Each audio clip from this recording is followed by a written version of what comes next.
Alright, hello folks. Welcome back to the stream today. Hope you all enjoyed our stream yesterday, last night where we played some Peak. It was really fun for me, getting to try out the new biome, and looking forward to playing more of that. Obviously we had a bit of a rough time. Because we, tried playing on some higher ascension difficulties, and it kicked our ass, that's for sure. But we found out some pretty neat discoveries, particularly about the Book of Bones. I'm really excited to try a nice Book of Bones run, one of these days. Get it super early and try and go the whole way using it. That would be really cool. But for today, we are back to our Civilization VII, and we have Tonga Blackbeard that we are working on. Ooh.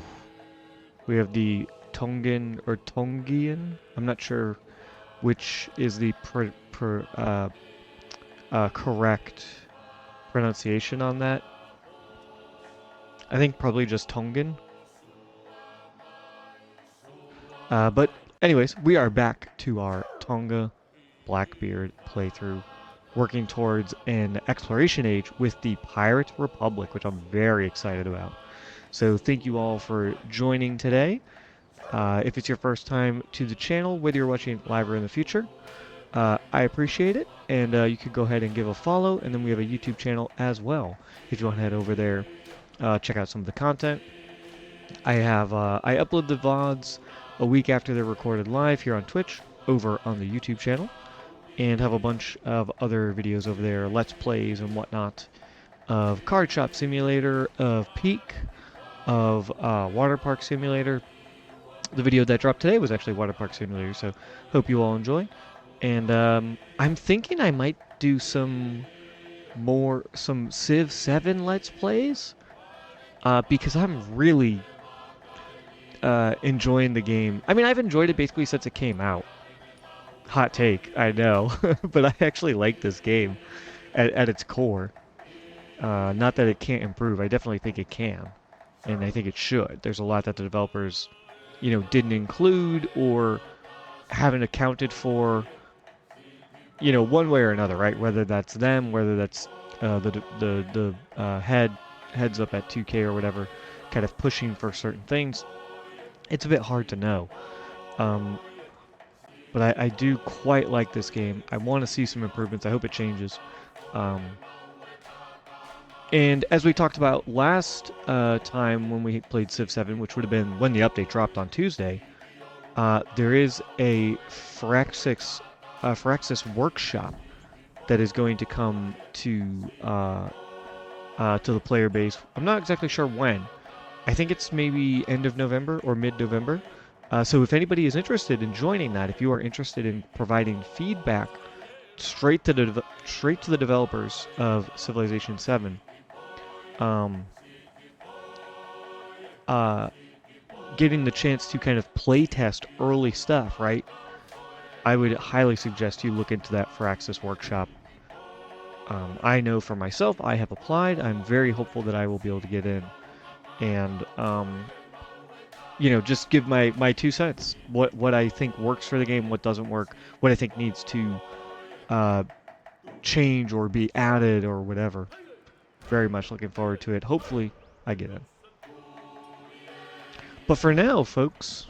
oh, and like I was saying, I think I might do some Let's Plays of Civ 7 because they made some pretty big changes in this most recent patch, which if you go back and watch the VOD, you will be able to see my whole outline of it. I spent the first 2 hours almost of the stream on Tuesday just outlining everything in the patch notes and giving my opinion on it. I've thought about maybe turning that into a just its own video, but I'm considering do I want to make the channel only Let's Play videos? Do I want the channel to be all of my stuff, my Let's Play videos, my VODs, start doing like my opinion-based stuff, news stuff. Do I want to split it up? Like, I'm trying to figure out the best way to balance it. I started, I know a while ago I started putting my VODs on my channel because I wanted my, I didn't want to split my growth.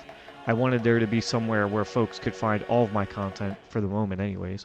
Maybe in the future I'll look to split it up so that I have a VODs channel and I have a Let's Play channel and I have like a main channel where I cover news and give opinion-based takes. But I'm not sure. You'll have to let me know whether you're watching live or in the future what you think. Um, but yeah, I'm thinking of, because there was so much in the patch, particularly as it pertains to Egypt.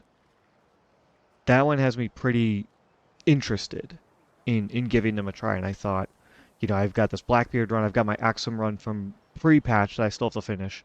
Axum Abbasid, Ibn Battuta. I was thinking that maybe I could do an Egypt run. I don't know if I want to do it on the stream. I don't know if I want to do it in Let's Play. But just in general, maybe thinking about doing some Let's Plays for Civ 7, so that folks have a chance to maybe not have to watch a whole stream to get to hang out with me, and they can just see some of the content that I have in my sort of standard hour-long Let's Play videos. But I digress. Thank you all for joining me today, folks. Hope you're excited. I'm very much looking forward to seeing what kind of trouble we can get into today with Tonga.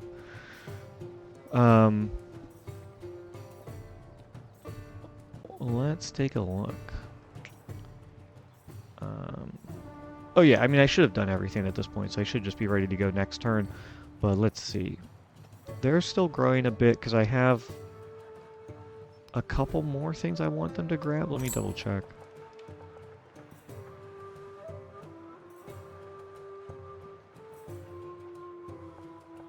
Oh yeah, I want you to go here. 1, 2, 3. 1, 2, 3. Grab this stuff. Right, because if this city-state grows, it goes 1, 2, 3. It grows out here. So I want to grab this. The dyes are going to go away eventually. And dyes aren't even that good, honestly. Maybe it gets replaced with another resource, in which case then it's not ideal that I would have grabbed that, but I think it's fine. These guys still have to grow a little bit more. Grab 1. Although I'm considering putting a town here. So I wanted them to be able to grab some of this stuff. But you could grab that. You could grab some more. Well, this is all open ocean. You can't really do much with it.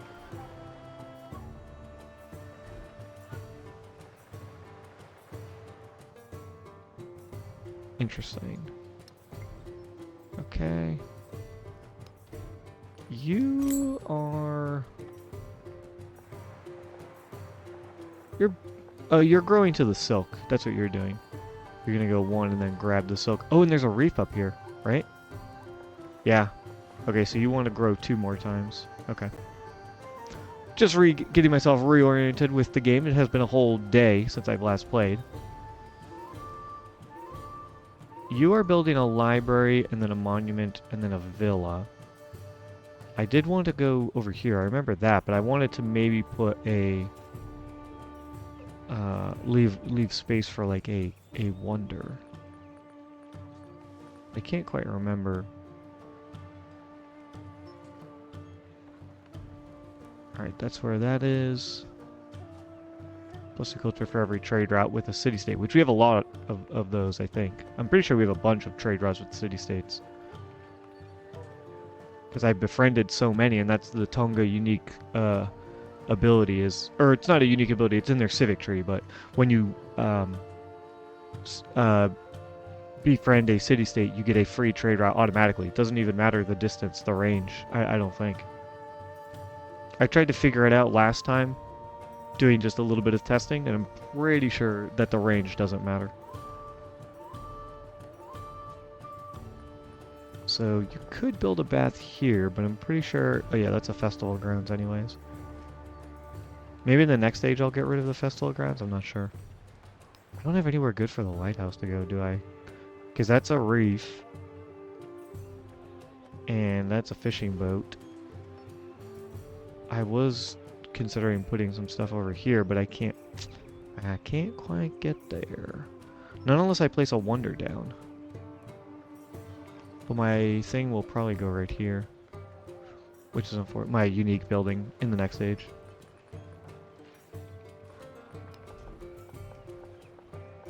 Yeah, garden and market are probably going right here, right? That's probably the idea. It's next to a coast. That's probably what I should do. Put that down. And put that down. Is there another food building? Just the bath, right? Yeah, just the bath.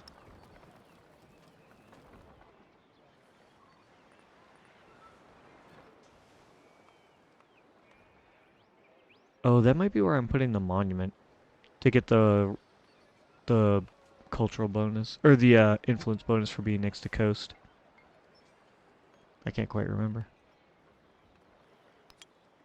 We'll find out soon enough. If we don't, we can just put those back. It's fine. Mangoes are really good, but I am really hoping I don't get another resource here in the exploration age. I would love to be able to put something right here in urban district. Because then I could also put something over here, which would be nifty. Because I could build across. Alright, market, garden, bath. I know I want arena and amphitheater. Maybe I'm building the... I could maybe build here and here, I guess.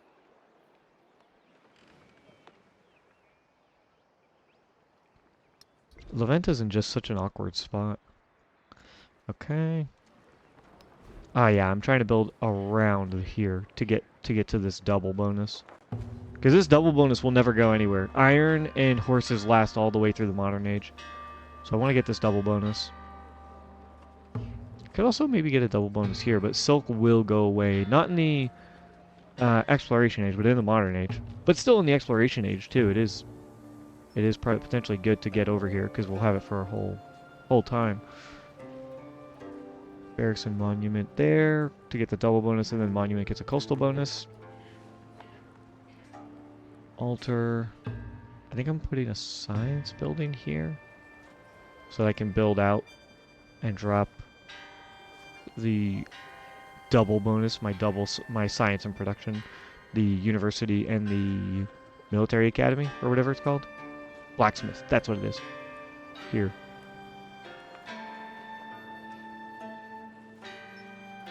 Amphitheater probably going here, maybe I put the other culture building here, and then maybe I try it like out this way a little bit.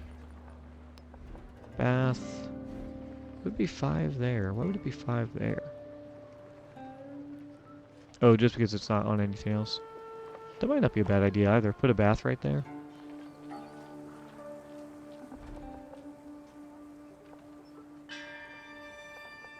Navigable river, though, is where you get the bonus. Which actually, right here would be the best. 1 navigable river tile, 1 coastal tile. So I want to try and build like here and then here. So I can build here and build here. Why can't I... Oh wait, I can. What am I doing? It has to be on the coast. I'm so stupid. Or on a river. I'm so stupid. I don't know why I kept thinking. Okay. Then let's go ahead and grab... Yeah, put the bath just right here with the other thing. That's probably fine. Garden. We want to put the garden... Yeah, right there. And the market is going to go there as well.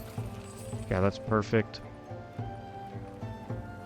Lighthouse 7 if it goes here because of ocean tiles. Or 2 ocean, 1 navigable. Or coastal, I should say. 3 coastal if it goes here. I think I want to put it here because it's going to get overbuilt for sure by the wharf and by the the shipyard in the exploration age.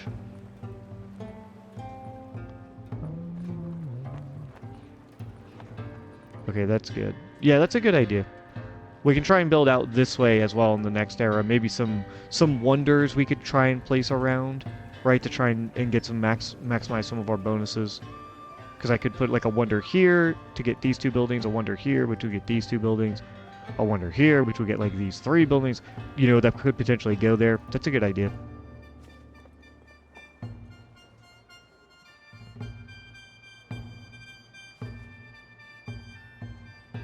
Okay, let's go to the next turn. It only took me 20 minutes to get all set.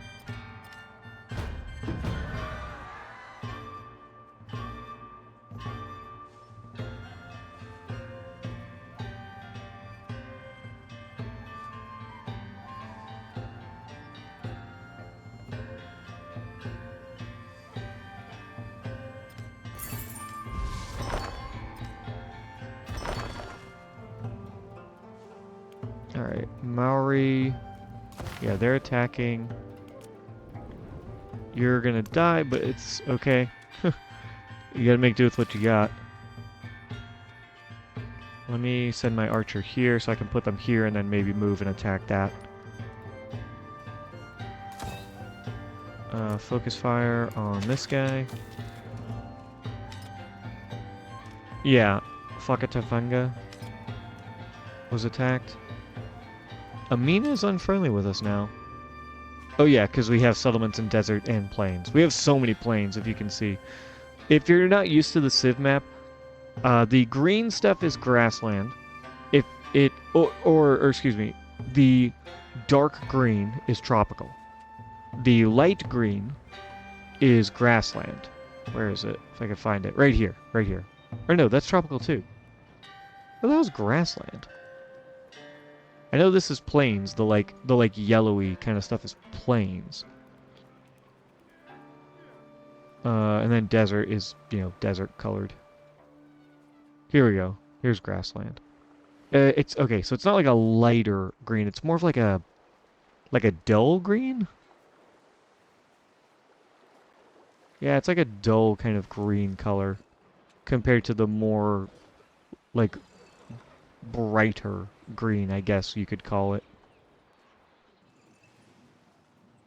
Yeah. You know, okay, so here's a good example. This is grassland. This is tropics. You see how much livelier this color is? It pops a bit more off the screen than this one. So that's grassland. And then, like I was saying, the plains is kind of the yellowy stuff. So we have all plains and desert. And then tropics kind of down here. So yeah, Amina's not happy with us at all. Amina, Napoleon. Alright, we befriended somebody. Ofunato. And looks like we're almost done with Iritsu as well. Or no, we are done with Izirtu. That's what it is, Izirtu. And I have a ton of influence, so let's spend it. You know, there's only so much we can do with all of our influence. Gordium is 2 turns. These guys were... Where are they? Right here. Kalakian? They were like 4 turns or something. Which I was... So, you know, I started the Tonga Pirate Republic Blackbeard playthrough knowing that it wasn't going to be optimal. Right? There's nothing that Tonga does that leans into what pirates do. Or Blackbeard, which is pirates and Blackbeard are both militaristic and economic. They want to have a lot of gold and they want to have a lot of ships, specifically naval militaristic, so that they can kind of take over the seas and make a lot of booty, if you will. Tonga is diplomatic and cultural, I think. I don't know if it... Hang on, let me check. Oh wait, no. Your leader is the one who gives you your endeavors. Not your civ. So I forget. I think Tonga... I know Tonga's diplomatic. I know that much. I think the other part is cultural. Or no. It's probably expansionist. Because they were known for spreading across the Polynesians. The Polynesian islands. So the things that Tonga does is it really invests in diplomacy, i.e. gaining influence and like befriending city-states, which is not at all what Blackbeard does. Blackbeard and Pirate Republic are all about conquering the world. However, I was in Paisley Tree's stream, which shout out Paisley, she's incredible. I was in her stream and we were, kind of debating, what is a good start for Tonga and for like the Pirate Republic / Blackbeard. Like what would work well as a transition or as a leader for Tonga or something like that. Because I told her, she was doing a Tonga playthrough and I told her about my Tonga playthrough that I was working on. And she's like, well, there's just not a lot of synergy there. And I remember being like, I agree, there's not a lot of synergy. But I do think that there is one thing that kind of works in your favor, which is the fact that you get all of these city-states befriended. Now, in the next age, you are going to keep your civics. Where are they? Right here. Your social policies, I should say. The traditions are +1 culture on the warehouse buildings, trade route, and then the fishing boat, right? So this one, the trade route, is pretty good because that's going to mean that you can hopefully trade with a lot of these city-states. And then you have the fact that you the fact that you are able to, during your Tonga playthrough, you can befriend cities a lot faster. You get bonus influence, and you get this unique ability on your unique quarter, which the unique quarter stays into the exploration age. So you still have this ability in the exploration age, where you get a free trade route. Having that extra influence, and the fact that whenever you befriend a city-state, they start out friendly in the next age, means that you can hopefully in the exploration age befriend a ton of these city-states again, the ones that you already befriended in antiquity, and all of a sudden they become your allies, right? They're not the strongest, not by any means, but it is useful to get the bonuses from those city-states and then to have them as allies, so that when you are kind of going to war with other folks and you start pillaging other people in the exploration age as the Pirate Republic, you have a little bit of backup. You can, and especially if you have a lot of influence, you can start levying all of those units that your city-states are producing, right? You don't have to you don't have to leave them to your city-state to use. You can just grab them yourself, which is incredible. So that is, I think, maybe one thing that kind of works for a Tonga pirate playthrough, is make a ton of friends with city-states in the Antiquity Age, and in the Exploration Age, utilize that. Use those friendships and use those levies to build your arsenal, and use that to then kind of take on other civs. All right, but back to the game. Let's see. I just befriended you, and I just befriended you over here. So I'm working on befriending you. You're going to be done in 8 turns. I could add 74 to that to decrease it by maybe a turn or 2, maybe even more, if I'm lucky. I'm not befriending you. I don't think I want to befriend anyone else just because we are so late in the age. But maybe it's worth it. The influence, isn't going to be super helpful. I mean, I am playing continuity, so I will carry stuff over. So it's not the worst to maintain a bunch of influence. But I don't think you carry everything over. I think even if you play continuity, you still lose some gold and some influence. I forget what it caps at, but I'm pretty sure it still caps. Okay, so yeah, it doesn't look like I have any more city-states that I could befriend. Or that I could increase their relationship with to befriend them faster. There was a city-state here, but fucking Simone Bolivier killed them and then settled Chichen Itza. That prick. So I could work on getting up these guys a little bit faster. 8 turns. Yeah, I can reduce it to 6. That's pretty good, I think, use of that.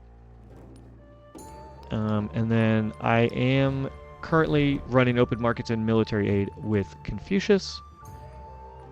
I could steal some stuff too. How's my tech and my culture doing? My tech's doing not bad.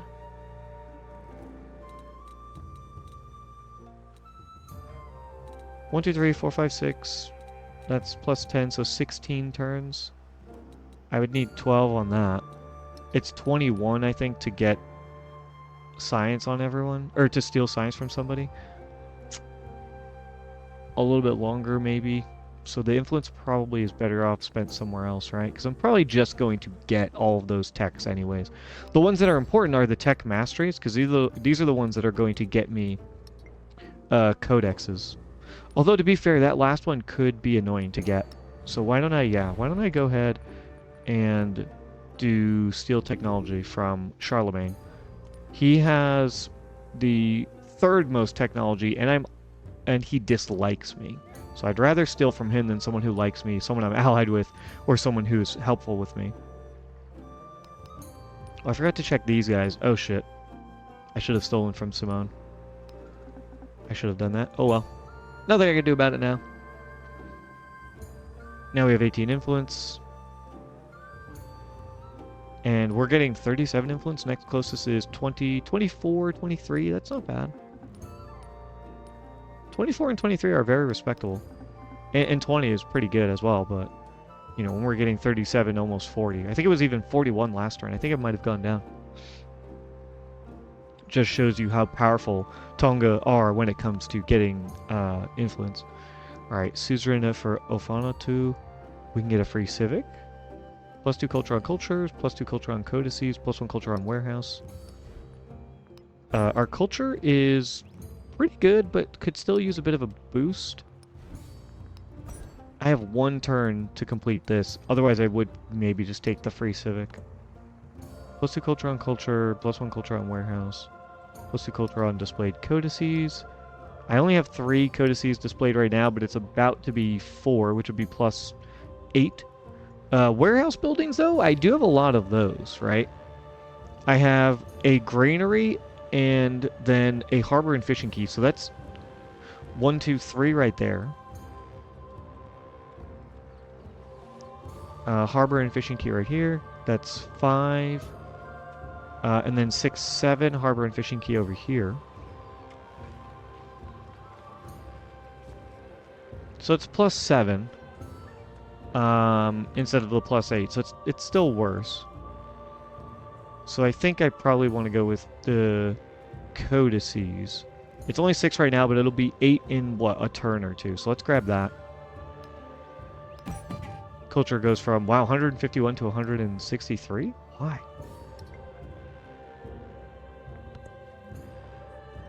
I have no idea why it jumped up that much. Because that was a 12-point jump. Then we have this guy, which is the diplomatic one, which I very much like these guys. Plus 1 happiness on warehouse buildings, not bad. Plus 2 happiness on happiness buildings. Plus 20 towards starting espionage. Oh, they are 25% faster to complete, though. This is still good. I mean, it's fine. The 20% influence is not a big deal because we have so much. Too bad I didn't do that first, but what are you going to do about it, you know? Tough cookies. Need to get some markets and lighthouses built in these places. Let's do the market and then maybe a lighthouse as well. How much is it to buy a lighthouse, though? Probably about 1,000 gold.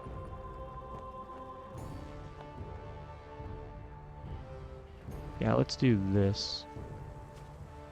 Because I do want to get the library built for the extra science, because we're trying to get those codices as soon as we can. And then, yeah, market for you is just kind of awkward, because I don't know where exactly to put it. Let me see what happens when the lighthouse is done being built. What are you getting up to? Head down here and take a look at this island. Oh, another city-state.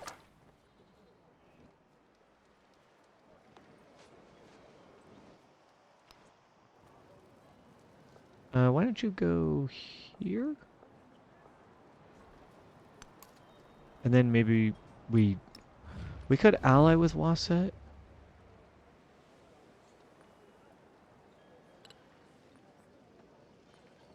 It would help us in our war. Oh, but she's helpful with him. And I kind of don't want to ally with her. Let me just get open borders. Just so that I can walk through all of this. Did she accept? I mean, I'm pretty sure she did. Why wouldn't she, right? Alright, looks good. And I'm really excited to do another Tonga playthrough and another Pirate Republic playthrough because I know already that I didn't play very optimally. You know, there's things that I already know in my mind. I'm like, I should have done this differently or that differently. I think, though, one thing that'll help is when I get mods. Because there's a few mods that I've seen Paisley use that I am in love with. They're so incredible. Alright, so now that our settlement limit is increased... Nice, we got the Academy as well. Pyramid of the Sun, which is already built. By far, it's already built. Let me see.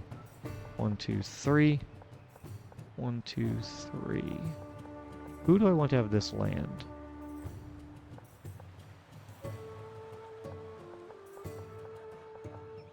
I don't know if it matters. Specialist would be pretty good too. Happiness of food and the production's not bad.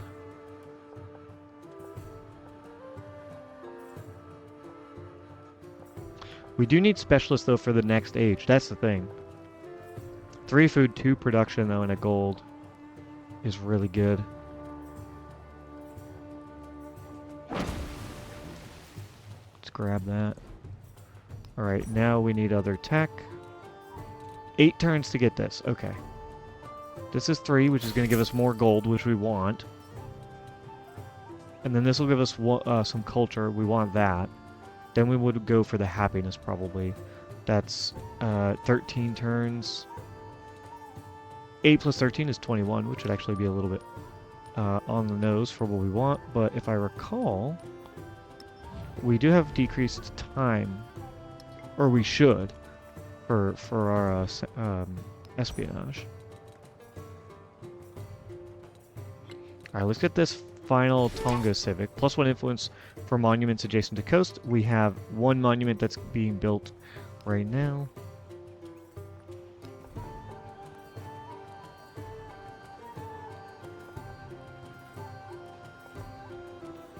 Yeah, I'll put the academy or whatever right there.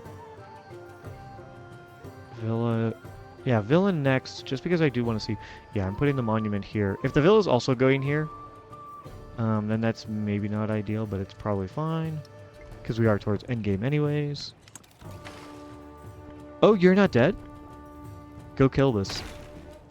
He didn't attack you. Instead, he fled, but it's okay. He has a bunch of people coming. Which case, I mean, you could just go back here because he has these ships. And let me go ahead and do this. So I can kind of spread out when I'm getting units. So that I can help play some defense against this.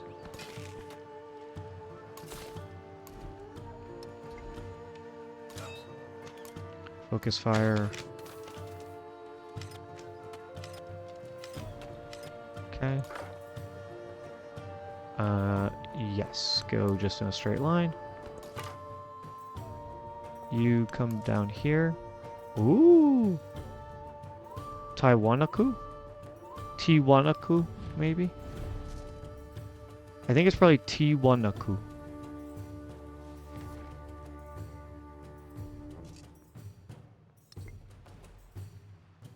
How much to befriend them? 68 because they are... Oh yeah, we want to befriend them. For sure. They're distant lands. We'll befriend them so fast.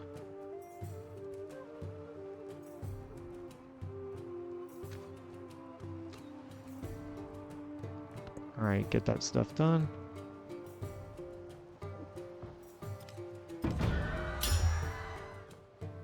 Oh, what do we got?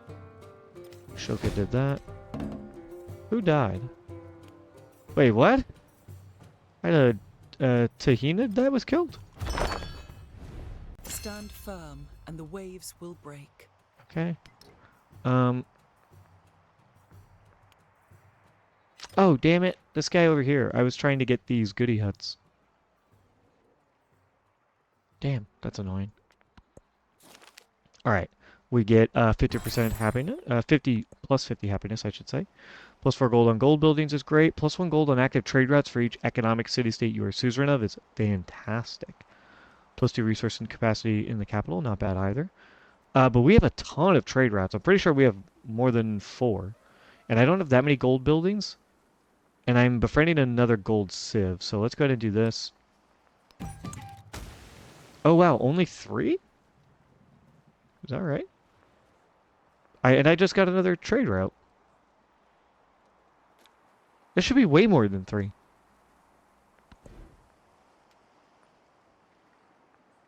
I don't know why that was only 3 gold. I mean, it's not like it's a huge deal, but it's just weird. Alright, let's do these 3 civics to get here, and then I could also maybe go back and do this one. It's not really worth it. I don't think it matters. Yeah, I think we just go all the way in on future civics. Okay, this guy, get me culture. And cotton's not bad. We don't need the silk. Oh, I could use the science though. An extra... Oh, nice, we complete Silk Roads. That was an extra 4 science, almost an extra 5 science. We like that.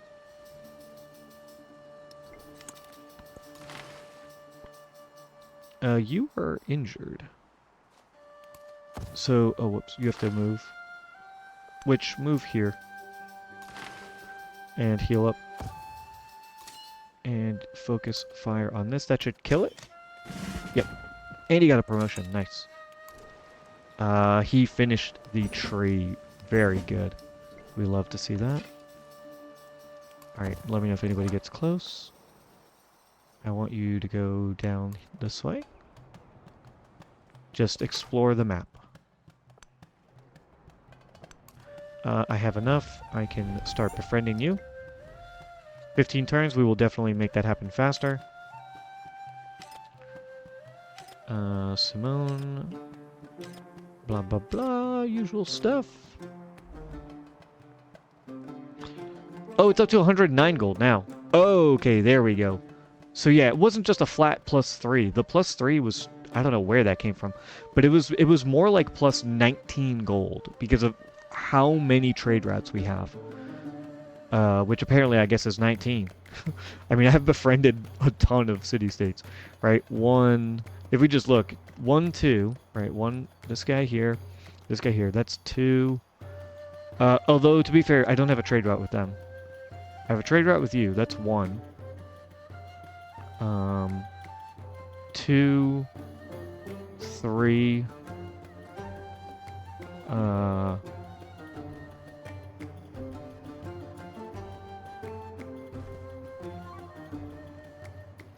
4? Yep, 4, they have a resource. 5, they have a resource.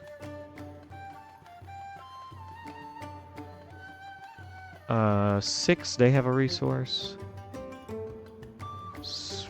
Yeah, 7, they have a resource. 8, they have a resource. Oh, another city-state. We want that. It's a gold one, too. 9. They don't have a resource. They do. That's 10. That's at least, just from trade routes alone, that's 10. And then I have, I think, 1 trade route with China, which is 11. And if it was every resource and not every trade route, then that's where probably I'm getting the extra 8 from. So yeah, that was really good. Actually, wait a minute. 1, 2. They only have 2 resources. I wonder why it became +3. Maybe when it went from 90 to 93 gold, it was taken into account. Maybe, I forget exactly what it was, because I kind of glossed over it. But it was, I think it was +1 gold for each trade resource. So, this would have been 2 gold, and then maybe I had another gold from somewhere else, right? Somebody else got a new trade resource or something. And then, or I got extra gold from my buildings or something. And then I got the additional plus whatever it was. Alright. Looks good. We do want to save up money to convert maybe Fakatafenga into a city. But maybe not. It is kind of in an awkward spot.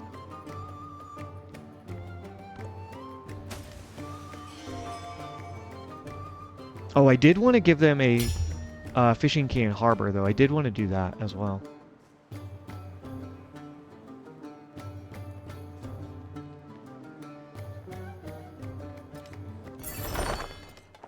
Alright, city-state bonus. Very nice. Himiko is unfriendly. What does she want? Oh, leader agenda. Shit. What's her leader agenda? Science and gold. Dislikes culture and happiness? Oh, well, I mean, I'm building every building. Sorry, Himiko. Or at least I'm trying to. Confucius established a trade route. We got another 4 gold. Before I forget, let's go down here. Oh, that's the guy we allied with. Let's go down here and speed this up. 40 influence, 10 turns. That's very good. Oh, we got 2 this turn. Opone, plus 4 gold. I think we definitely want that. Yeah, plus 4 gold on gold buildings. Wow, that's a plus 16 gold right there. Including the resources that they have as well. Trade opportunity with Egypt. We're interested. Definitely interested.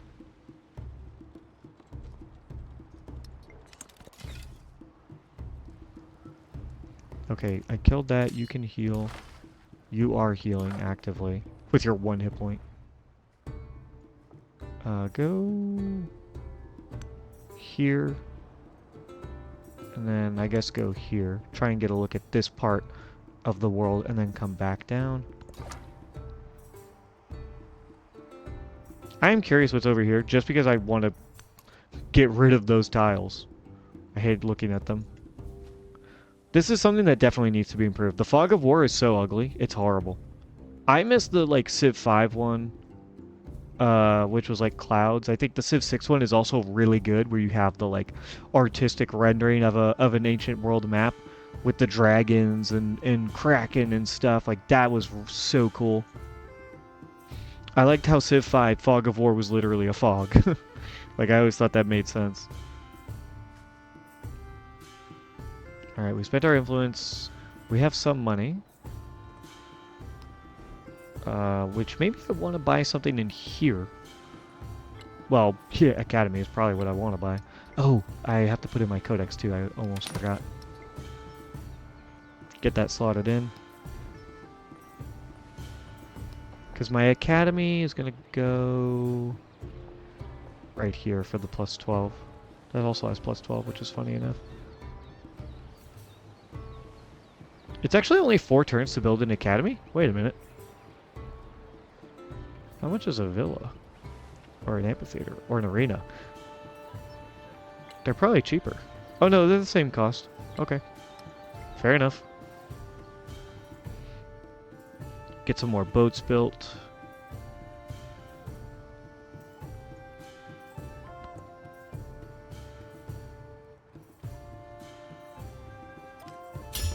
How are you doing today, folks? Hope you are well. Hope you're having a good day. And I hope you're enjoying the stream and hanging out with me. I appreciate it. When I was young, I thought that money Codex was the plus most 1 gold. Our important gold thing. is up to 136 now. Very nice. We're grabbing this iron. You can grab... I just didn't want to limit what this guy could get by taking this resource. So I'm going to do that first. I want to settle here if I can help it. Before I grab this, but if I have to, you know, I gotta do what you gotta do. Alright, we got the gold. We're going for the culture now. You are going this way. You can go here. And go here as well, just to see this. Oh, interesting. I love this little setup. Wow, this is so cool. It's too bad that these aren't connected by a bridge. That would be, like, that the harbor or fishing key, whichever. I think it's it's both. I think the harbor is the long one, right? Like if you know anything about harbors, this is usually how they look. Um, you have the big dock that kind of goes out. I think it would be cool if these connected, and then you would have like the middle part would be where ships would pass through. The little, sometimes you would have a bridge for sure. They did even have those bridges in ancient times. Maybe not in antiquity, but definitely in exploration, like in medieval era, they would have had drawbridges. And I think maybe some civs in antiquity, some peoples could have. I'm not an expert by any means, but I like how it almost looks like it all connects. That's pretty cool.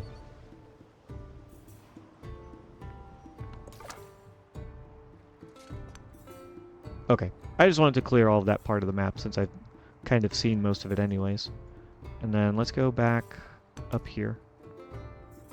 Ashoka, Augustus. We got another codex, very nice. 3 more turns left in our celebration.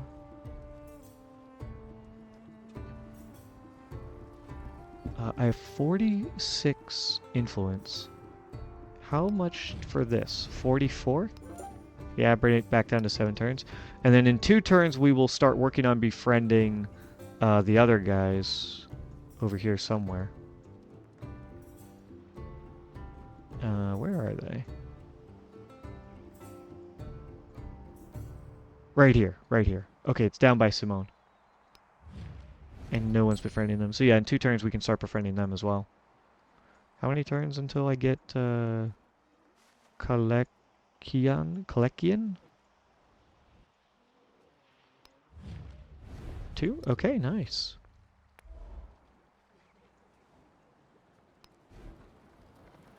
The villa is going there.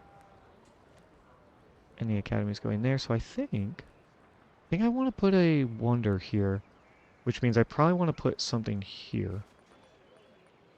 Right? Market wouldn't be bad just to kind of have it.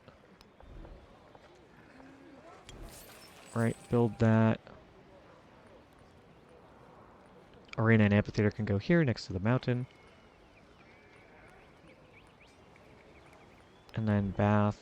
I don't want to put the bath there though, that's the thing. I guess garden you can just go with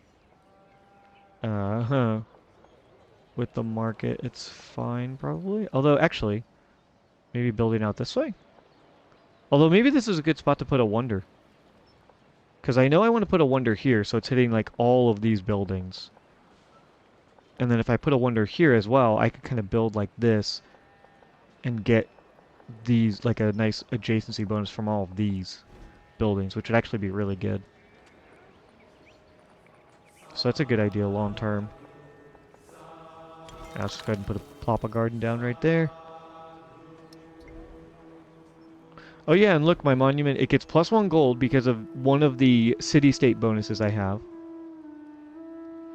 Then I have the +6 culture because of the adjacency and stuff, and +3 influence instead of just +2 because of us playing Tonga and it being on the water. Hey Crunch, good to see you. Welcome, welcome.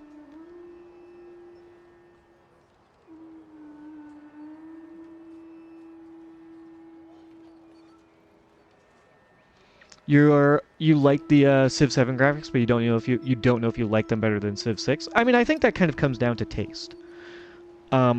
Personally, I didn't dislike the Civ 6 graphics, and I mean, I liked them. Like, I wasn't like, oh, these are terrible. I know when it came out, I remember that was a really controversial decision they made for Civ 6 to have kind of these like arcadey style this arcade style kind of look to it. But the thing that I really appreciated about it is one, I just could not give a shit that they were arcadey versus realistic. And 2, I liked how everything kind of popped. Like all of the colors really popped off the screen and it made everything very visually easy to look at, which I appreciated. It's not as easy to look at the board in Civ 7 and know kind of what you're looking at compared to what it was in Civ 6. But I do like how beautiful, just like more like kind of classically beautiful everything looks like. These trees, man. These look so good. The cliffs, the buildings have so much detail and texture to them. It looks very good. Very, very good. Um, so I would love to see an update where the game just gets a little bit more saturation. You know, make it pop. I want to be able to look at a glance and know what I'm looking at. And that is something I really liked about Civ 6. I think you also got that in Civ 5 too.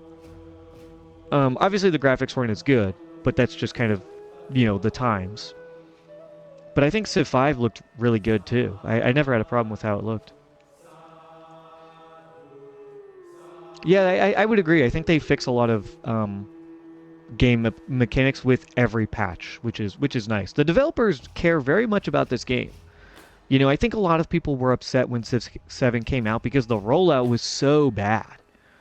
And because I think all of us as players kind of knew that when Civ 7 dropped, it was like the beta edition of it and not the full release edition, even though they marketed it as full release. But I think that has to do with like 2K. I mean, I think all of us kind of know that 2K pushed the game out before it was ready. The developers are very invested in this game. They care a lot about it, and they invest so much time in understanding what we as players want, understanding, you know, the game that they are trying to make, because at the end of the day, like, those people care very much about their vision for the project, and they, you know, they want to see that achieved. And I think they're doing a really good job at working together with the player base to try and find something that works for obviously the players first, right? Players always come first, or, you know, they should, but something that they are proud of, and that, you know, that counts for something. If you, any line of work, you want to be proud of your work. If you're not, then what are you doing? You know, if you don't enjoy it, then you shouldn't be doing it. And so I think the developers are doing a really good job at least listening and trying to implement changes to make the game better. Um,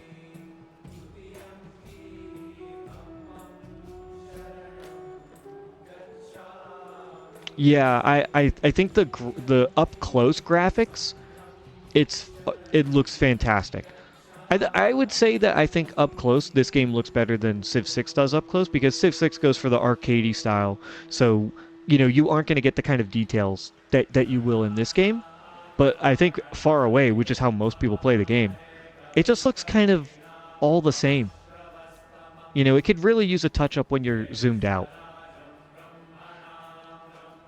And also another thing you can't do is you can't zoom out further to get the like tactical view, which you could do in Civ 6, you know, where you just completely are zoomed out and it would just be the you know, the blocks or whatever, uh, of like the different hexes to tell you what everything was. I missed tactical view, and I think in general Civ 6's interface just had more polish. Um, Maybe not at release. I know Civ 6 release. I didn't have Civ 6 on release, but I know its release was kind of sketch. But there's just, I don't know. There's not a lot going on here that I like. There's not a lot here going on that I like. It just is very ugly. The UI really needs to be cleaned up. It's better than it was, and it's still not good. So it tells you, you know, if you never, for anybody out there watching live or in the future, if you never played Civ 7 on release, to see how atrocious the UI was, man. Oh, it was bad.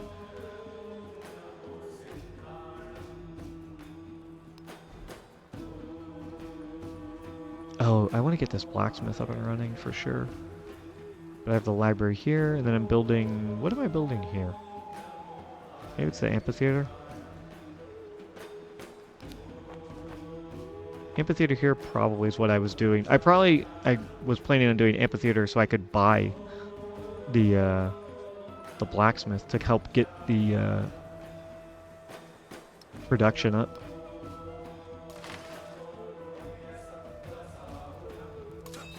Alright, this guy... Yeah, I want you to attack now that you have a chance. Go ahead and shoot that guy. Beautiful. And I think that siege unit can hit you. So move over here and go back to healing.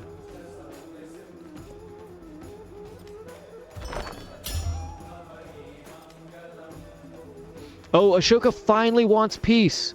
You dickhead. That dude's been at war with me for like 50 turns, it feels like. Feels like forever. And he's absolutely made up zero ground. He's done nothing. Yeah, go away, dude. We can have peace. I don't want to go to war. I'm not playing a war civ, even though I'm playing a war leader and I'm transitioning to a war civ next stage. I'll kill you with my pirates in the next stage. Don't worry about it.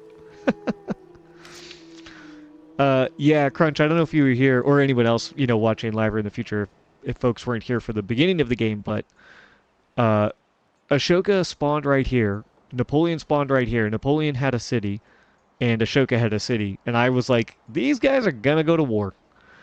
And they sure enough did. And Napoleon won. So Ashoka has just been here on his little island. I mean, technically this isn't an island, but he's just been hanging out here all alone. He did have another settlement up here.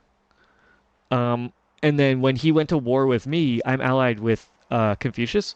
So Confucius declared war, and Confucius took this settlement from him. So I think he's back down to 1. Yeah, he's surviving. Yeah, he's doing his best. All right, let's get rid of that. Get rid of that. So yeah, I was like, so Ashoka had 1 settlement forever, and then he declared war on me. I was like, dude, what the fuck? What do you think you're gonna do against me? I have all of these settlements. I don't have like a big army, but it's definitely more than you got. And I have an ally who's also really strong. So he was at war with me forever, and he just would not go away. Confucius settled that. And Charlemagne, Napoleon. Alright, you get another expansion. You are going this way, because you're going to grab this resource, and you'll grab this as well in the process. I will never be able to turn Tongoleleka into a city, but it will be a very nice town, because it has all of these fishing resources, or coastal resources. You can just heal. You are healing. Okay, now that we're not at war, I can reorganize how I want this back to get all the buildings out first, and then just make 1 billion boats for the next stage, because we are playing continuity. Oh, and I can send my settler. Yes, yes, yes, yes. Go get that. Go get this tiny little island. And you... You know what? Can you get over here? Where are the... Here we go. Can you get here? No, it's open ocean. I need a... Whoops. I need a Tahina to do that. Damn. I might just have to say... You know, it's a lost cause. It's so far away, and I keep dying because these 2 hostile, militaristic, independent powers keep killing my units when they get close to these goody huts. All right, you go here. Go. Oh shit! I meant to click on the camel. Oh well, it's fine. He can just go around, I guess. Come down here and check out maybe the coast or something, and then come back up to investigate whatever's on land. And yeah, you can just stay put.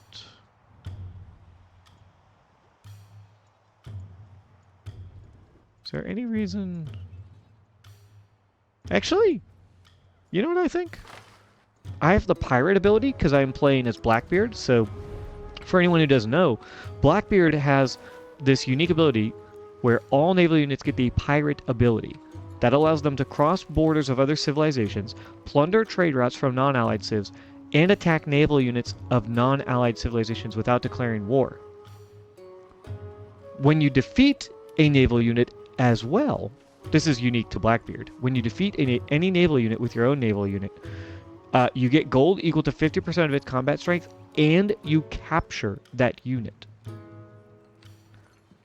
So, why don't I grab this little guy right here and send him back all the way down here to Shengal, or however you pronounce this, Shengal. Because I do remember I was down here at one point, and they had a ship. I think I was down there with a Tahina. So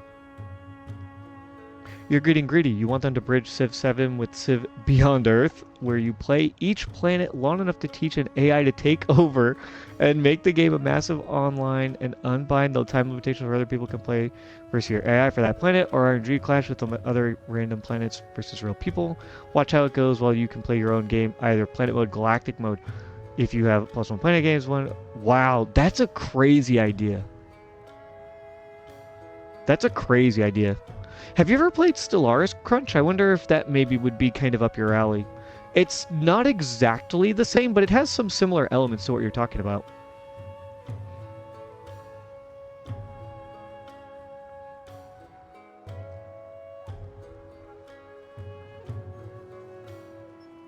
And I think there's a few other space games. You've heard of it, but have not played it. Stellaris is really good. Let me pull up my Steam real quick. I've played Stellaris a lot. I have. Where is it?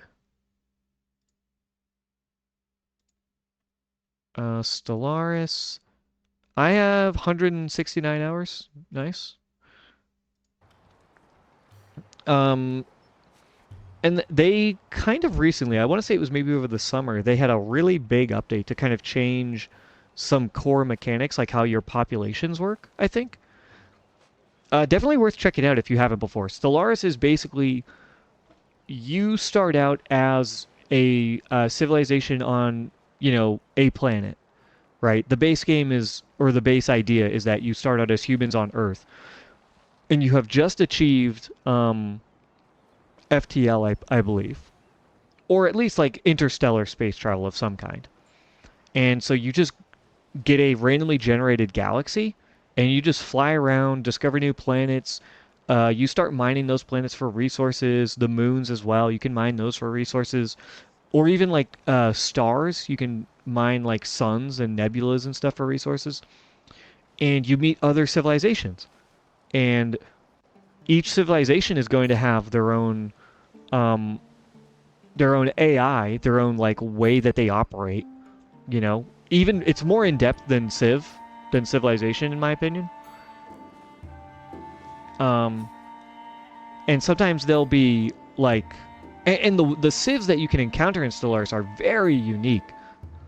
Like you can meet a megacorp, you can meet a civilization that is a mega corporation, and they just expand across the galaxy with their capitalist bullshit. It's crazy.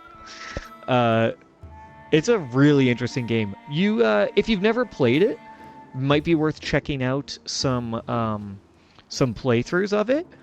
This one streamer and YouTuber that I watch is called Insim. He has published a couple Stellaris videos over the past maybe month or two. You might want to check that out. It'll give you an idea of what the new update kind of looks like, and you can see for yourself if you want to check it out.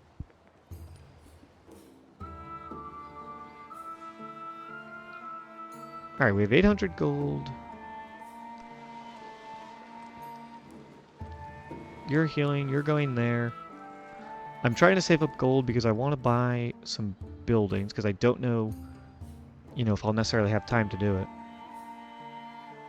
Oh, you're welcome, Crunch. Hello, Cosmo. Hey, welcome. Appreciate the raid. You're always welcome in here. You know that. You and your followers. Even though they might be a freaky bunch. Man. How are you all doing today, Raiders and Cosmo? Hope you're doing well. Hope you had a good stream. Hey, Frozen. So, not to spill any tea, but I was talking with a streamer friend of mine, who shall remain nameless, who happens to have a person named Fresh, sometimes Frozen, who follows them. And we were talking about how much we like the name. We're like, that is a good name. Alright, there was a flood. That's okay. Ooh, coinage. +1 gold for each imported resource is going to be really good. That is really good for us. We want the production bonus we're getting from the culture and science. And honestly, the +2 culture and +2 science isn't bad either. +2 happiness isn't terrible. I want that. Uh, when's my next, oh, celebration ends in 1 turn. That is unfortunate.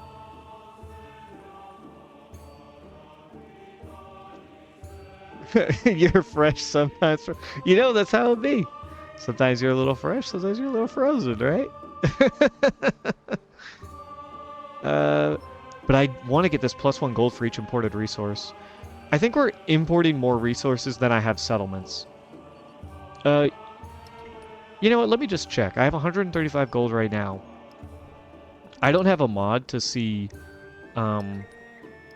like what the totals are from yields for this. I could download one because I've seen Paisley use a mod like that. I'm thinking I might want to do that because especially if I'm streaming, it's probably really helpful for you guys. When I play by myself, I don't necessarily care as much, but let's take a look. We have 135 gold. If I swap this, yeah, I'm up to 144. So yeah, that was a better choice. Let's go ahead and grab... I do want specialist, but man, the bonuses I'm getting from coastal tiles, because we have the Halamunga Amaui, which gives +1 culture on fishing boats in this settlement anyways, and because we've had so many reefs, right? 1 reef, 2 reefs, 3 reefs, 4 reefs, 5, and there's another reef over here. I'm getting so much science from those. Like this tile is 4 food, 3 production, 3 science, and 1 culture. That's amazing. That's an absolutely incredible tile, dude. They've made coastal settlements so good with the addition of the harbor. Now that you can get production on coast. Amina is now neutral with us. Okay. Ah, Kalekian or Kalachian? I'm not sure the pronunciation. We are friends with. Let's do. +2 happiness on happiness buildings. I don't have a lot of happiness buildings right now, do I? Let's just do the +1 on where... Well, actually, let me think for a second. Yeah, we're city-state with them. Oh, you know what? There's another city-state right here. I want to befriend them. Especially because they're a gold city-state, so we'll get some good resources from them. Are there any more diplomatic city-states? Or independent powers, I should say. I don't think so. I do not think so. At least none that I'm aware of. There could be more in here somewhere, in this giant fog of war. But I just can't see them yet because this is distant lands. So even though Tonga has a special ability to be able to send their scouts across open ocean without taking damage, you still can't touch distant land in the Antiquity Age. Which, by the way, Simone lost the war with Amina? How? Look at Simone's stats. 148 gold, 319 science, 143 culture, 193 happiness. Versus Amina's. Amina's so piddly. How did you lose that war? And Simone Bolivier has his unique ability is that he gets 1 free war support. What the fuck, dude? How did you lose that war? To lose Chichen Itza.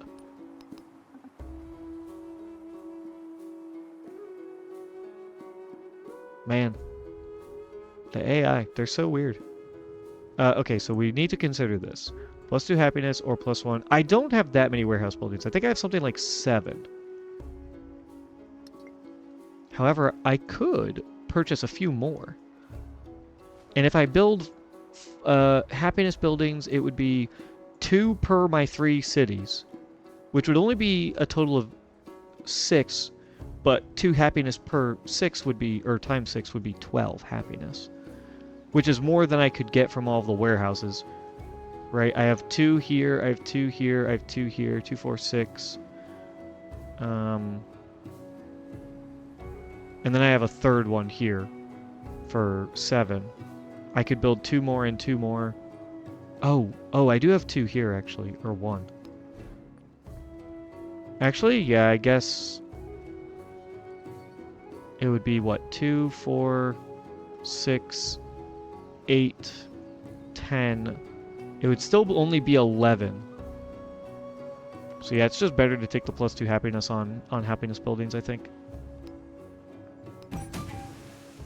If I could get both of those abilities, then that would be really strong.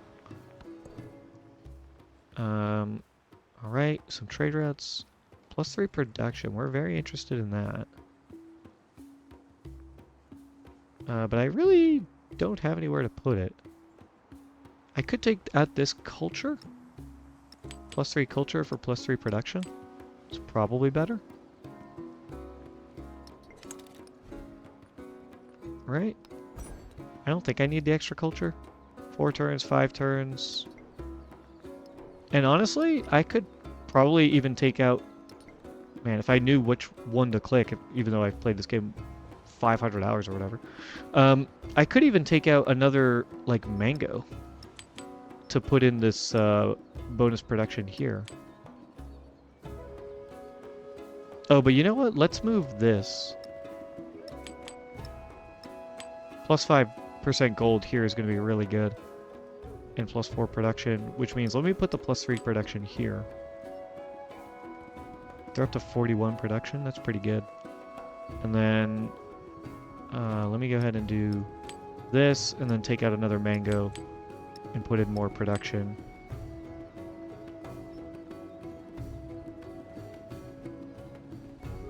I guess I could get +2 science instead of +2 culture, +2 food.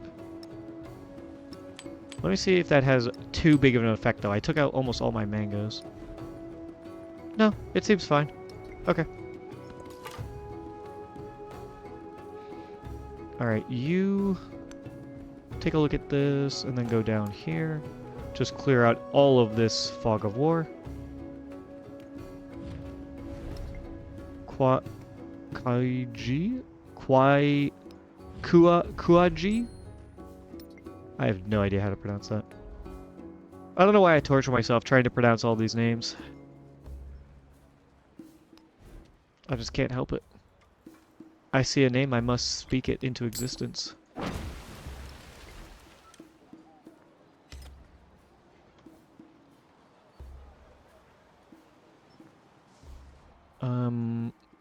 But yeah, let's go ahead and purchase the fishing key in the harbor. Wow, I could get 10 food over here. I was thinking though of turning this into a city, and this would be a good spot to put a my unique quarter in the exploration age because it has to go on coast. It's a pirate building, and then I could put some wonders nearby. Why would this be so much more than this? I kind of also want to build here because I want to be able to get to this. Why is this 10 gold?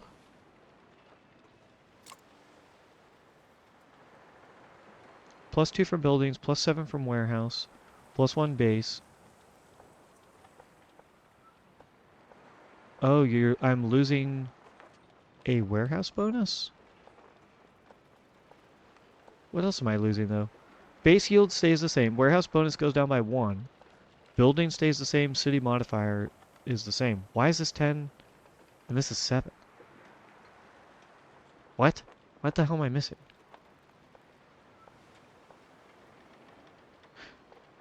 Oh, natural yield. That's what it is. If I build over these fishing boats, I'm losing a little bit of food. Okay. I thought I had a fishing boat here. That's not a fishing boat. That's my settler. Whoops. Okay, now it looks a lot more clear. Okay. Alright.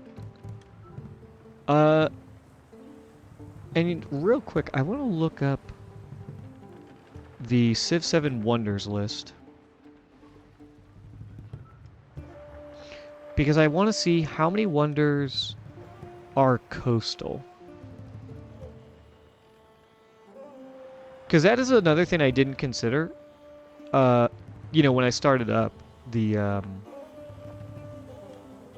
game, is how many of these how many of those wonders am I not going to be able to place on coast to get the bonus with my unique quarter. Because I think that's a good way to make use of your pirate unique quarter is to have coastal wonders next to it, right? Because unless you have a coastal tile like this one where it's surrounded by 3 land and you could maybe put like 3 wonders around it, it's kind of hard to get wonders next to the coast. So let me see. Alright, that's the modern age. Battersea is coastal. I know that.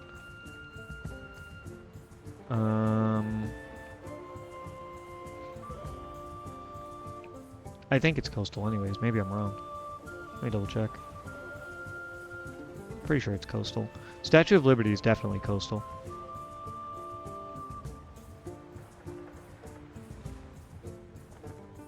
Oh, exploration. Here we go. Exploration age.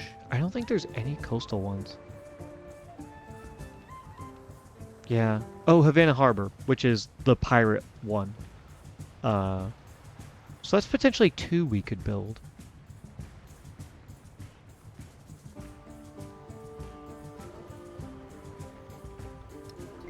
Is that it, really? Everything else, I guess, goes on land. Yeah, that is something I think they might have to work on. Battersea goes adjacent to coast. Okay, has to be on land. I thought it was on coast. Okay. So that means we could build one here, which is what I wanted to do, right? I wanted a wonder here, a wonder here, my unique quarter here. Maybe I could do something... I don't know where I would put it. Like right here, maybe, but there's... Yeah, I guess I could put it here, put a wonder there or something. So if I did a city here... I guess it doesn't really matter then where I put my fishing key. The only problem is if I overbuild, I am going to kind of impede some of the what this guy can grab. But maybe it's better if my city takes the reef. Maybe. Also want to consider where I'm going to build my wharf and shipyard in the next stage. Wharf going here would be incredible. 1, 2, 3, 4, 5 coastal settlements, or coastal terrain is amazing.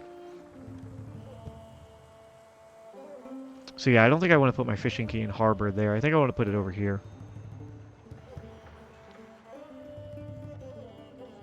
Because I definitely want to build either my unique quarter here if I do upgrade this town to a city, or just build my like wharf and my wharf here in the next age.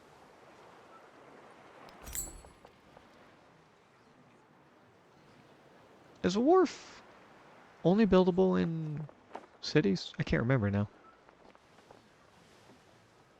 So yeah, let's go ahead and grab this. And then we can put the harbor here as well.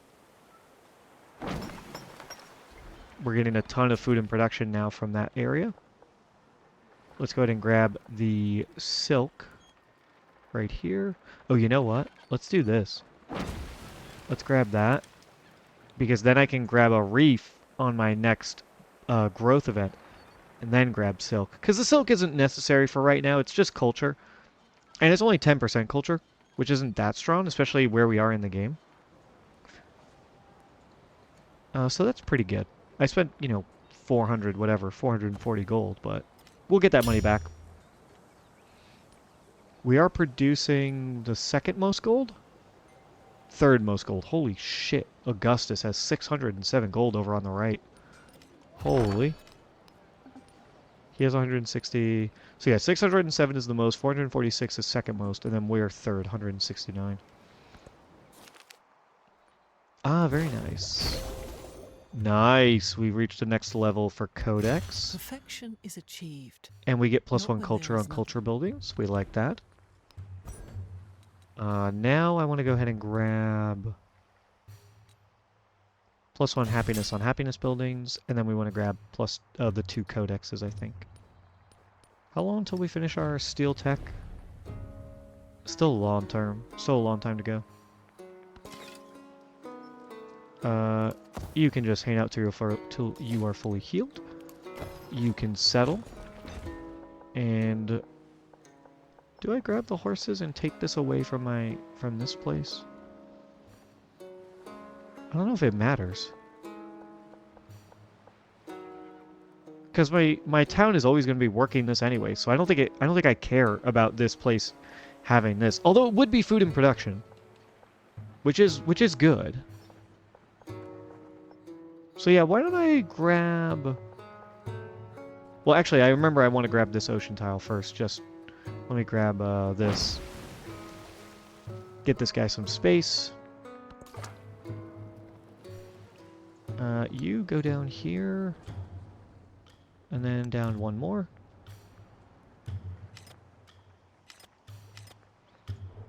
Okay, 1, 2, 3, 4, 5, we're 6. We're over halfway. 4 more codices, which if we look at our tech tree, we're getting 1 codice here, 1 codice here, 2 codices here. Which will be 4 to get us to the Science Golden Age, which is nice. We're not going to use this Golden Age. We are going to use the Economic Golden Age, probably. Although maybe not necessarily, because we don't actually have that many cities. But the extra scientific attribute legacy point there is really good. Maybe we go for this one, militaristic, so that we get infantry unit in every settlement we conquered. Oh no, that's not that good. Culture is your amphitheaters. Stay.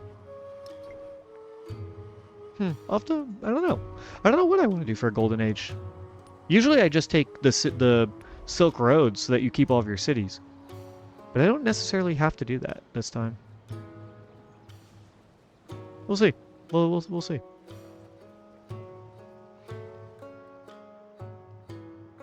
Some interesting land over here I could maybe settle. There's a ton of land down here to settle, though. Like, this is really good stuff. But I'm already at max settlement limit. I would maybe like to get a few more settlements, though, at the end of the age. Because I'm pretty sure you get +1 settlement limit at the end of an age.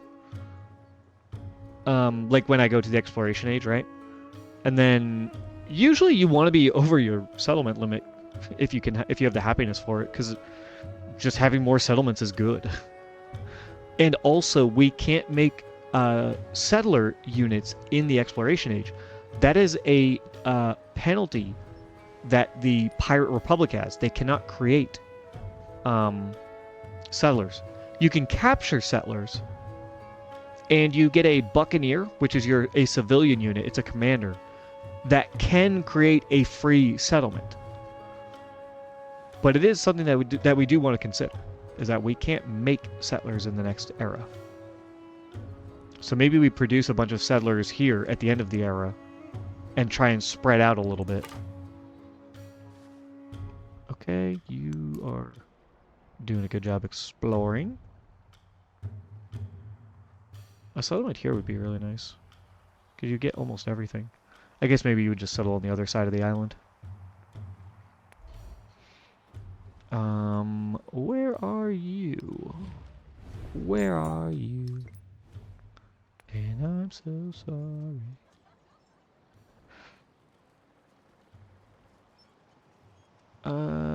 Do I want to mess around with you at all? You are just completely surrounded by reefs. Turtles and dye are going to stay in the next age. So you unfortunately can't build a fishing quay anywhere unless it's over a reef, which I don't want to do. I could build my altar, though. What is my Pantheon? +2 influence? I mean, I just don't need the influence. Oh, Festival Grounds would be interesting. How much is that? 160?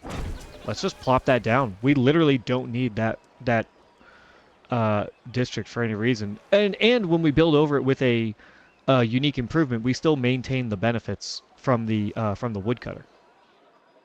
So yeah, let's just do that. We could do the same thing here when we build on these, if and when, which we probably should make sure we do that. Make sure we get one festival ground in, because I think you can only have a festival grounds, one per. Let's go ahead and build that. One per settlement. Getting that mangrove would be really nice too for the clay pit.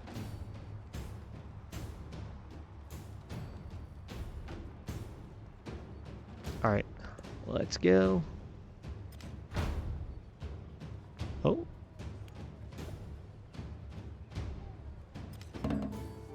I'm getting attacked by Rome. Why? Why are you attacking my little guy? Does he think that I'm going to attack him? Maybe that's what it is.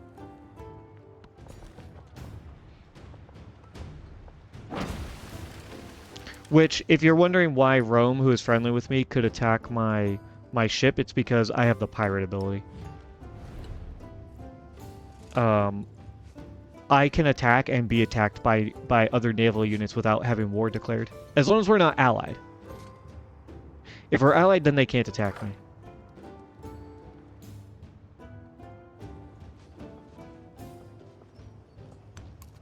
Let's get back on land, make the most use of our open borders that we have for 7 more turns before we then spread out onto sea again.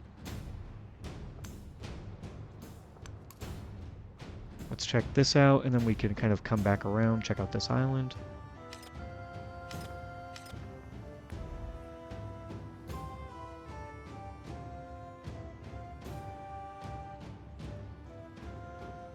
There are some trade routes here I could plunder. That would be funny.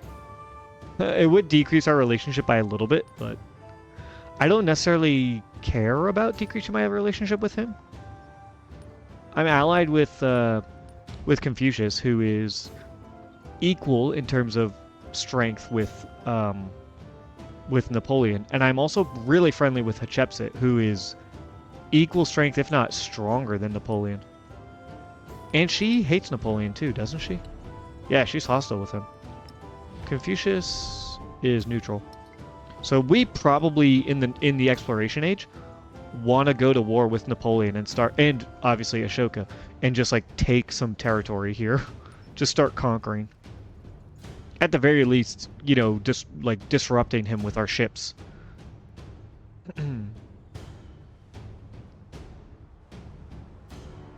Alright, I built a harbor and a fishing quay. Harbor and a fishing quay. I have the harbor and the fishing quay over here. Yep. Alright, I have a harbor and fishing quay everywhere, except for here, because I can't build one yet. I need one of these 2 resources to disappear, which will only happen in the modern age. But it's fine. Who died? Oh wait, they destroyed my ship, you bastard! You bastard! I was going down to mess around with someone else, not even you. You prick.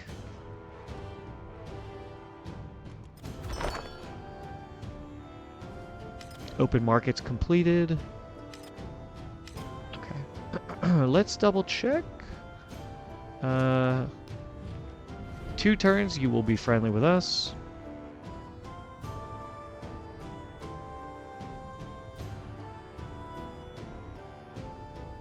Yeah, nothing else down there that we know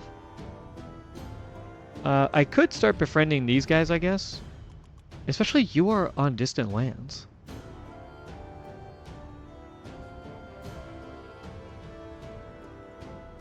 How many turns until I have you? 8 more. Let's do another 44. And you know what? Let's just do 48. 5 turns. Yeah, spend that influence. And then maybe we could consider befriending Longshan and Divodurum. They are also on distant lands. I know, which by the way, if people watching don't know, I know that this is distant lands because it's only 68 influence. Normally it's 114 influence to befriend a city-state. I get a bonus because I am playing as Tonga right here. It is, I think, a civic. It's not a social policy. Is it a civic? Yeah, 100% influence towards befriending independent powers in distant lands. That's how I can tell that those are distant lands without having to like highlight some piece of land and look to say, oh, by the way, it's distant lands. You know. Oh, I would have loved to have supported this, but I just spent all that influence. Uh, oh, Charlemagne is hindering my military production. That's fine. I don't care because I'm not really making that many military units. I have a new town. Let's go ahead and put cotton because that's the only thing that can give them extra food.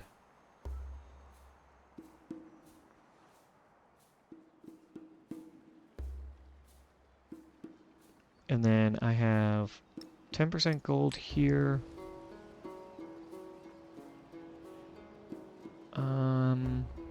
Let's take out the mangoes and put the cowrie here. So we're getting 37 gold now. That's pretty good. That looks fine. Let's help you grow by putting in Kowloon, which is going to give us +4 because this is not my capital. It's a city that is not my capital. So +2 to capital, +4 to other city. And then, do I just do the other Kowloon? I would love to put Kowloon here. Yeah, that's probably a good idea, actually. Let me take this +3 production, move it over, and then give you Kowloon. So they both have a little bit extra food. The production goes down, but the production goes up. And Hecata. Hecata, if you know, you know. Literally only one person in the chat would probably know what that means. Okay, this ship is all finished. Healing. I want you to go... going all the way through Napoleon's territory is super annoying.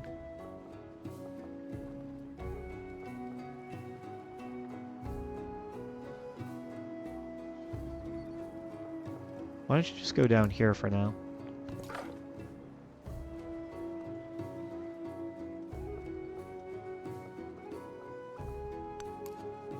Okay. Yeah, go here, go on the river, and then work your way down.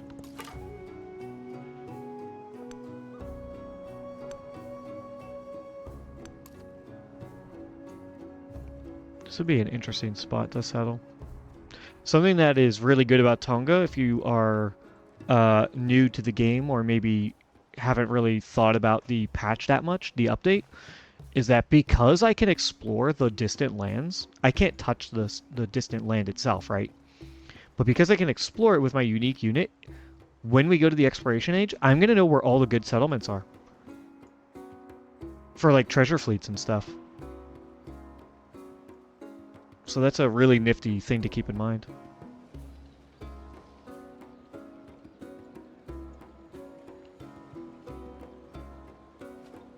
Alright, we have a ton of gold. That's what we like to see.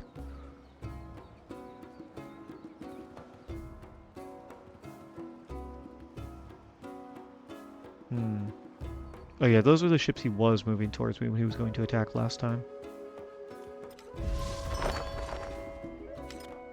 Amina, we don't care. This town, grab this food. So that is rice, which is going to give me a +5% food in all settlements across my empire. And then it also gives 3 food, a science, and a happiness to Vaipuna. Go here.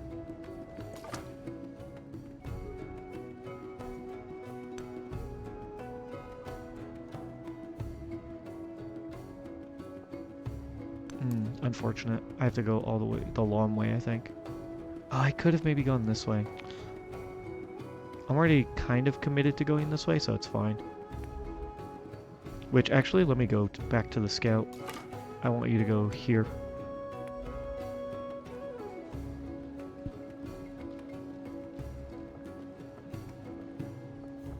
$800 gold. Next turn, we should be able to buy our barracks here.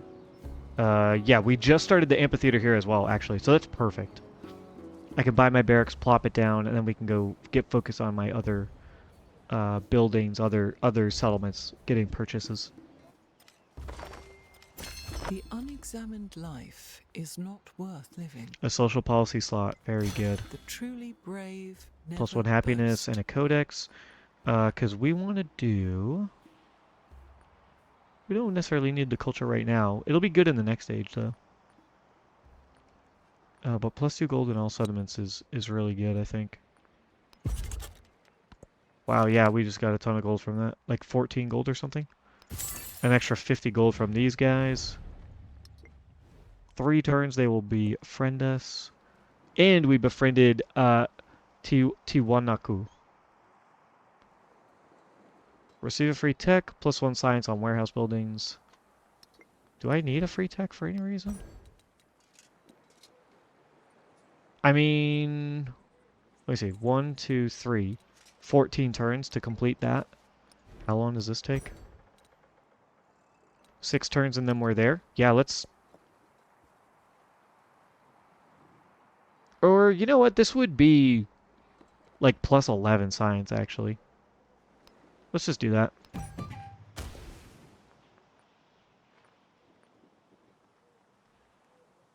And then do mathematics. And by the time we complete mathematics, maybe we could get the thing done. What did I get? Oh, some resources from them. Oh my god, that's fish? Oh, they updated the appearance. It looks weird. I don't like that. I saw in the patch notes that they said they updated the tiles, or not the tiles, the resources, because they felt it was too much visual clutter, or maybe they got feedback that it was too much visual color, because they used to have backgrounds, but now the fish looks like really ugly. I hate that. I hope they fix that.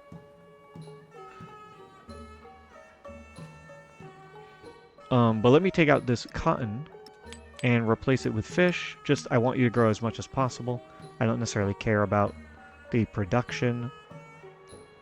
And then I could take the cowlin out of here and put the food and production in here. That's much better, yeah.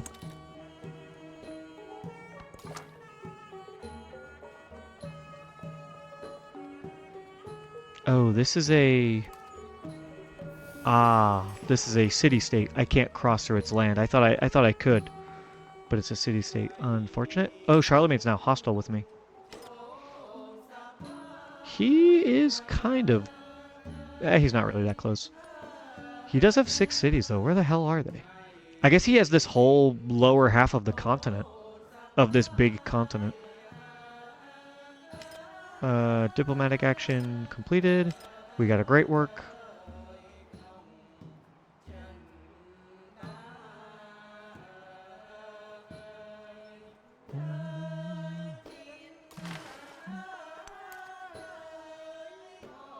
Okay.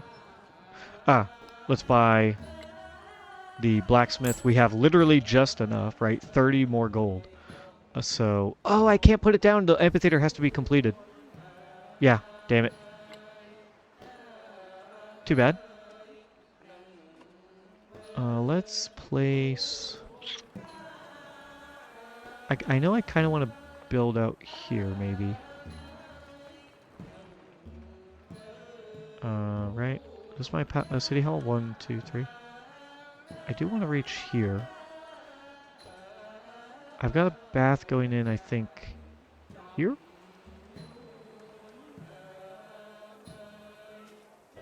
Oh no, I was building a bath here. Garden going there.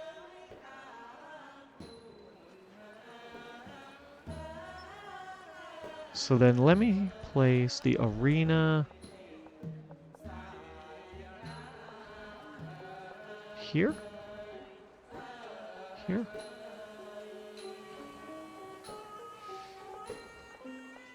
Either way, I have to get here.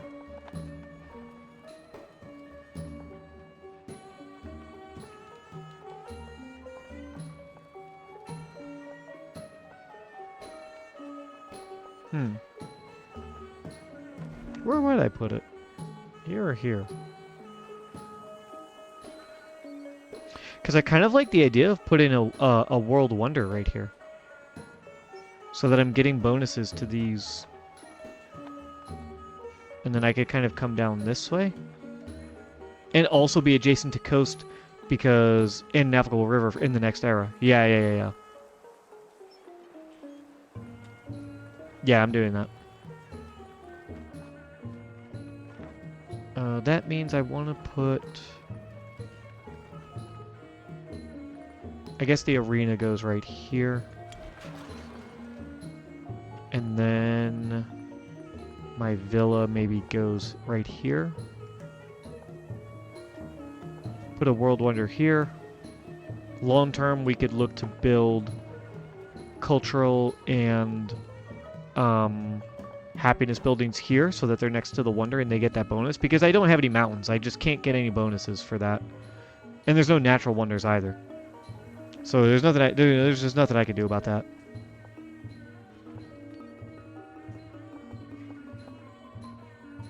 If I put a world wonder here and a world wonder here, though, that would actually be a decent way to get some bonuses to those. It's not a bad idea at all.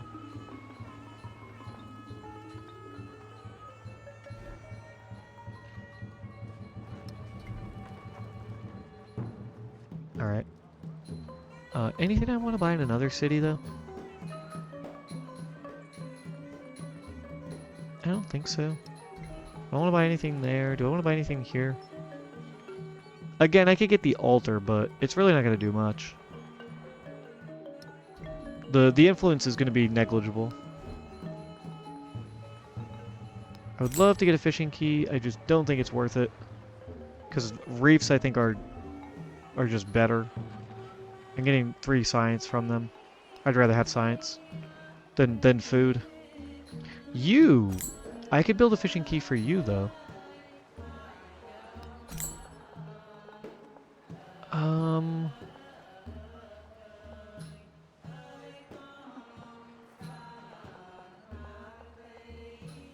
I would maybe like to get this guy out here to this reef, because if I convert it to a city, I'd rather have the city get the food and production than the town. And I kind of want to be here to defend against you.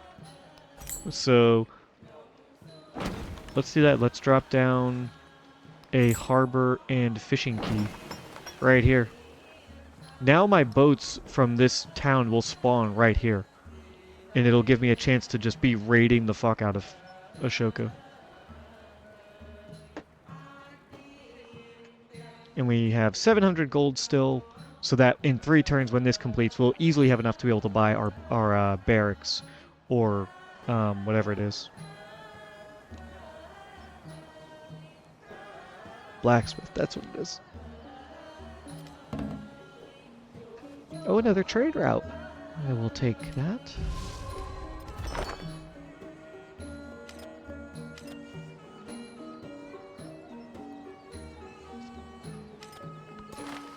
Oh no, it was just someone added salt to the trade route.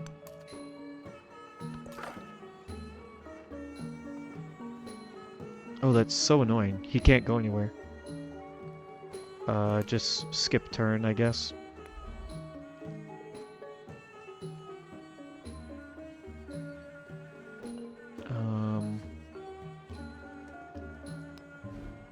You're almost done. Oh, the academy. Yeah, right there.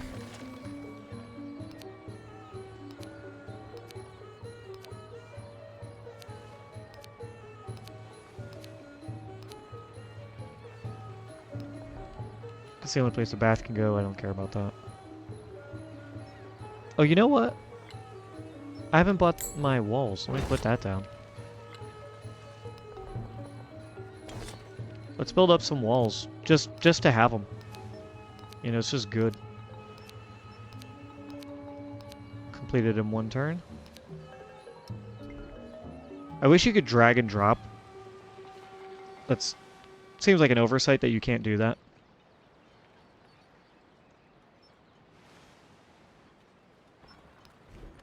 Let's go ahead and buy a walls. And then get one in production.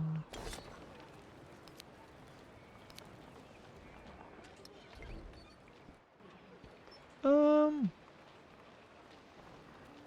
2 turns. I want to save, yeah.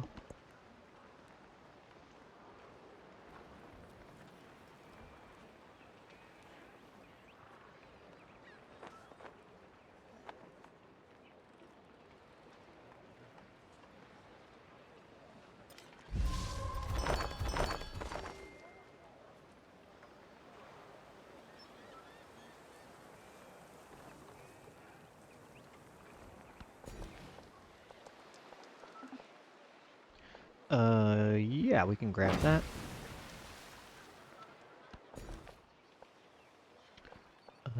Go ahead and just grab 1, 2, 3. Doesn't really matter. Let's just grab. I guess this just be kind of annoying to Ashoka.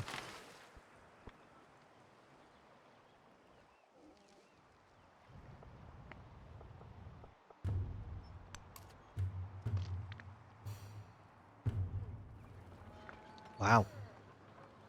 Big little unit here for Napoleon. That has me a little bit nervous. If he's planning on attacking me, I would be in trouble. We're friendly, so I don't think it's gonna happen. Oh, nice! I got a bunch of territory revealed because I became suzerain of Tiwanaku. That is convenient. Alright, I want you to head. If you go that way, you might die. So why don't you go this way? Try and avoid these people, the Goths, as much as you can. Alright, finally they moved off that spot. I can go here, try and get over here onto some land. Himiko is unfriendly with us. We literally don't care. We actually, you know, want people to dislike us and be unfriendly with us, so and have like 1 or 2 alliances in the next era, because we're gonna be fucking pirates. We're gonna try and like attack people and be aggressive. We also want to get our tech, our science to be pretty high, because we want to make sure that we can research and get the best naval advantage that you know possible. Make sure we have the best military units that we can.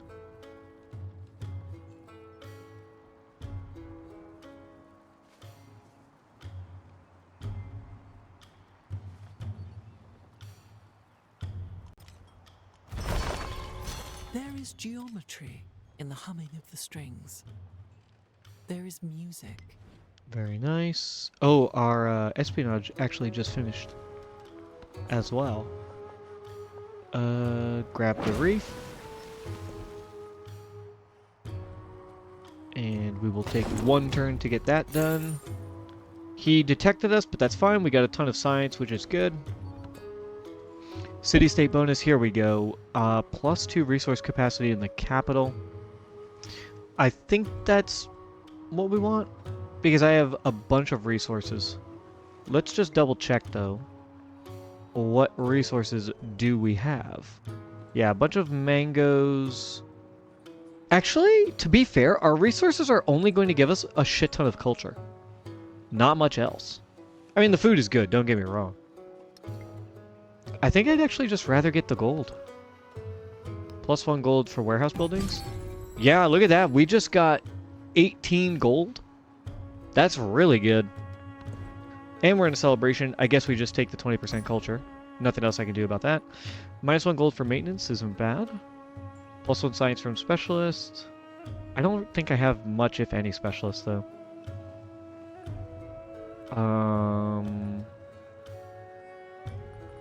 Let's do -1 gold. Oh, wow. That was another 17 gold we just saved on. Which is actually really convenient because Blackbeard has +1 gold maintenance on naval units because his naval units are so strong. So we're basically negating that for our navy. Alright, go here. Take a look at this. Hurricane, Ashoka, Steel Tech completed. We got an archive, and we found... Ah, this is one of the new natural wonders introduced in the free update, which, by the way, if you didn't know, Civ 7 has a free update. You should definitely check it out. Mapua Avai blowholes. Look at that. That's really cool. It's a big cliffside blowhole, I guess, geyser or whatever. I'm not super familiar with it, but it is it's in the Polynesian Islands, where I don't know if it's where Tonga currently is or where the Tongan Empire expanded to or what. But very, very cool. It gives +1 culture on land tiles adjacent to coast in this settlement. How brutal, dude. That's only +4 culture. That's like the worst. Oh my god, that's horrible. No, that's such a bad wonder in this case, in this scenario. Otherwise, that's usually really good. Oh, it also counts this guy. So it's what, +4 culture? Yeah, on land tiles adjacent to coast in this settlement. This is the settlement that has control of this. So it would only be +2, 4, 6. Oh, 7 as well. I don't know if Tikal or Wakabnal has control of some of this territory, so maybe it's a little bit more. But impossible for me to tell. Wow, and because we befriended them, they explored all of this territory. Oh my god, and we found another. Oh no, we're gonna beat you to this. We're gonna slaughter you to this. One more for safe measure. There's no way you're gonna befriend them before me. That is my gold. My gold, and that's awesome because it's another gold save. I can get the resource capacity that I was, thinking of getting last time. So that's really convenient. Wow, Tonga? Man, they feel like a pretty strong civ in antiquity. If for nothing else, then their ability to just cover the whole map, or uncover the whole map, I should say. Because of how their scouts work and how how you can befriend city-states in distant lands. It's so convenient. I mean, we're in antiquity, and I have almost the whole map shown. You want to do Tonga, Emperor Napoleon just to be an ass, Malphos? That is hilarious. Just get all of the city-states to be your allies and then start going to war with all the other civs. Yep. Napoleon as well. I haven't played him, period, but ever since the rework, I'm pretty interested in seeing how he plays. Because the rework looked like it was pretty good. I'm not exactly sure how strong, but it seemed interesting. Oh.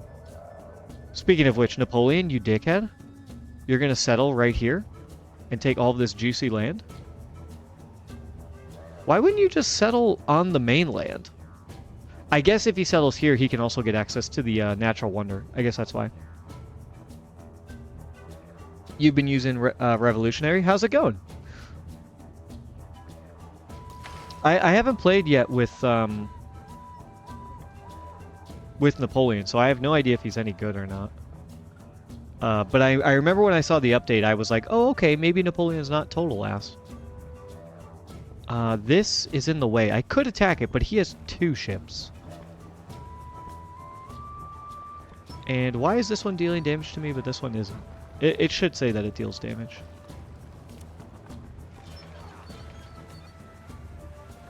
I don't want to attack you. I want to go down here and attack them.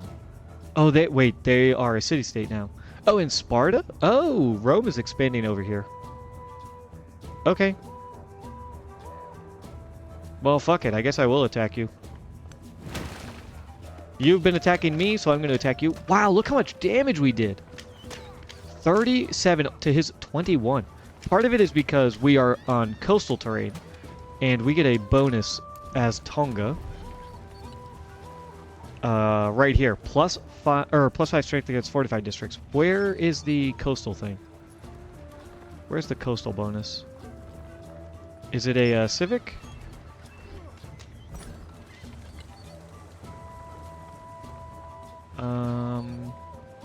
Yeah, +3 oh, that's... Oh, yeah, yeah, yeah. +3 combat strength for infantry and naval units when adjacent to coast. So we're actually stronger because we are on coast. Or, you know, adjacent to coast, I guess. But it's Antiquity Age. You're always adjacent to coast, so you literally always have a +3 bonus. It's a huge buff. The free commander full of units when they war declare is really strong. Other than that, until they change it so that you don't lose all movement on rough tiles, he's a bit meh. Better than Simone? Okay. I did a Simone Bolivier run, and I quite liked it. I did Mexico, or, you know, I did Mayans into... Did I go Mayans to Incans? I think I did Mayans to Incans to Mexico. I can't quite remember, but I definitely played Mayans. Because Mayans with Simone is a very strong combo, right? Because you get all that science, and then you can funnel that science into your war machine. And you get to start going to town, with, going to war with people. And that's basically what I did, is I went to war with like 3 people, I think. Like 2 or 3 people. And I took over some territory, and I had a really strong game. But if you're saying he's better than Simone, that's pretty good. That's good. I mean, it's possible too, and I mean, I've only played 1 game of Simone Bolivier, so it's possible that my experience, which was playing as Mayans, is a bit jaded because of how strong Maya is. Really, you find it to be one of the weaker leaders. That's interesting. I think that his free war support is so good. And getting 1 free constructible is really good, and not having to deal with unrest is really nice. But yeah, I mean, that's kind of all he does, so... He's not the strongest by any means. He could definitely use a little bit of a buff. But getting 1 free war support is really good. I think just pairing him with the Mayans makes them go really, really ham. Because of how much tech you can get, the production boost that you're going to get. Spawning in tropics is probably the best spawn in the game, I think, because you have so much food, you have so many natural resources that you can use. You're going to get good happiness, you're going to have good production from vegetated terrain, right? Like, I just think the Mayans are absolutely cracked.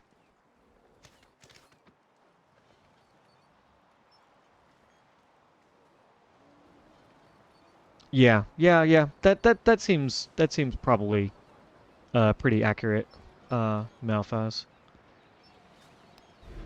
Alright, we're working on that. I finished... What was I working on? Oh, I'm putting a market over here so I can build my amphitheater and arena over there. I don't have anywhere really good to build a lighthouse. I guess I could put my lighthouse here, and then in the next era just put my unique quarter right there. I guess that's fine.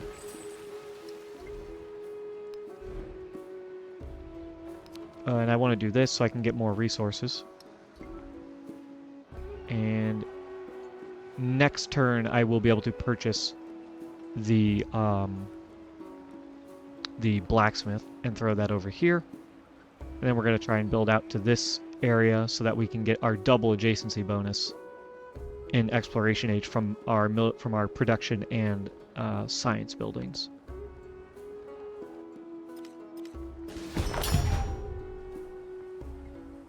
Damn it, Napoleon still killed my ship. God damn it. It's okay, I have a lot more on the way. So, we're gonna start wreaking havoc soon enough. Inventor. Noun. Alright. And I believe that is the last codex I need, right? Yeah, Napoleon settled there. That's fine. Charlemagne. Hatshepsut is suzerain of Shengal. Open borders completed. We got a codex. And where the hell is my unit? Oh, he's settling down here. Where is my... Here he is. I can't go that way. Okay, and honestly, that's fine, because I couldn't go here because Charlemagne is there. So I'm going to do a search action, just so I can see all of this territory. Now that I know what's here, I can send this guy out here to get a look at this open ocean. And then send him down the coast to get an idea of what Charlemagne has that he's working with. And then we have almost the entire map revealed. That's crazy. And speaking of, let's just do this. Future Tech. This is going to Commerce and then Future Civic. There's no reason for us to get Mastery, the Mastery. Although I guess... Do I get a bonus? Actually, now that I think about it, let me check my attributes.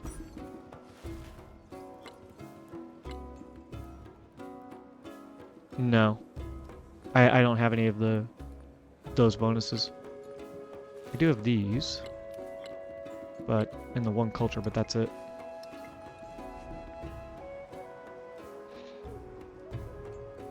I wish you could get more attributes in Antiquity. Because it's so hard to go down the attribute trees consistently. You can do really well in Exploration Age to work your way down, especially, you know, if you have a good transition. But when you transition to the Modern Age and you just have a shit ton of attributes, it doesn't feel as good because the Modern Age sucks. So I would like to see them maybe do something about that. Yeah, I agree, Malphaz. It's tied to them, or part of it is because attributes are tied to wonders, and on Deity, getting wonders is really hard. Because the AI just rushes wonders like absolute crazy. I used to easily, on Deity, be able to get the 7 wonders. Ever since the update back in like June or whatever, I've never done it. Ever since they updated the AI to make it stronger, I haven't ever been able to get it. I've gotten close. I think 1 or 2 games, I got to 6 out of 7. And, you know, had the last one stolen out from under me, and I was so pissed. Oh, and let's go ahead and purchase the barracks here. I don't want to waste any time. Or the blacksmith. Are you kidding me? I'm 4 gold short. You dick. Oh well.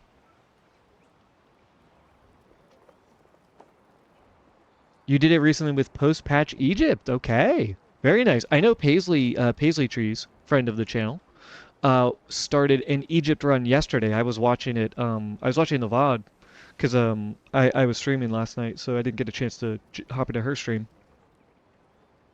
I watched some of her VOD. I know she was working on it as well because the Egypt patch looks pretty good. But the caravan moves on. It's still map dependent. So that's the only thing, is you are still reliant on what map you get. And if the RNG is bad, you just have to restart and pray that you get something better, you know, on the next one. But it looks pretty good. I'm going to give that a try. I was, earlier in the stream, I was kind of thinking of maybe doing a Let's Play of Egypt. Just because I still have to finish my Ibn Battuta game. And then I want to do another pirate game for sure. Another Tonga game for sure. Maybe I do a Tonga game for Let's Play? I don't know. I kind of, as someone who does Let's Plays and streams, it is sometimes hard to figure out which one I want to do more of. Trying to find the right balance. Let's go ahead and... Actually, I don't think I need to make any changes. I think we're fine with what we have. Alright, you expanded. You go ahead and grab this silk. And then you expanded. You can go ahead and grab that fishing boat.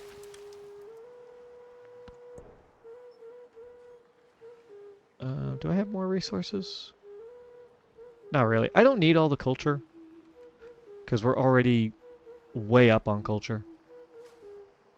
What I need is science, and I really don't have a lot of specialists because I've been expanding across all of these rural tiles. Um, I think you just keep grabbing rural tiles. I don't think there's any reason for you to change. What I can do is go ahead and buy my blacksmith now. Drop that down here for the nice +8 bonus. All of a sudden, all of this is going to be so much faster to build. Yeah, very nice.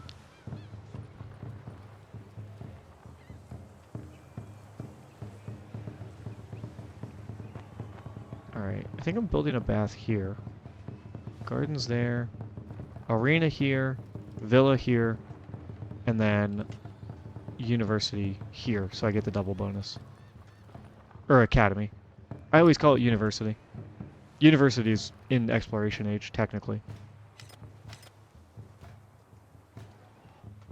And I think it was, what, 300 gold to buy a Kalia? Yeah.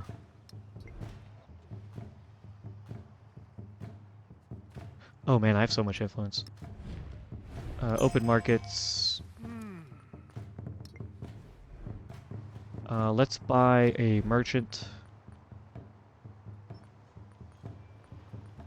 Oh, not enough gold. Oh well. Let's check out my trade routes. I could trade with Wasset. Sort by leader. Oh, I could trade with you as well. Did you not have the Cowrie unlocked before? That's annoying. So 1, 2 trade routes, and then... Oh, he has 2 really good trade routes. Out of range. He has only 1 good trade route. Improve trade relations with Napoleon. I kind of don't want to, though. I want to go to war with him, I think, in the next era. That's kind of what I'm thinking, because he has some pretty nice territory that I want. You know? I do want to, however, send a merchant over here, because this will give me a cultural bonus, which actually I don't even need. That's my, my unique quarter. It gives, +2 in, culture for every trade route with the city-state. That's why my culture is so good. 259, which is second most, only to Hatshepsut, who's a culture-heavy civ. So we're actually, yeah, we're doing really good in culture. How's our science? 173? Not bad. We're 4th? We're 5th? That's not bad. 5th, middle of the pack. Which, by the way, if you're new, the music that's playing in the background is the Tonga music that came with the update. Yeah, Napoleon's got to go. Yeah, I agree, Belfast. He gots to go. We're friendly with him for now, but it's only a matter of time before he hates us. Yeah, his leader agenda, he really hates us. The only reason he likes us is because we've been doing endeavors, because earlier in the game, when we met him pretty early, and so we did a ton of cultural endeavors.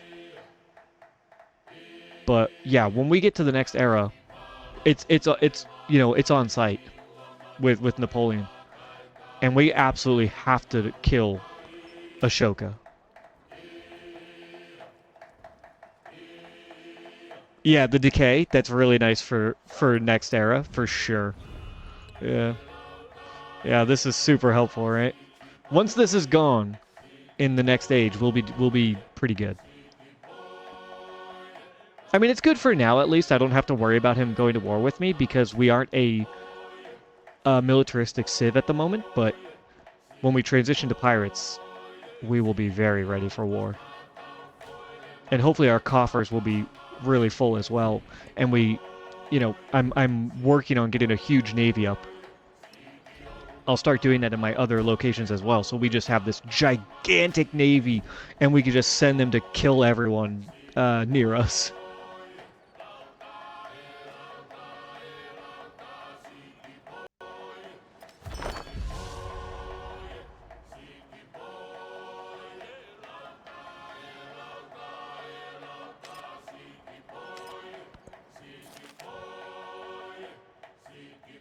Oh, nice. 50 gold. Poor Simone. He thought. He really thought.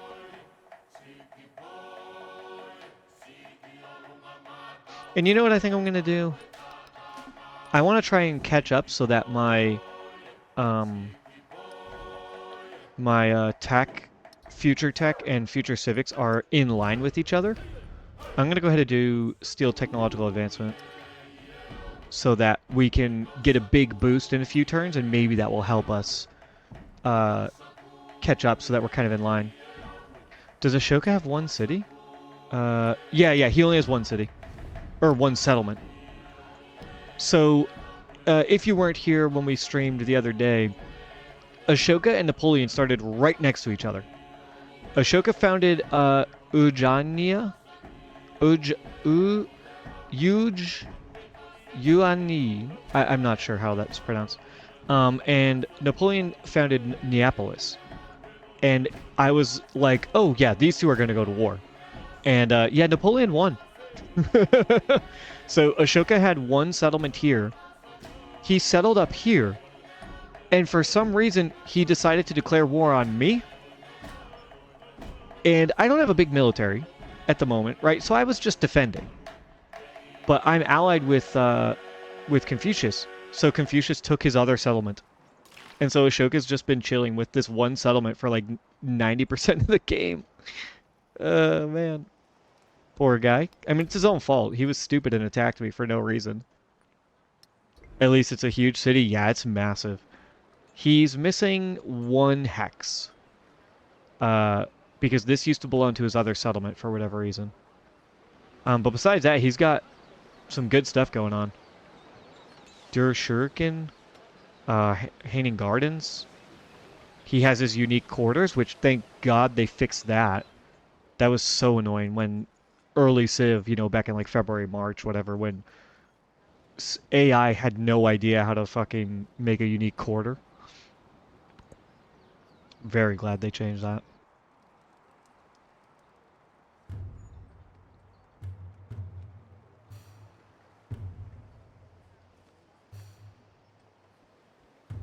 We are up to 88% on the Antiquity Age. We're at turn 152, which is kind of late.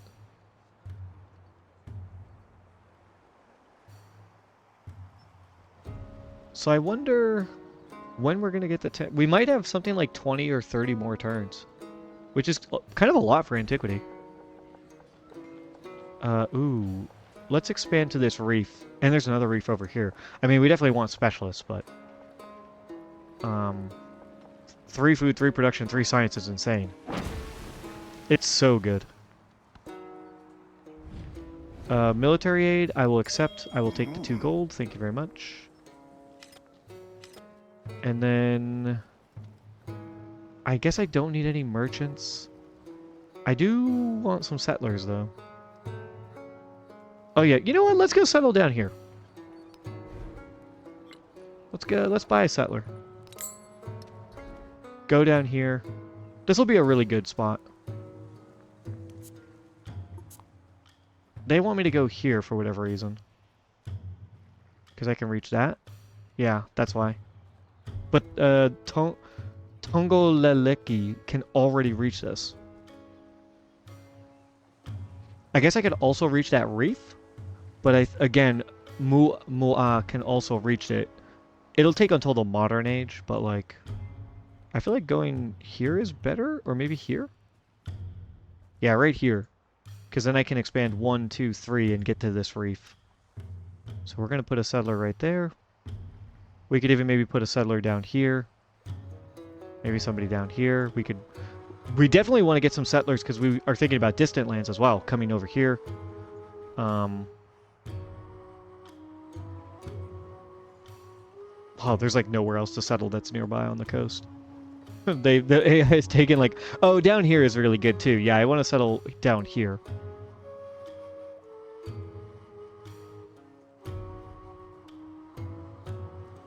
So let's do that. I want you to go here. And We can make some more military units as well. Which this commander, I went down the ranged path because I thought it would be more effective for us since we're going to be more of a naval civ. And yeah, I could probably get him some siege units and like staple up, you know, on like the edge here and attack these walls. I mean, I'm gonna have a huge navy as well, but and maybe we do look to convert you to a city finally. I've been kind of on the fence about it.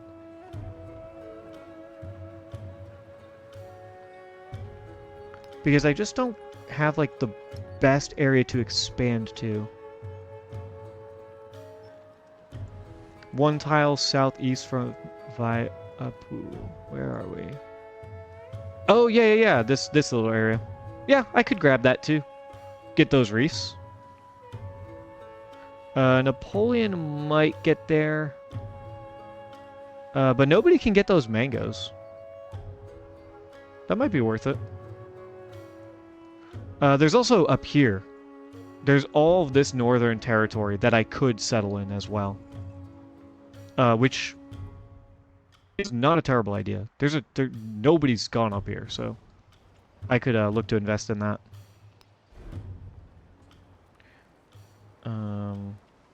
Just gonna take them a little bit to get some stuff built, so maybe I save up money to purchase some buildings instead. Because the age progression, especially now that I'm doing future civics and I will very soon be doing future tech, the age progression is going to start to fly by.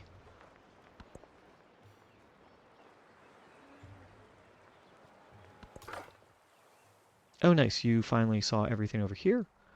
Why don't you just go down like this way?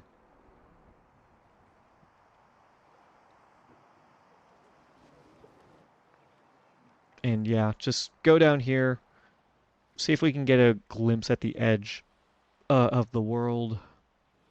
And then that's basically the whole map, except for this little tiny section as well.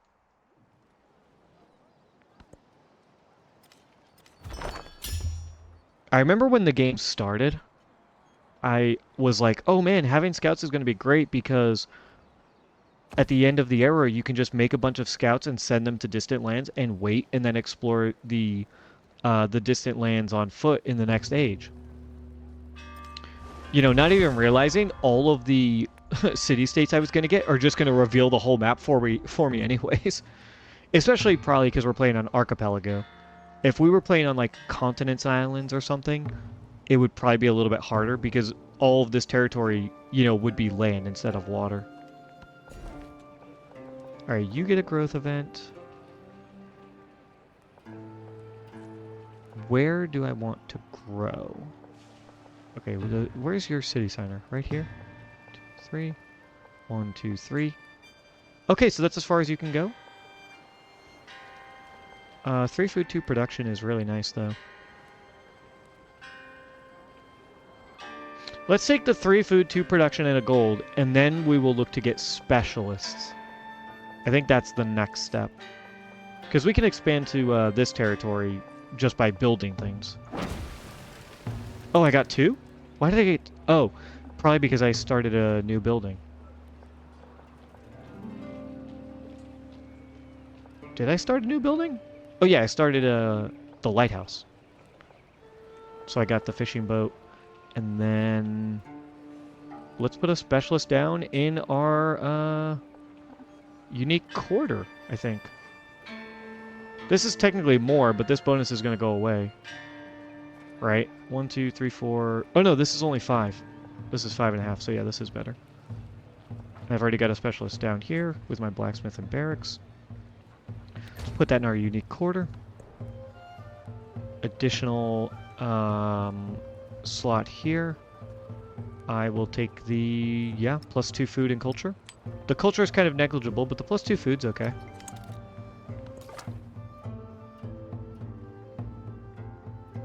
You are done exploring, I think. Yeah. I'm going to send you up here so that in the next age you can get on land and just explore the rest of the map that we don't already know. And I probably should produce more scouts so that I have them spread out at the end of the age so that I can actually get goody huts. That's actually a really good idea. Confucius went right there. That's fine. We don't care about anything happening over here. Surprised he didn't settle over here for some reason. Right? Like, am I crazy? This would be a great settlement. 1, 2, 3. You could grab that tin.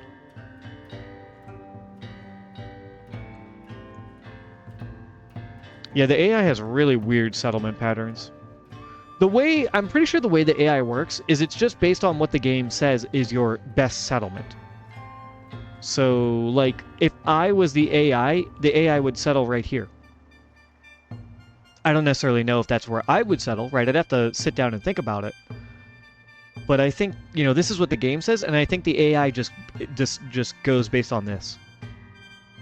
It's like, okay, best settlement location. It doesn't take any long-term strategy into account. Which I guess is fine, because how could a computer take into account long-term strategy like that?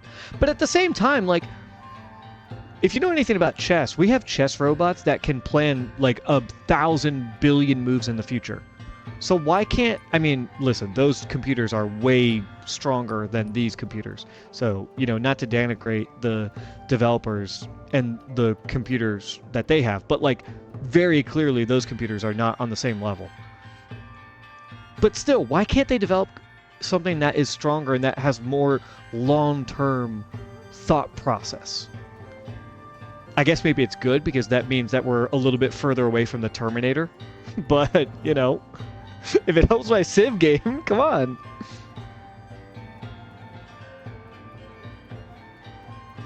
Some sort of loyalty mechanic? Yeah, that they had that in Civ 6, right? Where if you were too far away, you would have less loyalty.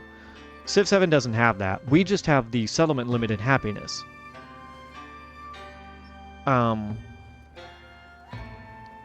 Which it would be interesting. I don't know if maybe they're thinking of ever doing a loyalty mechanic at all. But that would potentially help with like forward settling. I mean, they've already talked about before how they fixed forward settling or adjusted it. Way back in like March or whatever. But yeah, loyalty, that would be an interesting mechanic if they brought it back to address forward settling in a way.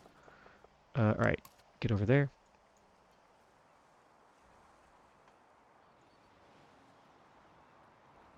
You had a game where the AI decided to forward settle me when you were Assyria, so you grabbed their second settlement immediately. You beat Catherine in the Stone Ages. Oh my god. Yeah, that's incredible. Assyria, I haven't played Assyria. I don't have the DLC yet. But they are so incredibly strong. Like, if you thought Persia was good at attacking people, holy, Assyria goes crazy. Get rid of that, get rid of that, get rid of that. And especially if you do Assyria into Mongolia with Genghis Khan, oh my god, you're just a powerhouse. A militaristic powerhouse. 1, 2, 3. Babylon can't reach this. That's kind of annoying. That's like a really not great spot to be. Truth be told. Actually, if Babylon was gone, that would be better, because you could settle kind of over here, grab all of these resources, and then settle down here and grab the rest. Settling down here wouldn't be bad because we have the natural wonder, but it's so far away from my home. I think I want to go up here. Where would be a good settlement? They say down here. But I'm thinking up here? I guess if I settle down here, I can grab all of this stuff. I can grab this.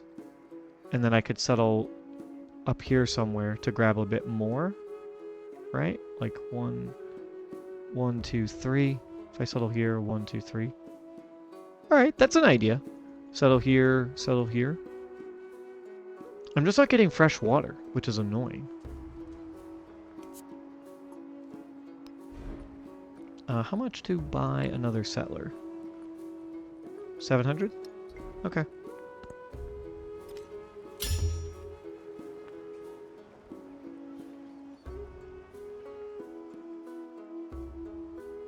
North of the marble, you can make a fishing key with 4 districts.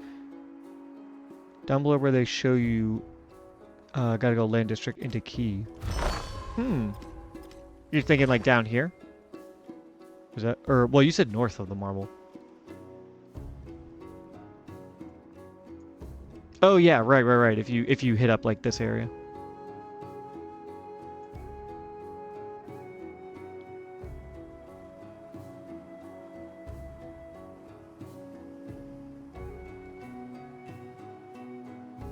Hmm. Yeah, there's definitely some stuff to settle over here. I'm just not quite sure where. Oh, adjacent to it. The forest tile. Interesting. Yeah. If I settle here, though, I do get access to this reef, which is pretty nice. And I can still get a ton of this land. Although, I guess maybe settling here, 1, 2, 3 would be better. Does Cowrie go away in the next stage? I can't remember. Cowrie... Civ 7. Let me just look this up online.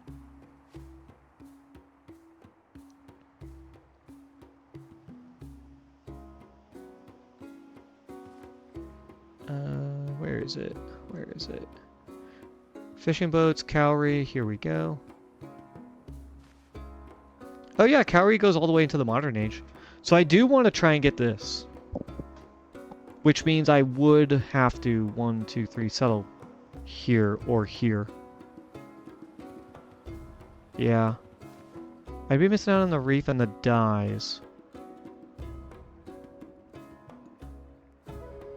But yeah, I'm thinking I could maybe settle here and then settle over here somewhere. Could kind of build around like this. But it could just be a big town. You know, it doesn't have to be anything fancy. And I think that's part of archipelagos. You're just going to have a lot of towns because they have such awkward spawns. And you know, to be fair, we're going to make the most of our militaristic operation in the next age. We're going to go after Ashoka probably first. And then we're going to start raiding, you know, Napoleon. And going after Napoleon. We will have Confucius by our side, and we will probably also have Egypt, Hatshepsut, on our side. And we should be able to maybe squeeze Napoleon from 3 sides, right? North, east, and west. Does he have any friends? He's only friendly with me. He's literally hostile with everybody. Yeah, we're gonna knock out Ashoka at the start of next round, and then we're gonna go after Pompeii, Neapolis, maybe Narbo Martius we go after. Just because, right? Just to grab it. And just try and take out Napoleon. The betrayal. We're his only friend. Listen, I'm a pirate, okay? What would be more piratey than having a tenuous alliance and then stabbing them in the back? It's the perfect plan. They'll never see it coming. All right, let's grab this tile. Oh, shoot. I should have grabbed this so that I could get the reef. Oh, well. Yeah, it's fine. 20% on my military production. I don't care, Charlemagne. We got the city-state. Let's do +2 resource capacity. And let's go ahead and drop... I guess just the food, right? Just give me extra food. Oh, and I have 2 here. I would rather have the food over here to help them grow.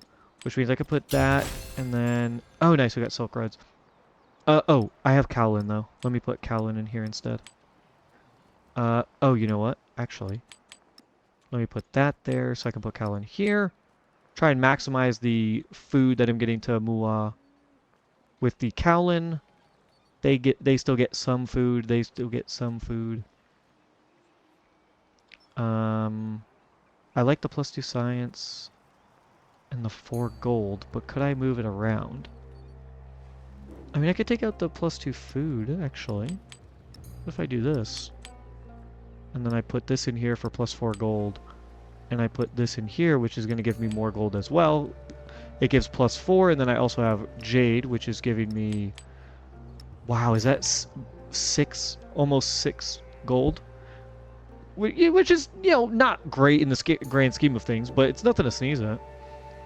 And then I can just go ahead and put... I don't need the culture. I'll just put dyes in here. Is it dyes helping at all? Are they doing anything for me? Just happiness?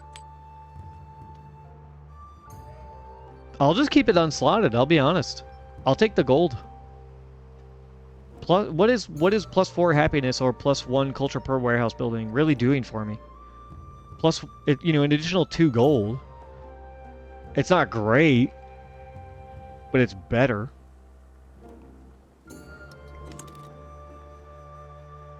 Oh, Simone Bolivier is now unfriendly with us. I knew that would happen. Yeah, it would have been more useful early on, but at this point, you know, it's doing nothing for us. Confucius. Oh, wow. We went from like 83 to 93 progression on the age. Yeah, Simone hates us now because we stole independent power from him. And he also dispersed an independent power that I was befriending. Chichen Itza used to be an independent power. He fucking killed them. The prick. I mean, I'm not against going to war with all of these distant powers civs because they all hate me too. Dude, everyone fucking hates me. Except for Confucius, Hatshepsut, and technically Napoleon doesn't hate me yet. Yeah, we're gearing up for our pirate quest. Okay, that is every building here. I guess I'll start building ancient walls as well. And kind of the way that I like to do it is I like to stagger it so that I'm getting a little bit of wall production in as well as my Kalia production. Although, you know what? I gotta be honest. It's probably not worth it. Like, I just want a big navy. I don't think I need to worry about defending. If I'm on the offensive, I don't think it really matters. 1, 2, 3, 4, 5, 6, 7, 8, 9, 10. That's going to be 2, 4... That's going to be, what, 20 turns? The game has a max of 20 turns left. I'm just going to make as many ships as I can. Speaking of, here's another one. Let's go ahead and buy a civ... Or a settler, excuse me. Oh, I need 760 gold. Okay.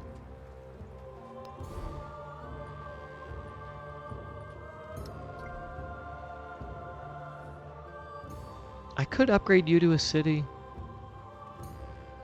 But if I do, how much room do you have to build? Really not much. 1, 2, 3, 4, 5, 6, 7... maybe 8, 9 if I somehow get over here, which is going to be unique quarter. Oh, let me look here. It would be 1, 2, 3, 4, 5, 6, 7. I guess it's possible.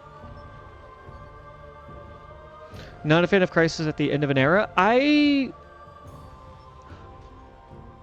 don't dislike them, but I don't like them. Because I don't think they're hard enough. This is actually the first game I've ever played without the Crisis. Because I wanted to try the new civs, and I wasn't sure how good I was going to play. And I'm still playing on deity difficulty, so I was like, you know what? I'm going to take the Crisis out. I don't want to worry about it. I just want to play the civ and see how it goes. Right, get a feel for them. Usually, though, I do play with Crisis.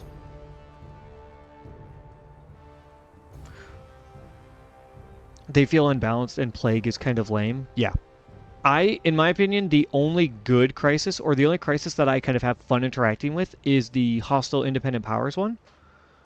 Because that is the only one where you can interact with it in a fun way. Like, Plague is just, oh, I guess I make a Plague Doctor, and that's it. It's basically the game just kind of RNG decides that your city is fucked.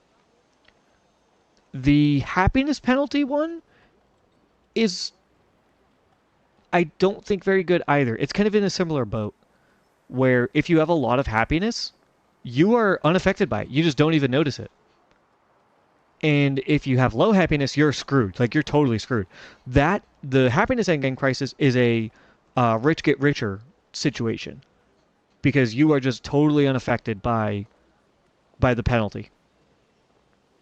And then if you have a ton of gold, then you get a free villa in your town, basically, right? Because if you have enough gold, you can just buy it, and it's irrelevant. So I don't like that one either. The exploration age crisis, I don't think matter at all. I don't think they are interesting because I think where Civ 7 is best is in antiquity. Exploration is okay. It's good in the beginning and middle, and then it tapers off. So I think exploration age needs a bit of rebalance, and the modern age is like just broken. The modern age just is terrible.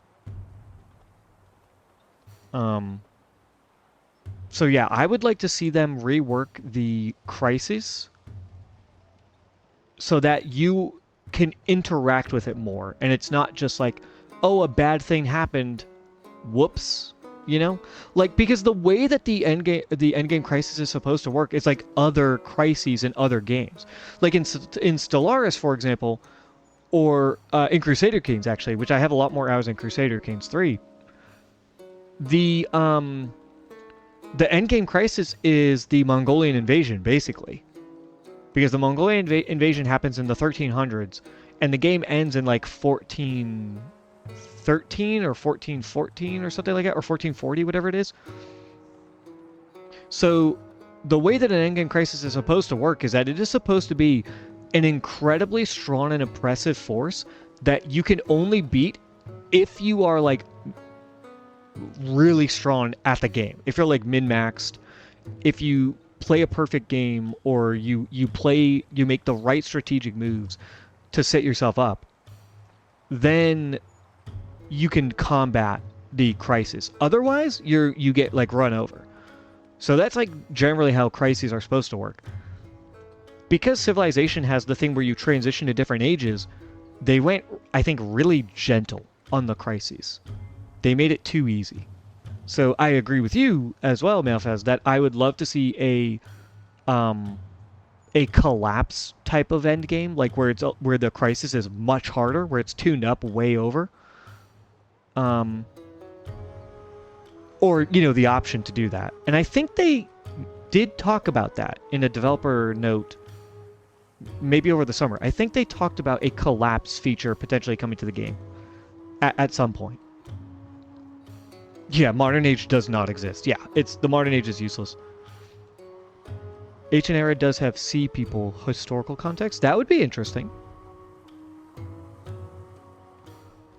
Yeah, that would be an interesting one if you could have like sea raiding, right? Pirates or something. I mean, we have pirates in the game, but if there was like a pirate, like antiquity age crisis where all of a sudden you're getting raided and you're having to fight back, but that works exactly like the independent powers one. So they're very similar but different. One's on land, one's on the sea. But I like the idea. Yeah, the transition from exploration age to modern age is way too easy. I just think the exploration age, or here's what I'll say. The way that the game is coded, right? The way that the deity AI works is that they get a massive early boost, right? They get a huge buff early. They have huge culture, huge science. They get free walls. Their military is super strong compared to where you start. So when I play deity, I play a little bit conservatively. I get my city, I build it up, I get a couple towns, I keep them nearby, I build those up, and you kind of play catch up with the deity AI. And I try to make some allies, at least one or two allies, so that if something goes wrong, right, if one of the AIs is warmongering, I have some backup to kind of help support me. Once you get to the end game though, and you have caught up to, as long as you play well, if you have caught up to the AI deity difficulty, that's it. Like that's as hard as the game gets. The deity difficulty, the deity AI doesn't get increased bonuses in exploration age to start. They don't get increased bonuses to start the modern age. So once you catch them, you win. Like the game's over at that point.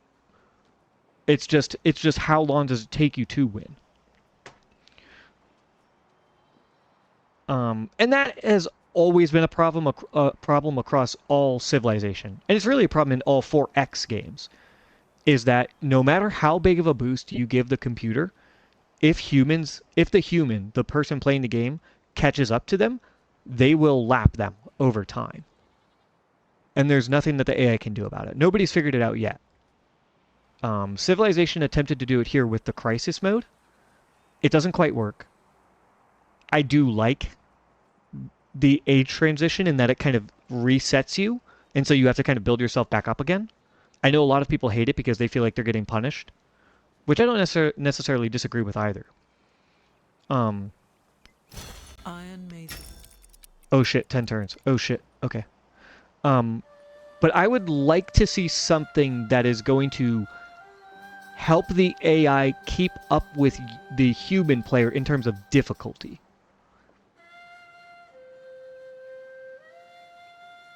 Maybe all in one for a massive invasion like the Independent Power and Sea People. That would be interesting. That would be interesting for a collapse feature if it ever came to the game, if you had every crisis mode at once. That would be unique.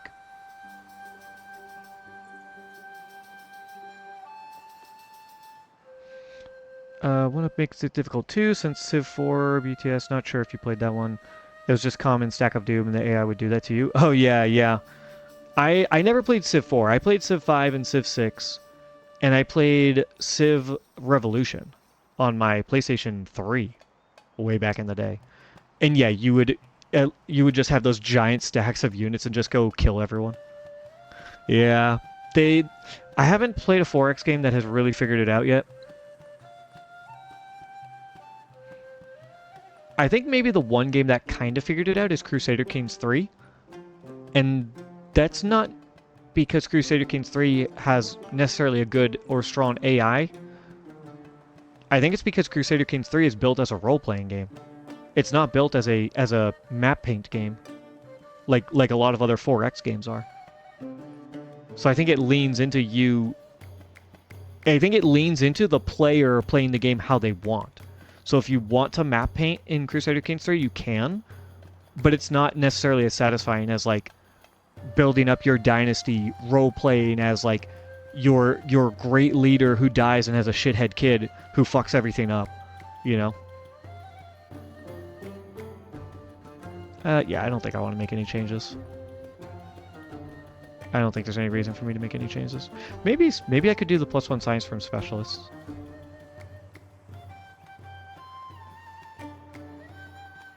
I mean, do I really need... I guess I don't need survey anymore. I've used it up. Like, what am I going to do with it? Let's do +1 science. 192. Nothing crazy. Oh, I got a wild card attribute, and it's a science one. That's good. That's really good. This is what we want for the next age, for sure. Future Civic. Okay. You are going... I was going to send you down by Napoleon, but why don't you go fuck around with Ashoka? Because he's the one we're going to go to war with first. He's the easiest target. There, go there. Yeah, it's just as much a gameplay design problem as an AI problem, hence the percentage bonus of stats and Civ. Yeah. Yeah, I agree. You know, Civilization, throughout every iteration, has been designed basically as a map painter. right? You expand, you conquer, you colonize, all that stuff, right? All the horrible things that humans have done throughout history. And that's like the fun of the game, which shows how messed up we are. But it's a fun game. um, but it's not the only way that you can play Civ, right? You can play it very defensive oriented. You can play it very friendly. I like to play Civ as a city builder mostly.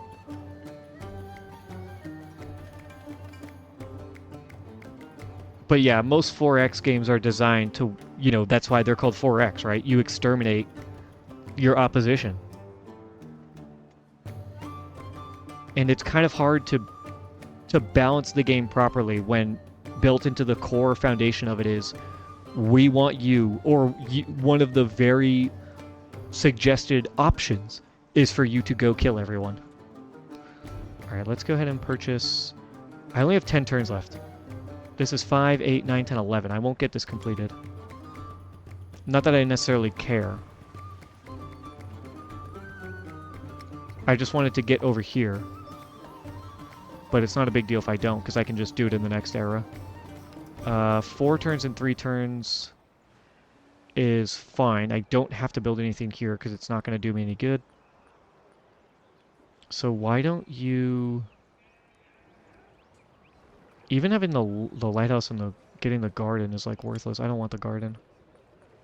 I mean, it's going to give me +2 food, +2 happiness in the next era.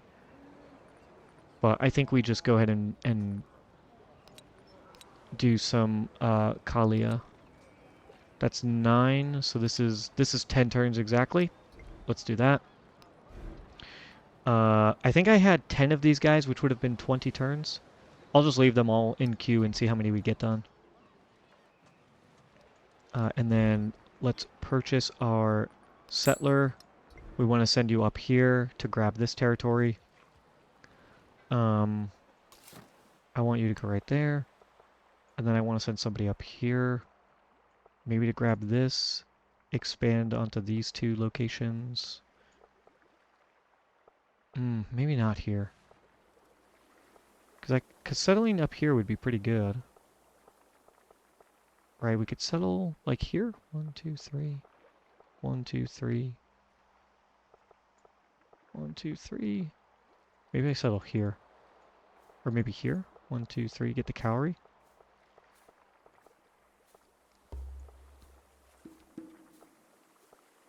I settle... I don't know. I can't look at it too much or I'll drive myself crazy.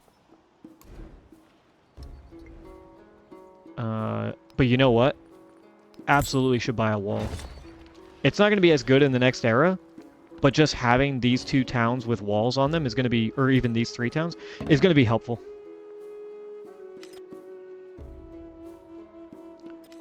I play as a city builder until deity AI gets too far ahead. Oh, or builds a wonder you're trying to get. Yeah, if they build a wonder I want, it's on site. Oh, that gets me so mad. Which, by the way, I was working on Mundo Perdido for, I think it was like 20 turns. Right here. On the very last turn. I think Napoleon might have built it. Who built? Yeah, Napoleon built it, I think. No, that's Monk's Mound. I was so pissed. I think it was the Roman Empire who built it. Oh, here it is. Yeah, this motherfucker. You dick. You dickhead. Oh, he declared war on Amina. Probably wants to get his city back. Alright, I have all of these ocean tiles. We do need to prepare, however, for the fact that we are going into the exploration age and we need specialists. So maybe I take this guy. Where's my unique quarter? This would actually also be really good. 6, 7, 8.5, 4, 5, 6, 7, that's 8. Yeah, let's put it on my unique quarter. Let's plan for the future.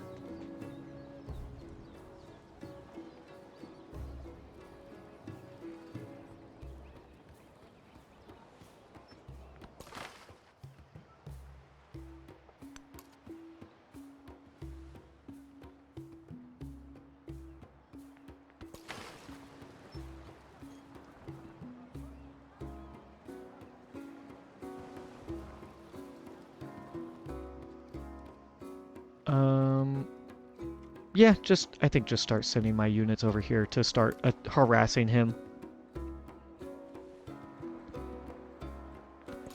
At the very least, getting ready for the end of the age.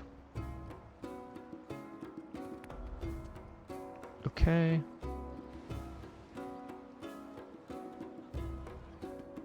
Let's purchase a walls.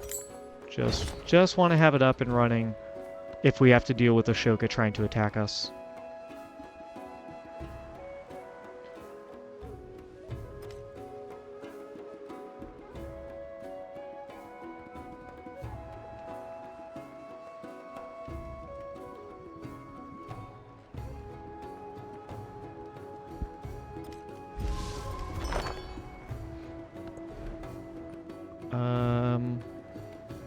Oh yeah, I can't build your fishing key because you have nowhere good to build it right now, which is unfortunate. Can you grow anymore? No, I think you're done growing. This is all coast, this is all ocean. Let's just turn you into a fishing town.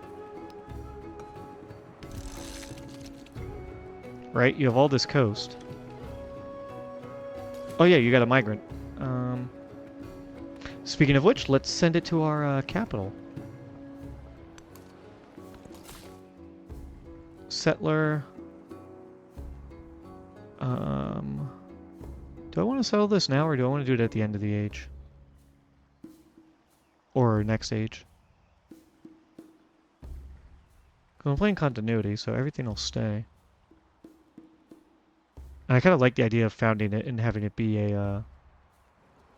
Oh, you know what, though? I just thought of this. Because of the fact that pirates can't train settlers, I suddenly am now very afraid that a settler that I have from the ancient era might disappear. I don't know if it would.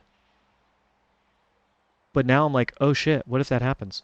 I think we absolutely just settle right now.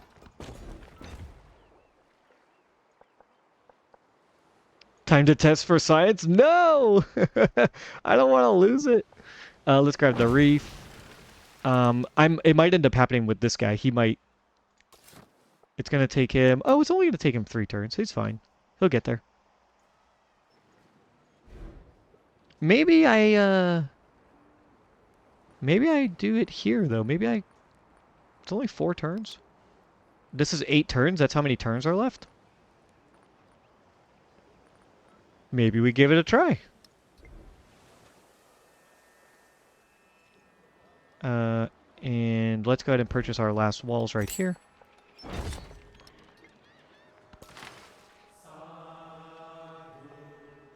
I am in friendly territory, so I don't think he can attack me.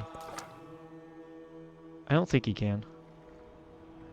Ah, this is all Roman, or, Greek territory. Holy shit, look at his big naval, military.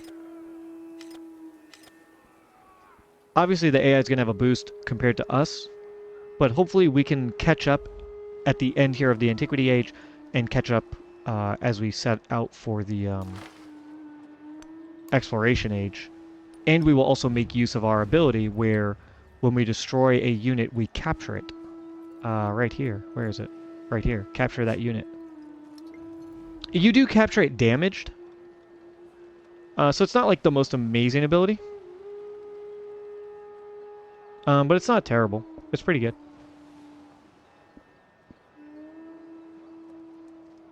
He's anticipating the pirate raiding. He could be. I mean, he already hates us. So he might be building up a naval fleet to come attack us. Oh, that'd be funny. Alright, we're making 300 gold. We are officially 3rd place? 400, 600. Yeah, we're third in gold. But we should be getting more gold in the next era because of our Civ and our leader. So that's very good. Hopefully that helps us. Himiko is going to war with Amina. Oh my god, I have so much influence. I totally forgot.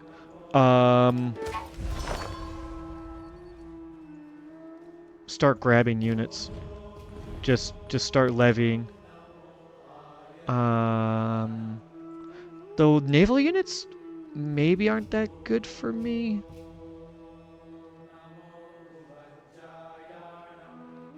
Maybe the galley might be. It's a ranged unit, right? No, these are both melee units, which means I think they will be heavy, or no, they will be light, which the swoop is a light unit. So maybe if I do get this, it will become a swoop, which is the unique Pirate Republic unit in the next era. Low happiness, yeah, because we expanded. That's fine. Let's get over here. You go over here. Uh, that's a galley, that's a galley. Why don't you go here and attack this guy? Oh wow, he did a lot of damage. Oh, it's because I'm not adjacent to coast anymore. Oh wait, no, I am adjacent to coast. Why did I take so much damage? I'll have to double check. Alright, little search. Okay, this is as much of the map as I can possibly see. I think. That is pretty good. I got this guy going up here because I want him to... actually, why don't you go here? Hit this little land and then go east and just get all of this territory. Alright, who else are we friendly with that's nearby? You? I want... Oh, I mean, an archer's fine. I can go ahead and put it in one of my cities. Alright. Who else is nearby? You are in a really awkward spot. Babylon. You only have archers as well. What about you? You have to have. Oh my god, yeah, you have a ton. Let's get another galley. And another one? Okay. Let's go... Leventa, do you have another ship I could take? You do. Because the galley is a light, naval unit, I believe. So I think it will transition into a swoop. And even if it doesn't, even if it becomes a heavy unit, it's still good to have.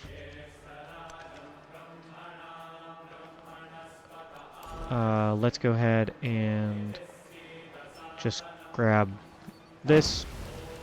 Doesn't really matter much.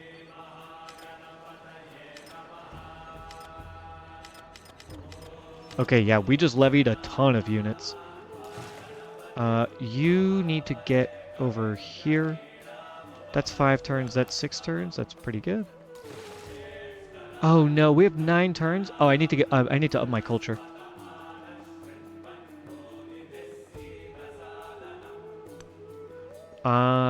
Shit, I don't have any way to up my culture though, do I? Okay. I gotta get this last thing. It would be so good. Alright, you are mine. Come up here. That was 1, and then I grabbed 1, 2... Didn't I grab 3? Where the hell's the other unit? Is it gonna be... Oh, they're up here?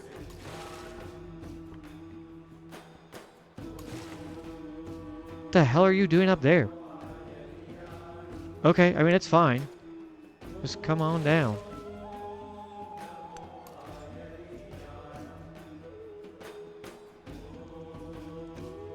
Okay.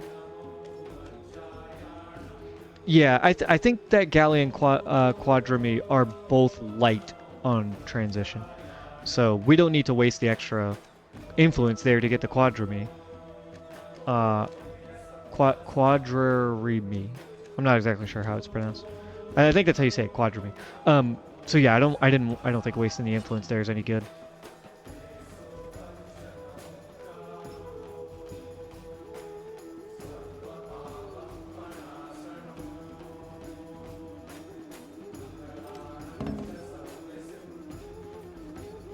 Oh, and he's healing. That's annoying. Why does he do so much damage? +3 for navigation, +3 for my ability. He has navigation. Why did I deal so much damage to that to Napoleon's ship? I wonder.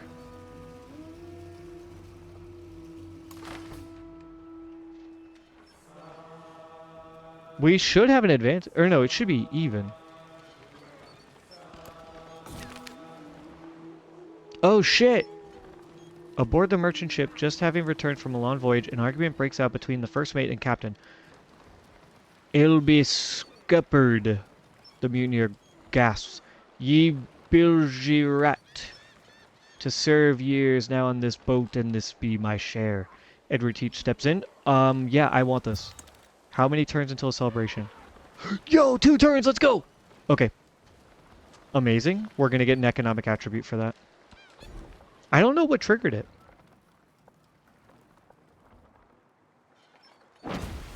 But I like it. I like it a lot. Go here, because I want to grab this. Ooh, 2 new resources. That's perfect. Let's go ahead and... Let's just move the production and happiness here. Because I don't think it matters what my production is. And let's put... that would be 91 culture or 100 culture? Is that enough to reduce this? I don't know. Let me look at my resources again. +4 gold, +4 production, 10% science. Maybe I take that out. 7 science. I mean, it's a big hit. 108 culture. What if I do 10% gold and put in another... That goes up to 111. Is that enough? I don't think so. Oh no, it does say 7 turns. Okay. How many turns are left in this age? I forget. Alright, I'm going to attack this guy. And... Okay, I took a little bit more damage. I don't know why this guy took less. He's also a galley. I don't get that. Why did he do so much damage to me?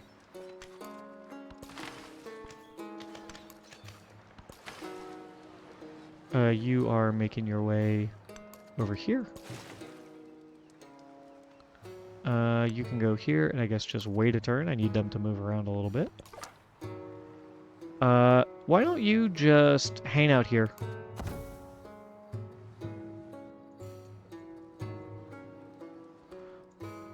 Because in the next era, I want to see where the goody huts are. Oh, you know what? Actually, to be fair, I'll send him, like, over here. There might be some goody huts over here. There could be goody huts up here that are worth it. There's no reason for him to be down here.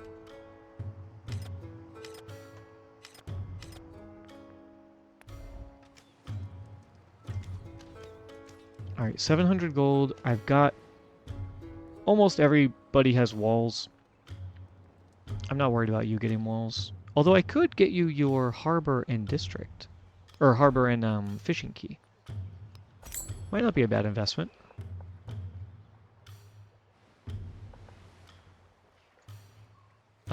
Having you build over here would be interesting, but it's probably not worth it. Like, just put a rural tile there, you know? Speaking of, do I have anywhere else I can put a rural tile? So I could get a festival grounds.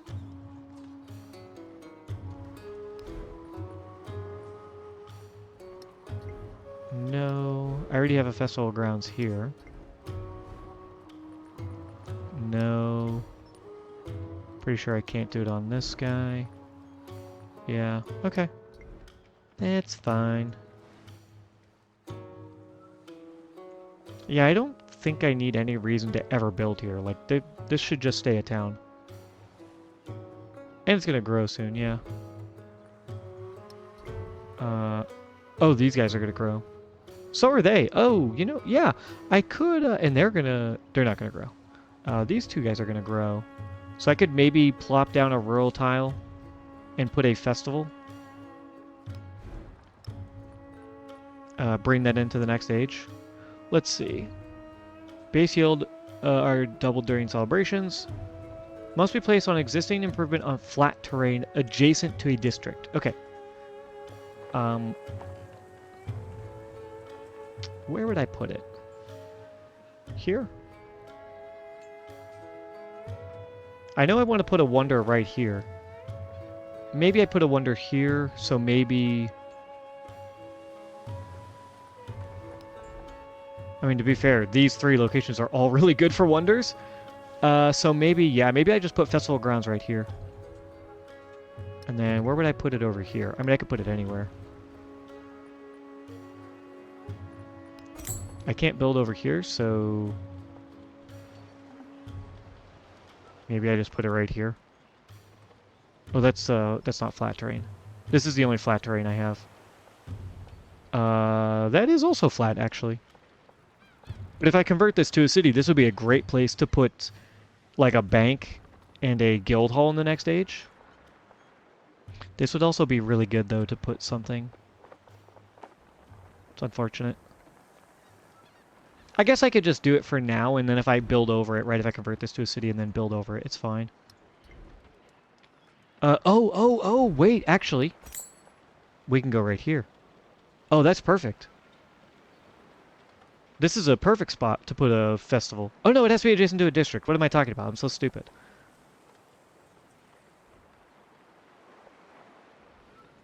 Oh, well, unfortunate. Yeah, it's going to have to go in one of those 2 locations. I'll just choose whichever one gives me the better bonus for now, and then we can build over it later.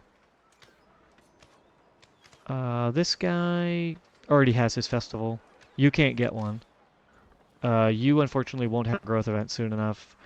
I can give you one, though. I can put one right here.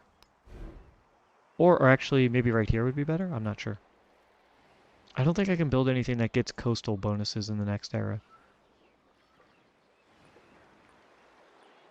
Alright, let's go ahead and drop a fishing key. I guess just right here is fine. This is probably fine for my fishing key in harbor. I don't think it really matters. And then you are going to go right here.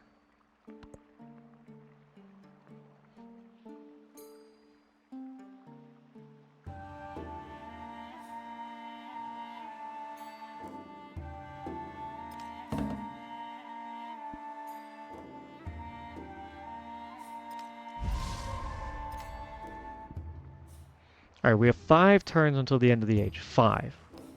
Alright, let's keep that in mind. This is 5, that's fine. I can't get the other stuff built. I could buy it, but it's not really worth it. Well, the villa is actually worth it, because the influence is good. I already built the villa here. That's good. I have everything built here. And I am maybe going to upgrade you to a city. I'm not sure. Let me pack you up.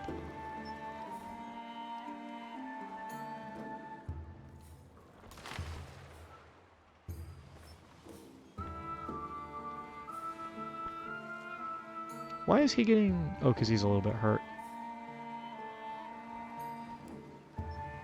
Alright, I do have to be adjacent to land in order to heal, though. Yeah, it's super annoying trying to kill these guys. They just get such a huge bonus, the AI. It's difficult. Unless you also have equal bonuses. Okay. 1 gold, 1 production, 1 happiness, 1 food, 1 production, 1 happiness.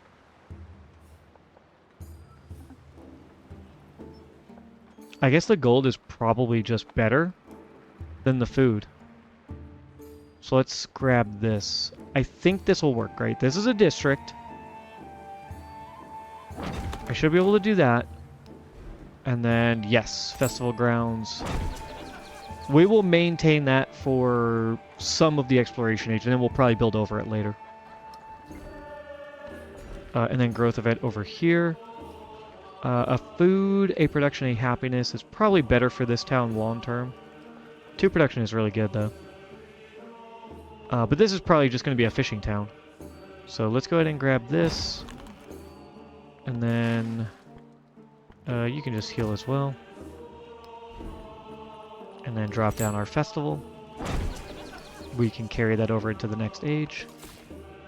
Settler over here. Yeah, just go ahead and settle.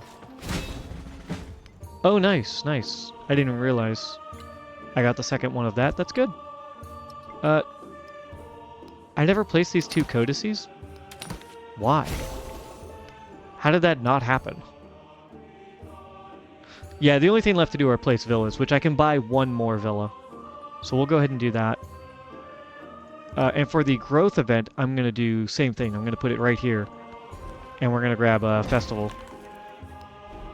Festival grounds. And then we'll save up the money to hopefully be able to purchase the villa so that we can get the extra influence for the next age. Okay, you are moving.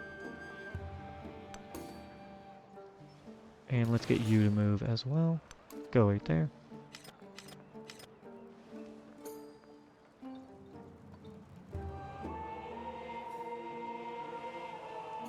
How many turns to build a villa? 6? Yeah, I could never do it. I don't have enough production. You're making some ships. That's fine. Okay.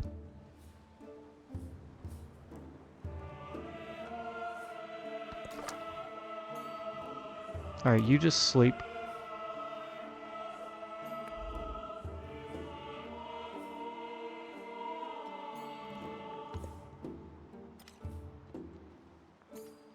Confucius... Oh, shit!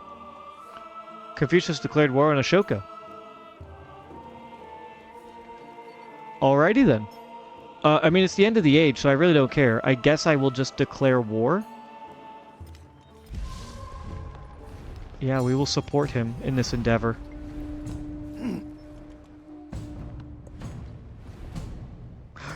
Oh, whoa, whoa, whoa, whoa. He's declaring war on Hatshepsut?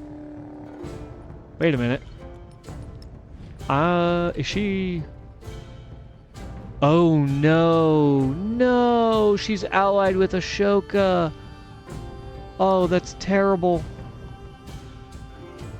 She's gonna declare a war on us no matter what. Oh, shit.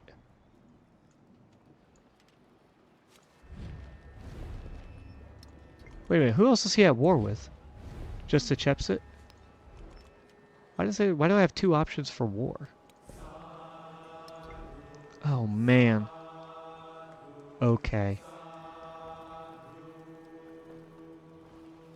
If I had realized that, I don't know if I would have gone to war there.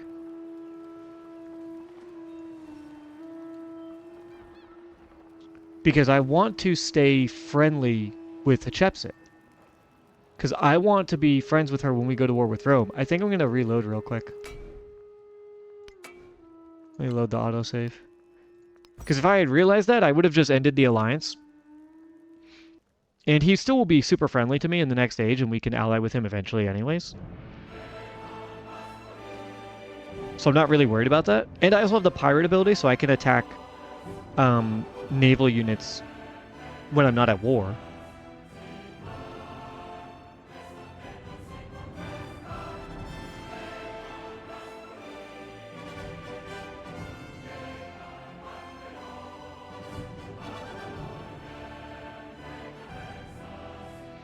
It depends on if he snowballs against me. I don't think he will, though. That's the thing, is I don't think he's going to like knock out Ashoka and then all of a sudden knock me out. I don't even know that he's going to knock out Ashoka because the age is about to end anyways. And when we get our pirate crew up and running, we are going to declare war on Ashoka and hopefully get that settlement before Confucius does. It's just that I really value that relationship with Hatshepsut. I think having Confucius and Hatshepsut on my side when I go to war with Napoleon, which is kind of inevitable at this point, I think that's going to be really good for us. So I don't want to risk losing that. And if we go to war, obviously, all of a sudden we're going to have like minus 60 happiness or minus 80 happiness or whatever it is, or not happiness, relationship, which I don't want to do.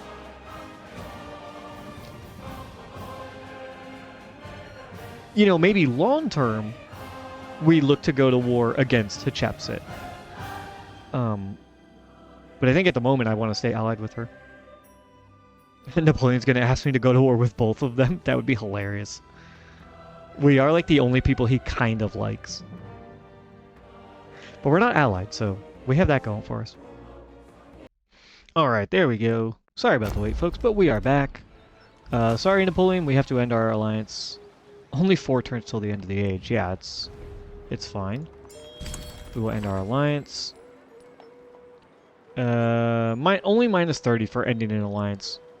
Going to war is, I think, minus 60 or minus 80. Like civilizations with the most specialists, which, I mean, as you can see, Malfaz, we have mutual trade, war against mutual enemy when we went to war with Ashoka the first time, started trade routes, his leader agenda we're absolutely crushing, supported endeavors, all that stuff. So I feel pretty good about us getting our and you know what? I'm going to give him military aid. Because that will also help increase our relationship a tiny, tiny bit. We'll take 20% culture. Let's do +1 culture on warehouse buildings.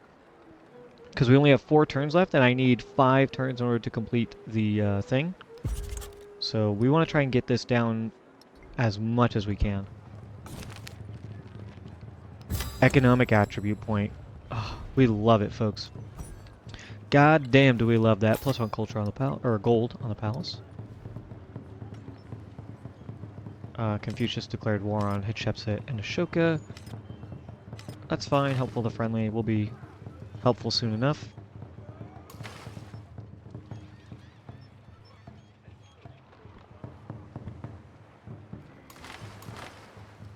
Why don't you go there? We can pincer attack.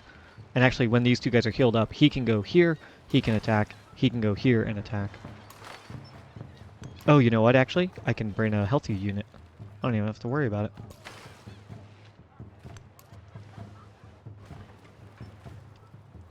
Alright, we have 100 influence. We should, however, save up influence for the next round. Yeah. I could get this quadrummy. I could. For 180, I could do it next turn. I think it's probably more valuable, though, to hang on to our influence so that we have a boatload going into the next era. We can befriend some city-states, right? Get the bonuses for that, and then get ready for our warmongering. Damn, is there any way I can just get this reduced to 3? If it's 4 and we have 4 turns left, I don't know if that means I'm gonna complete it, or miss it by a turn. I can't remember. I have to save up a ton of money to buy a villa. Is the 2 influence really worth that much? I'll have to think about it. Because having over 1,000 gold to start next era would be great. It'd be really good.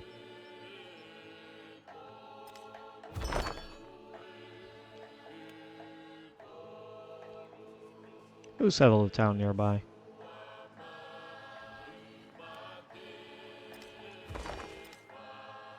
Yeah, 3 turns until the end of the age.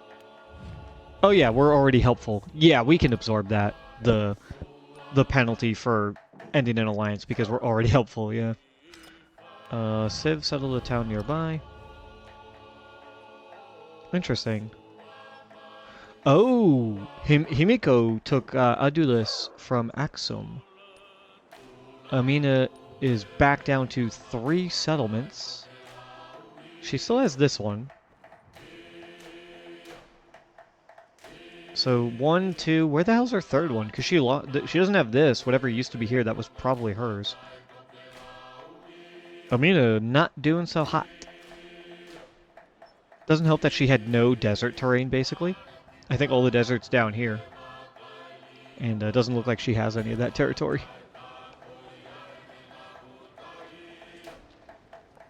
Alright. We could grab this reef. But I want to get ready for specialists in the next round.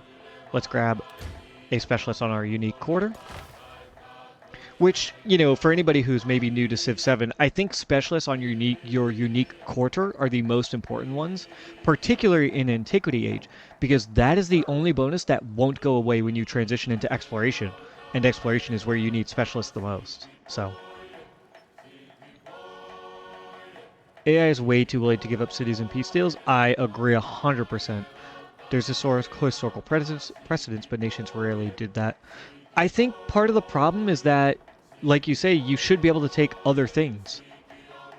And right now, you can't do that. In old civs, when you had made a peace deal, it would be like, give me 1,000 gold, give me 6 of your resources for 30 turns, give me, you know, a bunch of your artifacts, and I won't take this city. Like, that's how it should work.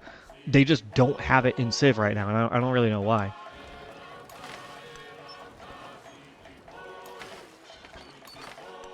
Oh, I'm going to absolutely surround this ship. And we're going to kick his ass.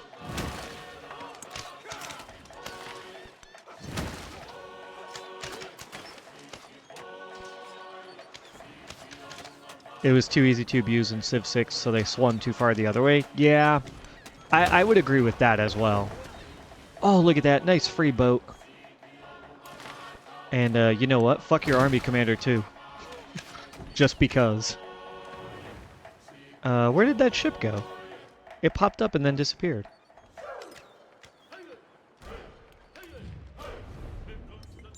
Oh, there's a... Oh, yeah. Wait, what? Why did I get the notification?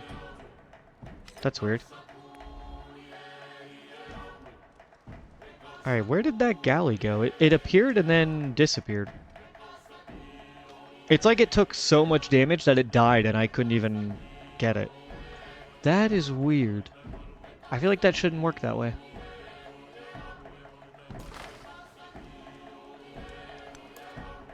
I don't know. Maybe... Oh no, here it is. Oh no, that's a galley I took from Levanta. I don't know where the fuck it went. Huh.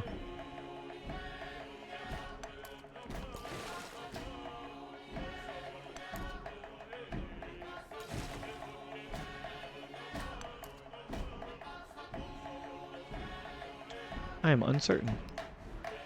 How much to buy a villa? 1,200? I really don't think it's worth it to buy a villa. The two influence is good, don't get me wrong. But I think it's better to have... It's going to be plus 600, plus like 900 gold. I think I'd rather have like 2,000 gold or whatever.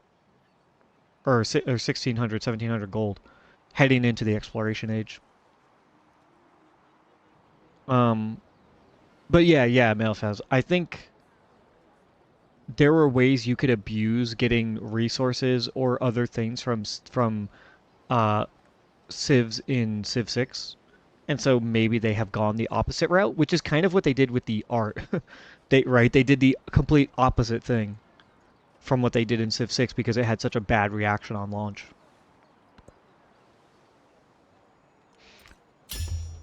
Which, hey, if it's any consolation, maybe that means when Civ 8 drops in like 10 years, we'll have a fully completed game because 2K won't want to take the PR hit.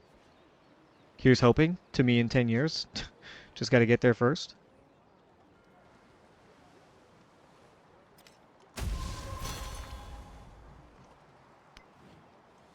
Alright, future tech. Oh, I completed my espionage. I did? I don't remember. Let's go... Let's see, what do I want to grab? If I were to settle over here, I might want some of this territory. So I don't necessarily want to grab this right away. I want to grab this. The masonry, or the marble, excuse me, and the ivory... I mean, ivory is actually really good. So yeah, I should grab ivory because it's going to give me like +4 production or whatever in the next age. Let's grab that. You've played since Civ 2. Wow, so you're used to seeing things come and grow and then be brought back. Yeah, that's how it goes, you know. You know, the early developers make the game that they want. They bring in new blood. They create a game that they want. They leave some stuff behind. New developers come in. They add some stuff that used to be in the game. They add their like, you know, there's ebbs and flows to everything. Yeah, we're not gonna waste our influence on endeavors that are going to end like next turn. We got an expansionist attribute. Ooh, let's go. +1 population. In towns, and towns start with an additional population. This is really useful. Let's go ahead and grab this so that I can expand to get those reefs like I was talking about earlier. Oh, I get a free expansion here. Oh, but these are... That's flat terrain, but unfortunately I can't put a festival grounds there because I don't have a district next to it. Damn it. That's too bad. Not the end of the world by any means, but a little unfortunate. What should I take in this situation? Probably just the +1 science, right? Although actually, mangroves are really good. Having a clay pit here would be great. So let's go ahead and grab this coastal tile, and then we can grab the mangrove when we get our growth event in the next age. And then if they get 1 or 2 more growth events, that's probably fine. Grab the reef. You can go ahead and grab the wine, yeah. Because then I can use that in the next era. Because it'll be food, I think, in the next era. And we get the growth here, so let's go ahead and grab that, because we want to get Cowrie, because Cowrie is insanely good. 17 turns, yeah, we're never going to complete that.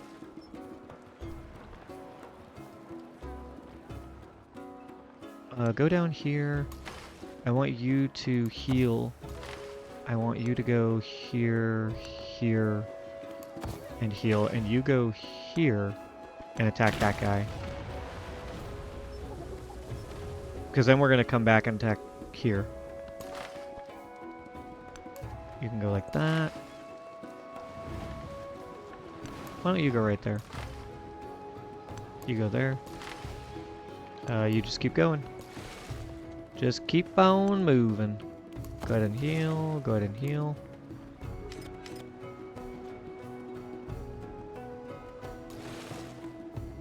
Yeah, you're on your way.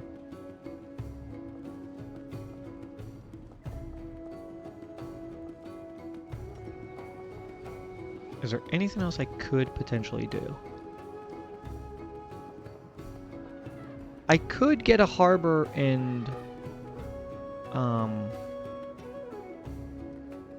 fishing key up over here.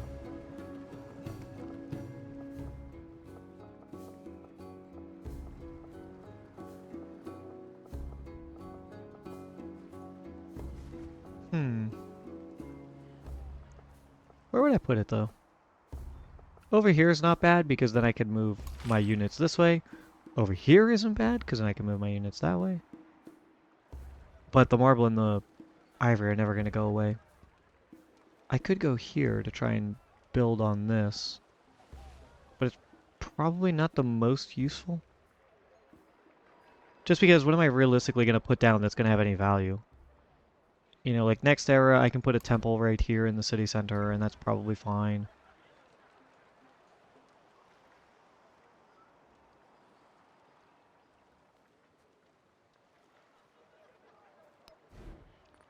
I think... Grab that fishing key. Wow, we're getting 4 food, 2 gold, a science, a culture, and an influence from this. Holy shit.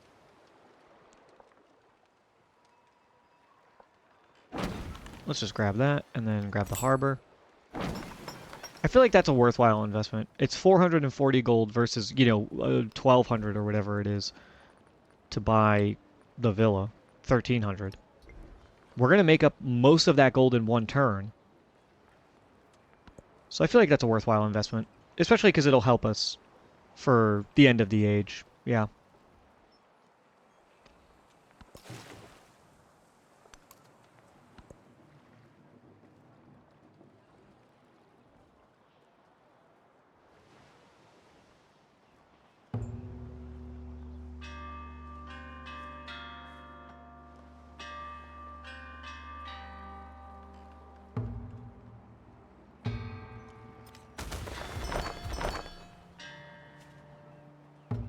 Oh, my espionage finally ended. Yeah, thanks. That would have been great earlier, but it doesn't matter. I mean, 10 turns, what are you going to do? It's basically just wasted influence, which is unfortunate. Alright, production. There's only one turn left, so I don't know. Build that. Doesn't matter. You built a settler. Yeah, just build that. Who cares?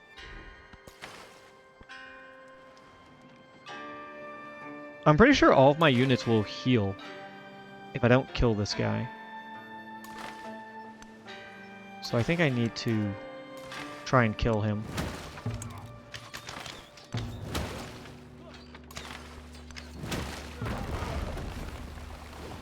Okay, there we go. Now you can see that I got a galley. You know what? I think the last time I didn't get a unit here is because he had a unit on that square. He had a army commander there. I think that's why my galley didn't spawn. That seems like an oversight.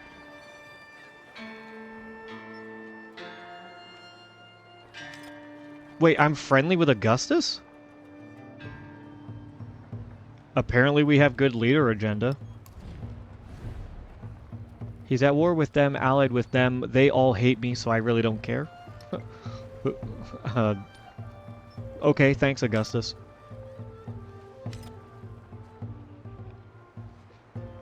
Recent patch really changed city settling. Coast is no longer a weakness. Yeah. Yeah. And I'm a big fan of coastal settlements in general. I just think they look pretty. Like, I like the beauty of being on the coast, you know, getting your harbor up, having the lighthouses and stuff, having some rivers that you can utilize, because there's almost always rivers near the coast. I really like it. So I'm very... As a fan of Axum, they're like one of my favorite civs. Very pleased with the naval update. Alright, you are done. Although, actually, maybe I have enough time to kill another unit.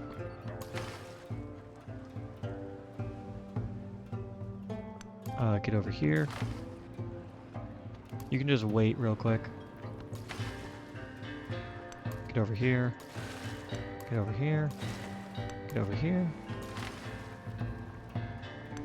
Oh, unfortunate. 2 turns. We won't be able to build our next guy. That's good, though. I had 10 boats queued up, and I built 6 of them. Almost built 7. That's pretty good. So yeah, we have a nice big fleet right here. And we're going to use that to bombard the ever-living shit out of Ashoka. He also still only has 1 settlement, which is weird, because I feel like the AI aggressively settles when they only have 1 settlement. So I'm surprised he never tried to expand. He does have 2 of his settlers here. These are unique settlers, that symbol. Those are unique settlers for Ashoka. Oh yeah, this guy. Just start moving, and we're gonna do a little science experiment and see if you die. Yeah, he's got those 2 settlers, but I don't know what he's gonna be able to... Well, he could settle in the next stage because we are playing continuity, but... I don't know why he didn't try expanding earlier in the game. There was all these islands that he could have claimed. There's territory over here he could have claimed, like... I'm a bit surprised. Alright, 1 turn. Unfortunately, I think we're going to miss out on this. I just couldn't get enough culture production, which is very sad. Oh, maybe I could have put something in here. I totally forgot, but it's, you know, doesn't matter at this point.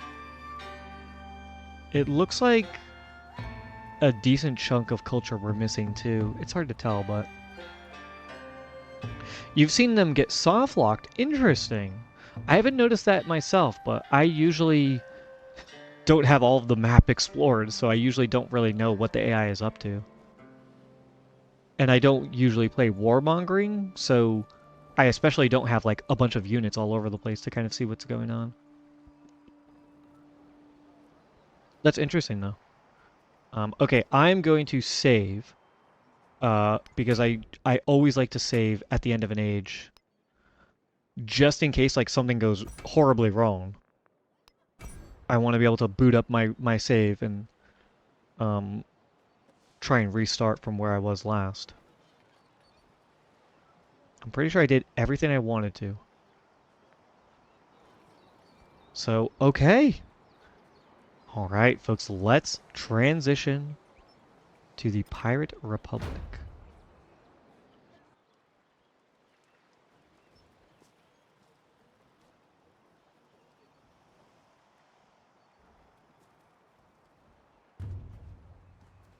We got a ton of gold. We have a ton of influence we're carrying over into the next age. Oh, yes, I did complete it. Oh, fuck yeah, let's go. I thought I was going to miss it by one turn. No, this is the final turn. Okay. Cool, cool, cool. Let's go ahead and get trade routes. Because we want 50% gold, right? Although, this is really good too. Oh, but this is going to be really good. Ooh. Yeah, I think we just want trade routes. Because we want +1. Well, to be fair, we are going to be at war a lot.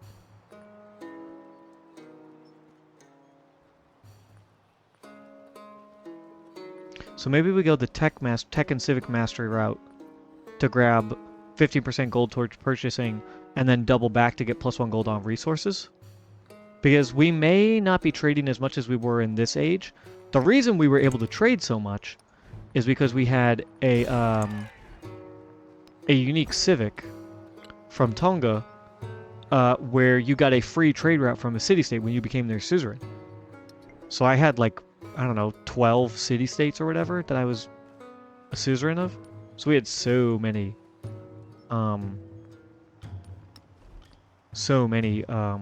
trade routes.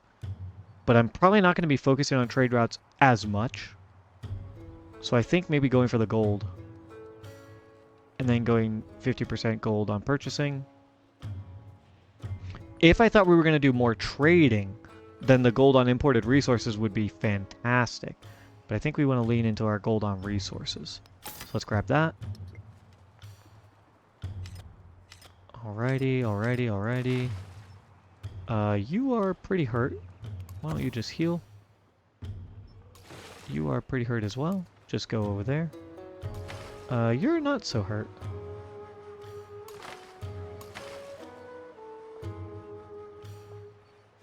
Why don't you two swap? You go here. I want you to go there. You go here. And let's attack and see if we can get one more ship.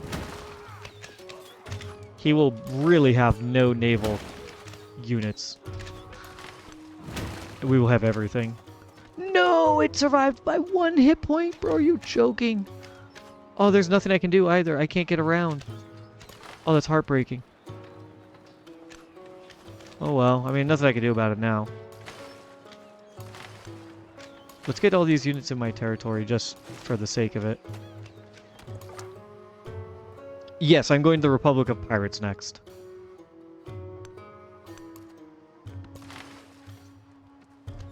Heal up. You can go here. You can go here. You can go here. And you can go here. You can go here. I'm not worried about anything to my left. And I've already explored everything. Usually, you know, if you're playing a normal game of Civ where you're not Tonga, because they're the only Civ that has the unique, the only Civ with this unique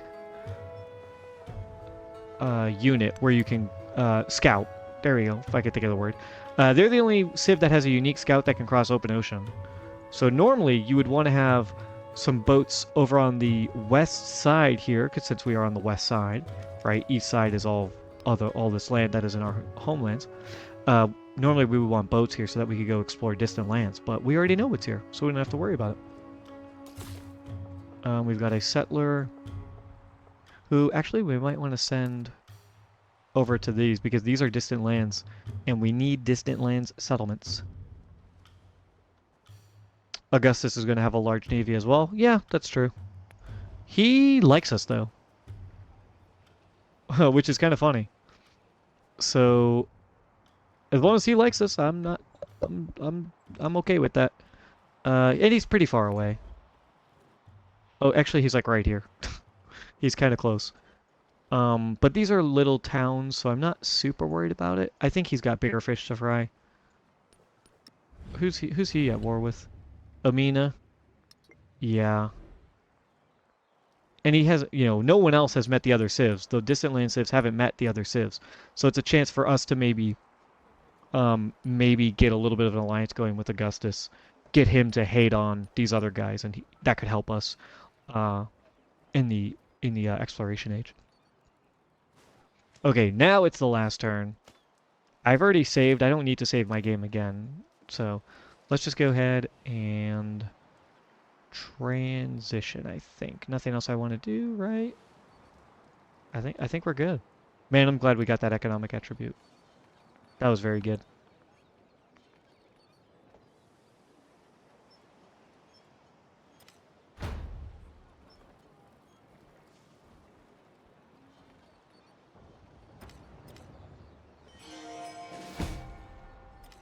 Who died?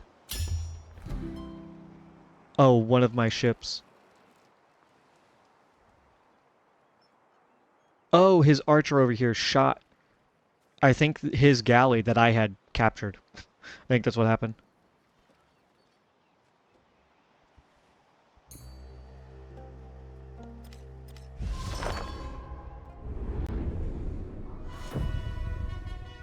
And just like that, folks, the Antiquity Age comes to a close.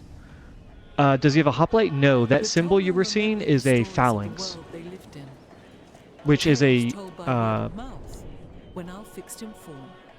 Their it's a unique truths unit, or not a incontestable. unique unit. It's a general unit that everyone can get. So yeah, every civ can have the phalanx, but only Greece can have the hoplite. That's so cool. That looks really nice.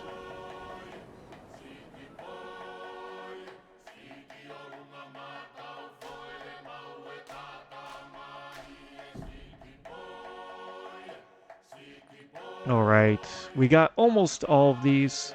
I usually can get the third one on the military path, but it's usually because I expand, not because I conquer people. But we didn't go for expansion as much because we're playing Archipelago, so it's a bit weird to expand. Yeah, I would have needed to get 3 more settlements, which would have been annoying. Pretty good, though. Oh, wow, we tied with Napoleon. Only one ahead of Hatshepsut. Confucius, dude. You didn't build any wonders. Or maybe only one wonder. Okay, interesting. He might have a dark age. We'll see. Charlemagne and all of the rest of them did pretty shitty. Augustus had a pretty good game. Simone did pretty well as well. Alright, 75 experience, not bad. I was hoping we could get all the way across the first level of Edward Teach, but not bad. Alright, so we're going to go ahead, we're going to transition here into our next Civ. Which is the Republic of Pirates. Look how cool that is. That's a really cool artwork. I like that a lot. What does it say here? Historical choice. The most feared pirate of the Republic of Pirates. But I have to go back real quick because we want to change our mementos. So I guess actually, who, if you were playing Blackbeard and you weren't going to do Republic of Pirates for some reason, what would you do? Spain? Yeah, probably Spain. Economic militaristic. They used to be expansionist militaristic, but they changed it in the patch. Spain gets a huge navy. They got buffed, so now their armada has +5 strength. So heavy naval units for Spain get +5 combat strength, which is really good. If you had a bunch of rivers nearby, I guess you could do Songhai. But honestly, that's probably it, right? Like you probably, I mean, maybe Hawaii if you didn't want to go a militaristic route for some reason, but oh, Chola. That's a good point. Chola's a really good uh naval unit. That is a good one. Yeah. You could do Chola and Blackbeard because you're still getting economic. And actually, what's an interesting combo could be going from Tonga, who is diplomatic and expansionist, I think, into Chola, who's diplomatic as well, right? And you're still getting a lot of culture, a lot of diplomacy, or influence, I should say, right? And then you get the economy from Blackbeard, and you can kind of lean into that. And then you could transition into something weird in the modern era. I don't know what. But yeah, I think if you didn't want to play Republic of Pirates, you would play Spain, and then Chola would be my third choice. Yeah. Uh, but before we look at our mementos, let's check to see what we get. Remind ourselves, because it's been a bit, what we get from the Republic of Pirates. So flying gain, we get 100% yields from pillaging and from coastal raids with naval units. So it has to be naval. Settlers cannot be trained or purchased, but we can capture settlers, which is hilarious. I love that the pirates can capture people, because, you know, that's what pirates did. Very thematic. Naval, treasure convoy, and buccaneer units, which we will talk about the buccaneer. It's down here. Buccaneer units can move into another civilization's borders without being at war or having open borders. So that is very nice. There were 2 settlers in Ashoka's capital. That's true. We could go get those. That could be ripe for the plucking if he hasn't moved them or anything yet.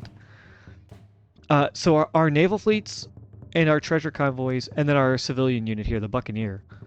I guess technically it's a military unit, but we can move them through other people's territory. Now, moving treasure convoys through other people's territory, probably not the best idea, because you don't want to lose those treasure fleets, because they can be stolen by a new unit that was introduced in this free update, which is the Privateer. The Privateer is a new light naval unit that was just introduced that has the same effects that we have as Blackbeard, which is we can go into enemy territory and attack enemy ships. So the Privateer can do that already. So the Privateer can steal your treasure convoys.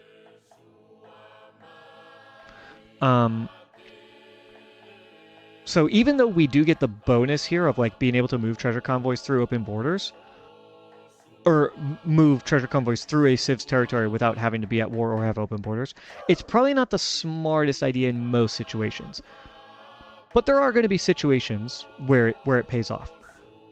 Buccaneer is going to be kind of the same boat where there are some situations where it's going to be good to move through enemy territory, and other situations where it's not so good. However, I don't think they can attack your Buccaneer unit because it's not a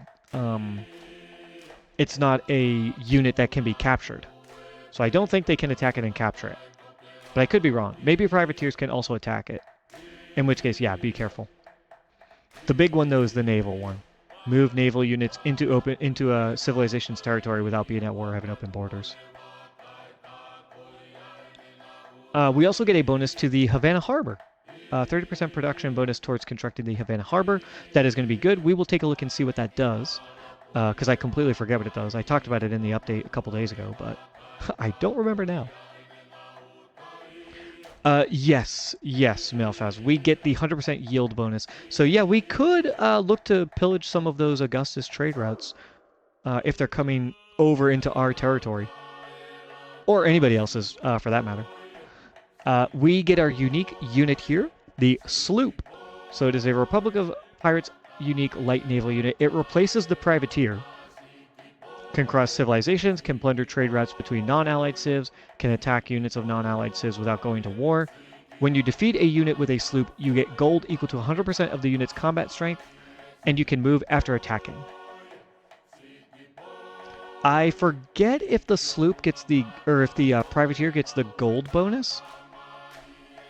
I don't think they do. We'll have to... Actually, I could just look it up right now while I'm thinking of it. Privateer Civ 7.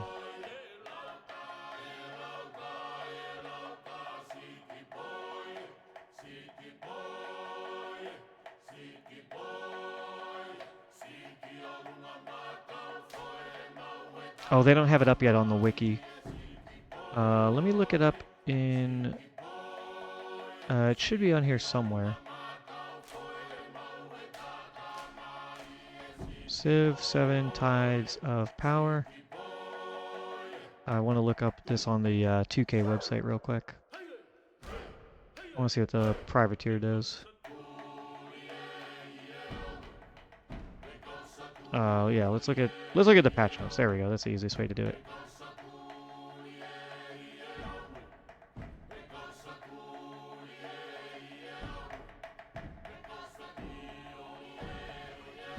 Alright, privateer can attack and be attacked by any non-allied unit, as well as plunder trade routes.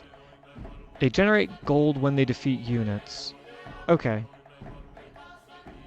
It might be less than 100. Maybe it is 100. I can't exactly remember. Yeah, we'll have to do a comparison to see what exactly makes the sloop better than the privateer, because I can't quite remember. All right, we also get the buccaneer, unique naval commander. So this is our commander right here. Nice little buccaneer hat.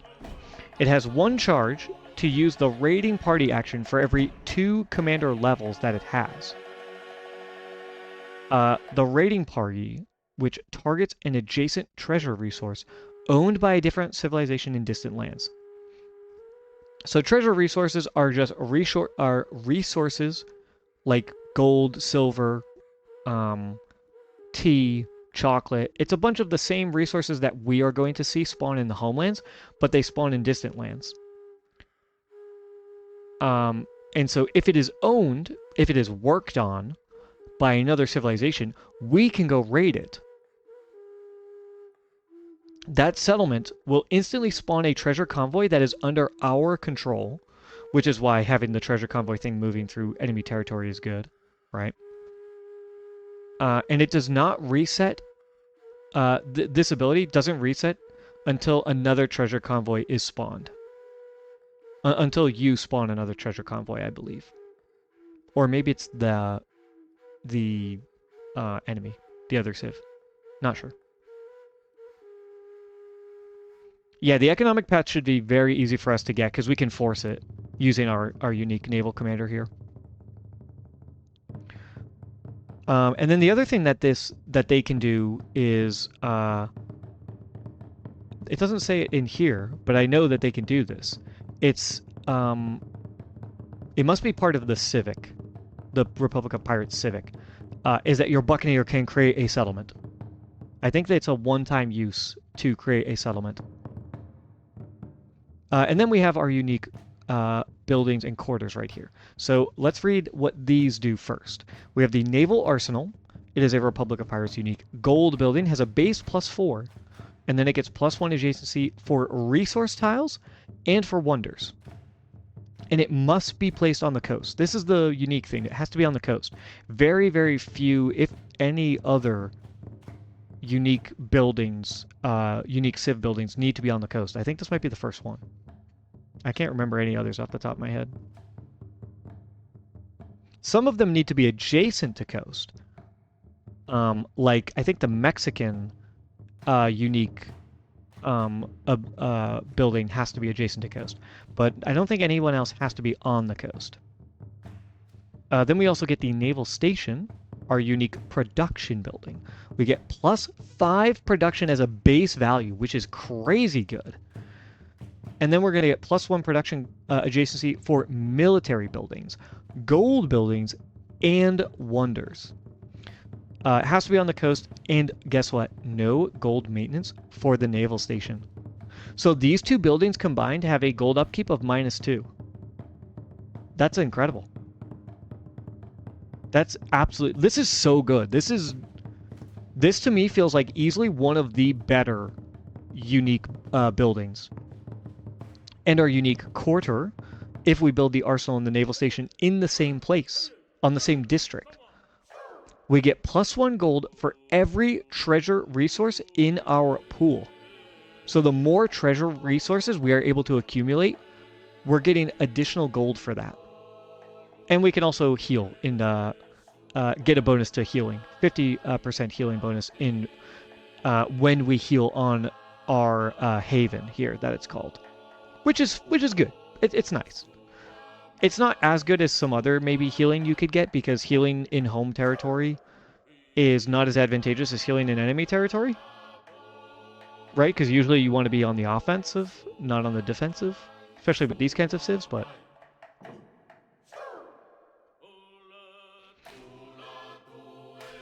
production gold should be fairly strong. Yeah, it should be. We should have crazy golden production in our cities as we transition. Should make this should really help with our military because we can either build ships or we can just buy them and just churn out ships like crazy. And no, it does not matter homelands or distant lands.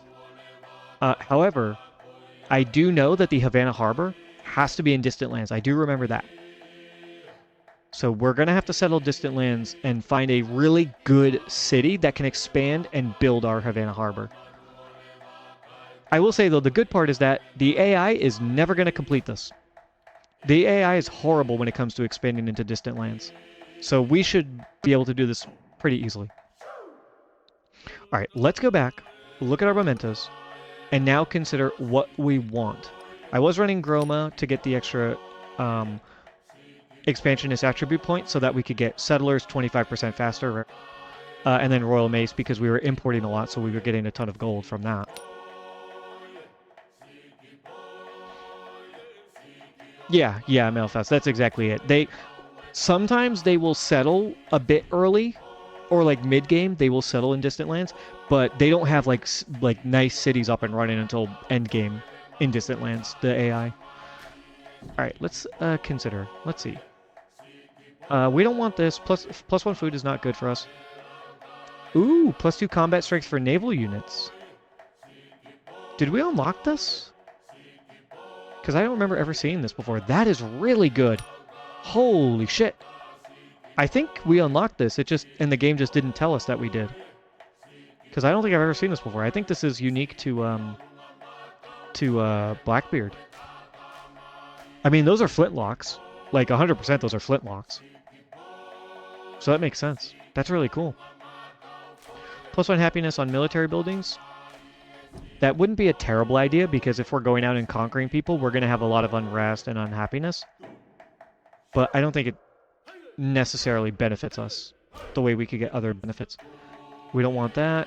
Commander experience is interesting. That's an idea, but again, I think it's kind of like the Davalos medal. It's good, but it's not the best that we could do. Yeah, I must have completed something and the game just didn't update it properly. We don't care about that. +2 combat strength for units adjacent to 2 or more enemy units. That's a thought. I don't care about Amungo Mundi. We literally know what the whole map looks like. I don't really care about that. Science culture equal to 4% of our gold is not bad. That's an idea. That could really help our science and culture. +1 gold per age for commander level. Not a terrible idea. +1 science, sort of similar boat, although it doesn't stack per age like the Scythian battle axe does. Don't care about that. Don't care about that.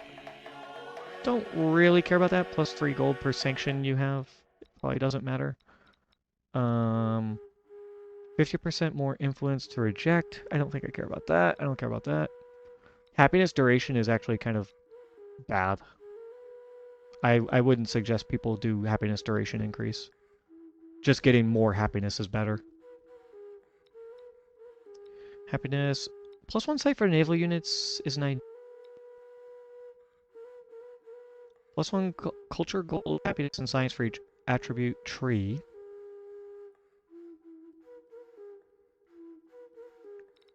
You wish duration helped you pop more celebrations? Yeah. The way that it works right now, it's just popping celebrations is so much better than staying in a celebration for a longer time. Because every time you pop a celebration, you get a social policy slot. So why wouldn't you want to pop celebration more often?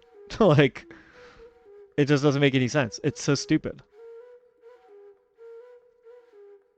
They should maybe rework it so it's not how many celebrations you pop. It's how much happiness you're producing. Kind of work it like a civic or a tech, right? Have have the same pool to build up to celebrations, and just every time you hit it, you get a social policy. So that way, if you're in a celebration, it just kind of keeps chaining, I guess. I don't know. There's definitely a way to rework it. +1 movement for scouts, merchants, settlers, and explorers. I don't think we care about that. +10 doesn't matter. Influence, culture. The +1 gold for imported resources isn't bad. Culture from specialists, growth rate, movement for cav. Influence again, we just don't care about. Science, influence. Settlement limit is not bad. This would be +2 settlement limit. It would be harder for us to convert cities, towns to cities. But we would immediately get a +3 settlement limit to start the age. +1 because we're in a new age. And then +2 from this. That's not a terrible idea. Yeah, some other way to count to have a turn counter so that you can get celebrations while also getting social policy slots. 100 food in the capital. Excess food is happiness. Population, influence. Trade route range. I don't think I care about that.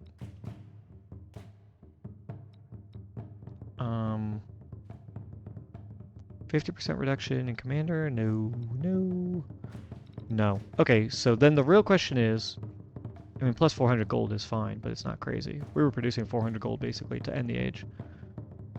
Do I want an attribute? I'm getting 2 scientific attributes, or no, 1 scientific attribute, 1 expansionist. I could maybe use a scientific attribute point.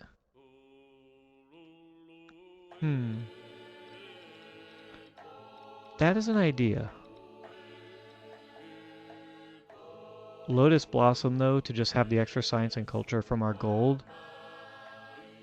It's only 4%, which is really small, but it adds up. If you can get really crazy gold, like, your science and culture just fucking skyrocket. Yeah, and we'll have more art towns because cities are so limited in Archipelago.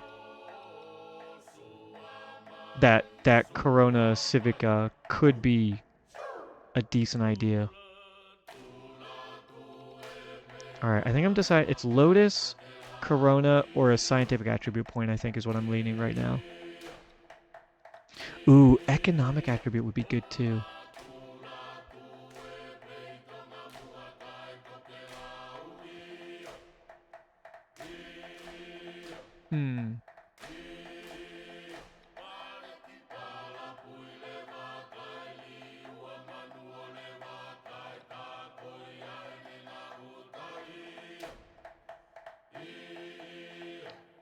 Our culture is pretty good.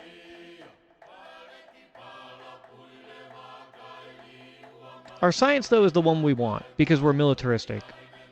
Military and science go hand in hand in Civ.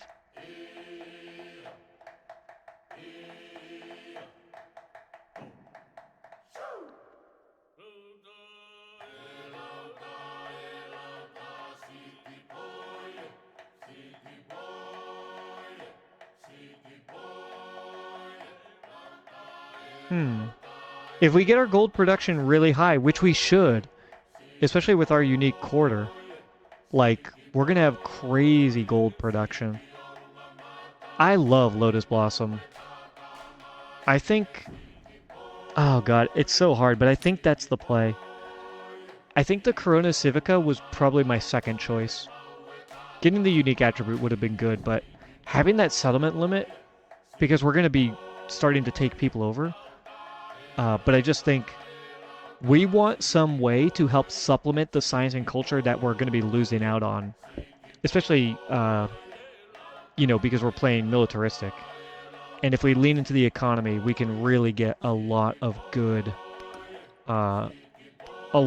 science and culture from that. Okay, let's do it.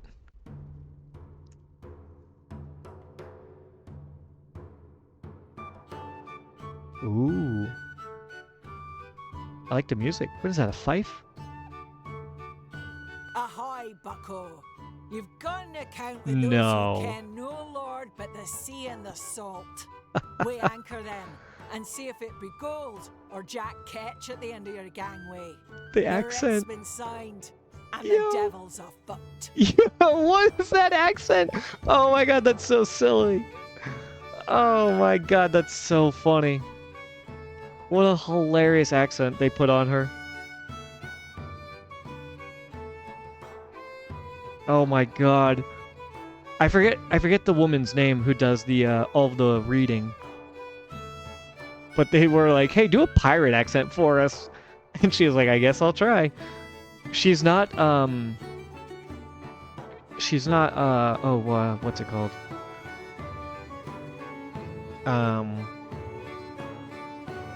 Why am I totally blanking? Was it Cockney? Gwendolyn Christie or something like that? Yeah, that sounds right. Yeah, she doesn't have a Cockney accent, which is where a lot of pirates came from, was from like southern Britain in that region, because it's a very, very poor region. And so they would and it's also where a lot of the naval setup is down kind of south, right? So a ton of pirates are from there, and that's why they, like when you watch movies and stuff, they all have the Cockney accent. Alright, let's see. Tips and hints. Since the Republic of Pirates are unable to train settlers, unlock the ports of Call Civic to give the Buccaneer unique commander a charge to create a new town. Alright.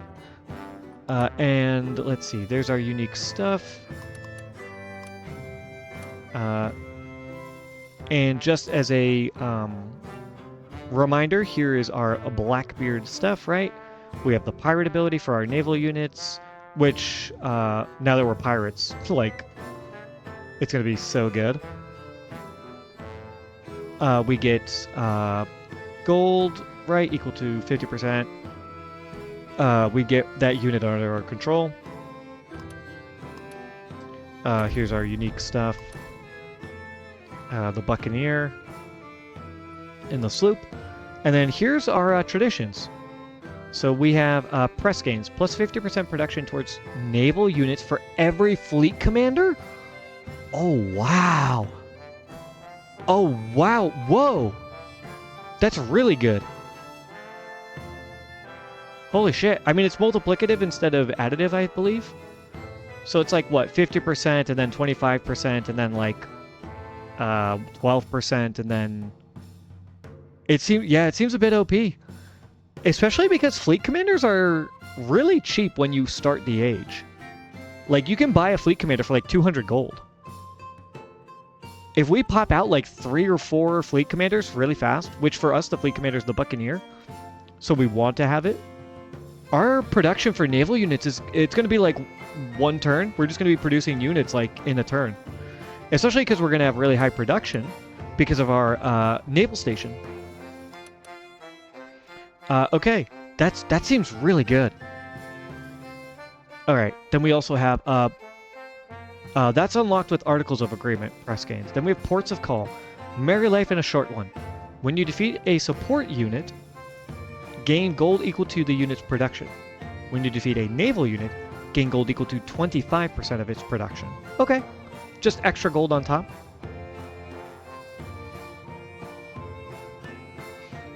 You think the logic is that if you're not playing on continuity, you can get your fleet up fast? That's true. But I think most people kind of prefer to play continuity at this point. So now you can really overcharge your fleet by getting all of those naval units. And Merry Life in a short one is very good because we're going to get gold every time we defeat a unit. A support unit or a naval unit. Yeah, I think that's right. I think they changed it so that continuity is now the default. And then last we have Enemy of All Nations, Black Flag, 100% gold from plundering trade routes. We definitely want to look into that. Now the gold isn't crazy. I think a lot of times it's like 12 gold or something. Unless it counts gold for like resources. In which case then it might be higher. But we will definitely give this a try and see what happens. And then just again, here's what we got. The +2 combat strike for naval units. Oh my god, that's going to be so good. Yeah, this 100% has to be a Blackbeard thing. He even has a flintlock in his art. Alright, let's start.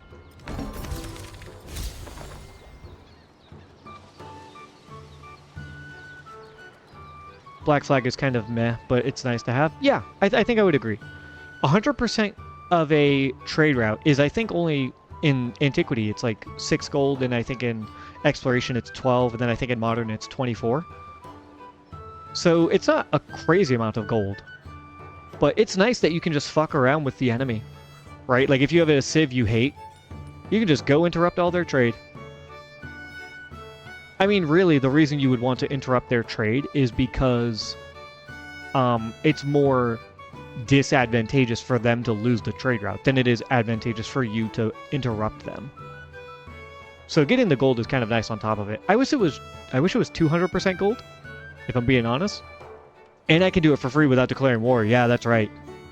Yeah, that's pretty good. Alright, get rid of all these updates. I don't care about them. I love the pirate music. I'm a big fan of the colonial era music. The fife, the snare drum, like, I love it. I think it's so good. And by the way, folks, look at that. Look at that beautiful unit. Hang on, let me get my mouse out of the way. That is beautiful. The little guys, they move around and stuff. Wow. I love that.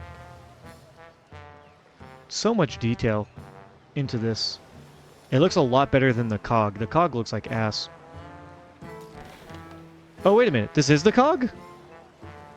Oh, I'm a liar. Told me to shut the fuck up. I don't know what I'm talking about. Maybe it's just the fact that the pirate has, like, different details on it. The colors or whatever.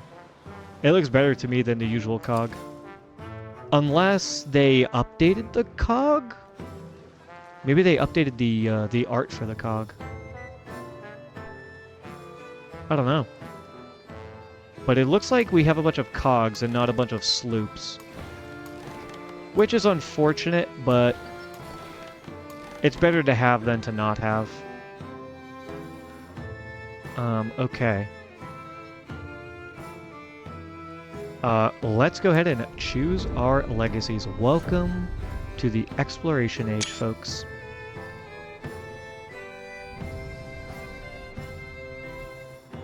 Alright, first things first, so I don't forget, I want to move my capital. I think we go to Hecata, because I think Hecata has the best stats. 30 food, 24 production, 13 gold. Yeah. We move to Hecata. I always change my capital. I just like to. I think it's pretty cool and thematic. I like to keep, you know, my old capital with the name and then move and get a new name. I like that. Alright, science. We're going to take the scientific attribute and then plus 10 science because of our codex. Because we don't want to go into the golden age, I don't think. I think we want to keep our cities. Oh, wait a minute. Actually, hang on. I only have to upgrade one town to a city. Now that I think of it. Because the way that the game works is that when you move your capital, you keep your old capital as a city and you get a new city.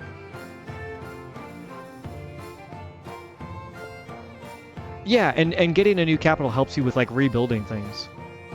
Because it usually has a bit more space than your old capital did. But because I only need to do one more city, because I only have 3, I am not going to take Silk Roads. I almost always take this one. Because I only need to upgrade one town to a city, and it's going to be like, I don't know, 300 gold or something? I don't think there's any reason to do this. We can instead gain this guy right here, plus 70 gold. That is really good. our gold right now, just at the start of the game, is 50. It's going to go up, obviously, because everything's going to kind of reset. And the algorithm, or the AI or whatever in the background will figure out what our stats are. But this plus 70 gold is insanely good. And an economic attribute point. We love that. Plus 2 settlement could be pretty good. Let me look at my attribute tree. Militaristic, we don't have anything yet. But gaining 1 free war support would be good. And then ignoring unrest, and then getting a settlement limit would be really, really, really good. Expansionist, I don't think I have to invest into. There is 1 settlement limit down here, but I kind of want to go the militaristic route at this point. So I think I'm going to go ahead and grab... oh man. I kind of want to grab a militaristic. And then I might grab the plus 2 with my wild card. I might grab plus 2 settlement. Wonders we control get plus 1 culture and happiness. We have, I think, 4 wonders.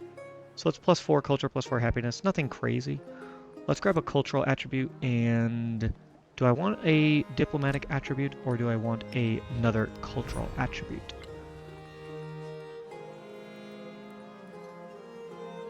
I could get plus 1 happiness.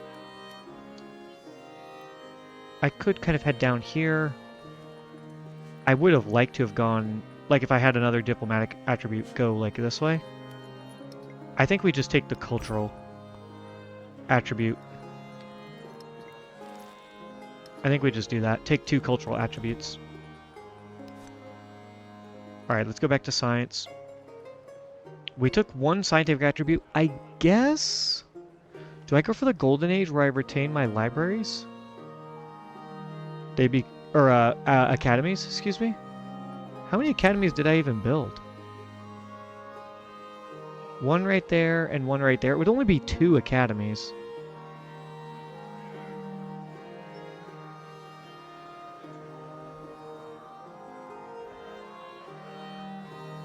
Yeah, move capital, and then Mua will be very cheap.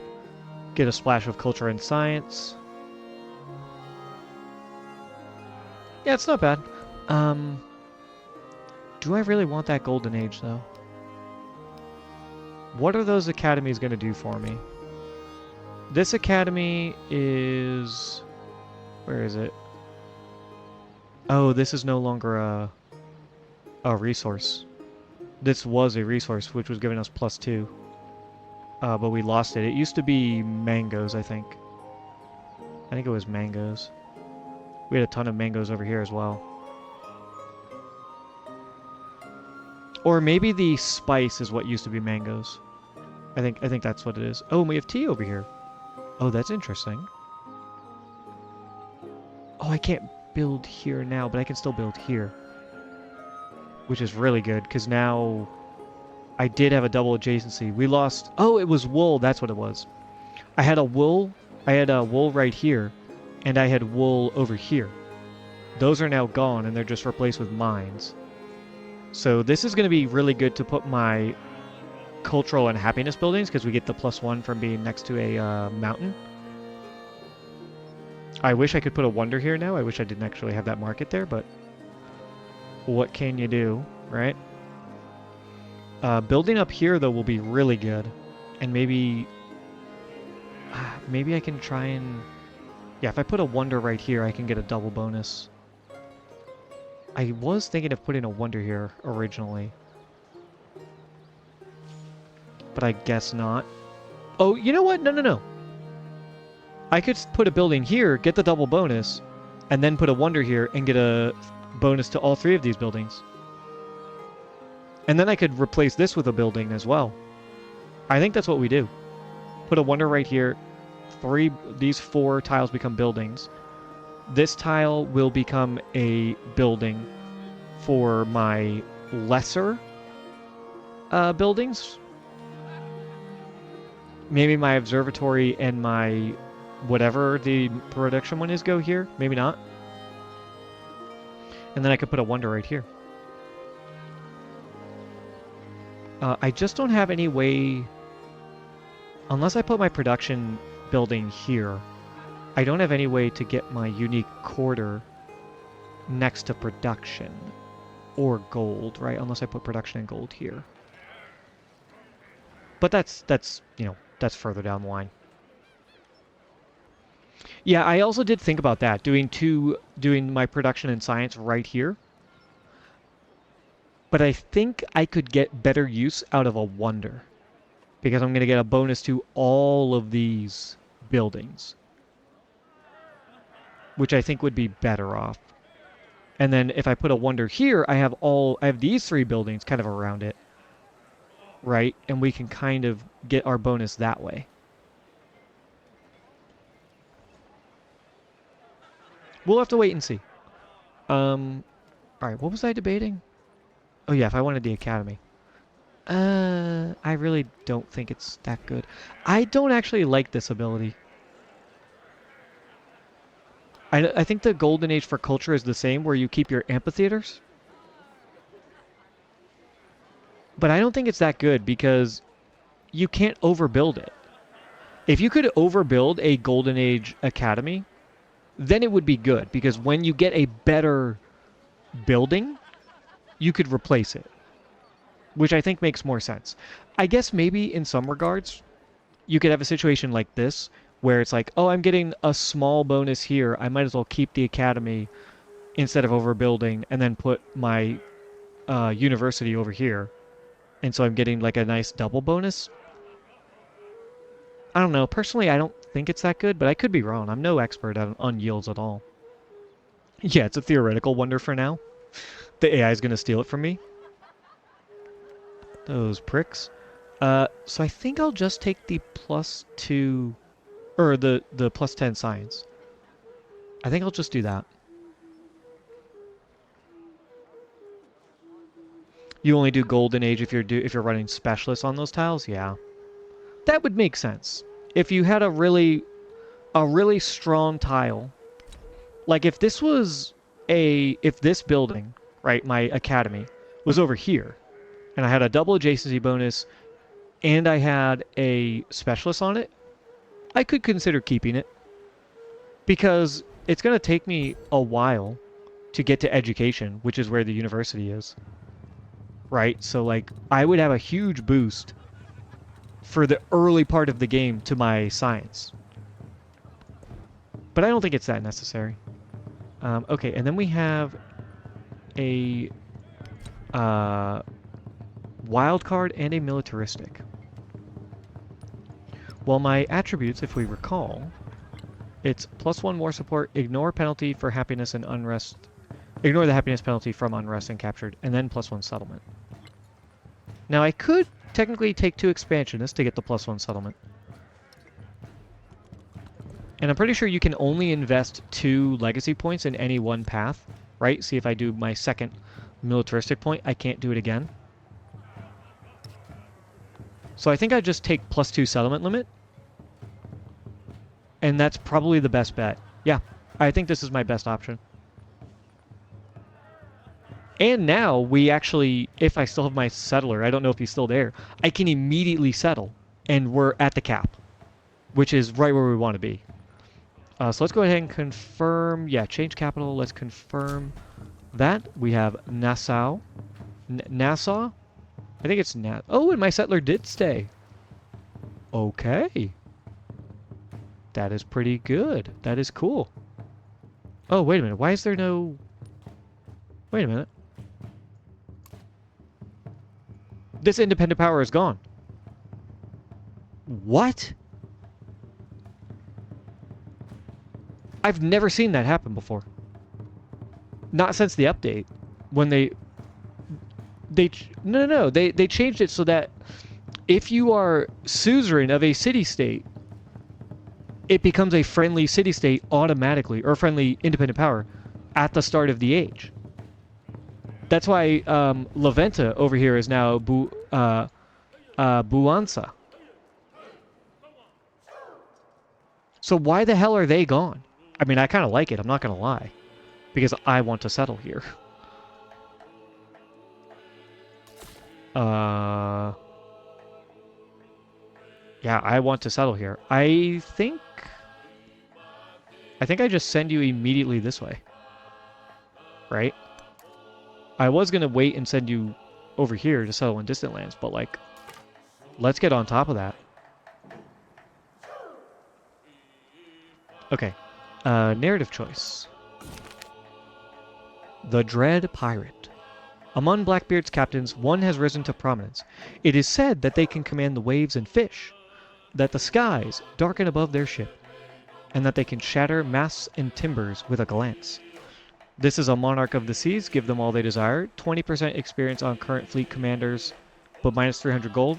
That's horrible. I don't even have a fleet commander. Commanders are commanders. Equal under the black flag. Plus 50% production towards training naval units. That's pretty good. Because remember, we're going to get a boost from our unique civic. Where, if I just go and look at it, Pirate civics, right here, 50% production towards naval units for every fleet commander. That's pretty good. So it's not additive, it's multiplicative. So it's not going to stack to, you know, an insane degree, but it's still good. Or we could do Blackbeard is captain, not some upstart. +1 militaristic attribute point, and all current fleet commanders gain a level, but lose highest fleet commander. Oh, man. Dude, why did I get this? Why did I get this now? This is actually kind of good. It's basically a free attribute point. And attribute points are insane. So yeah, I'm going to take this. Normally I would go with the 50% production. But I think because we don't have a penalty right now, because we have no current fleet commanders, right? I'm not crazy. We don't have any fleet commanders.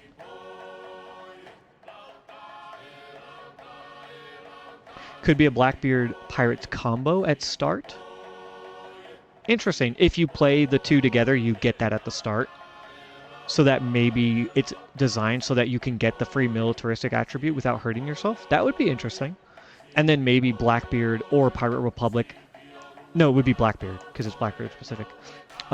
If you play as Blackbeard but you don't play as Pirate Republic, maybe you get that narrative event later on in the game.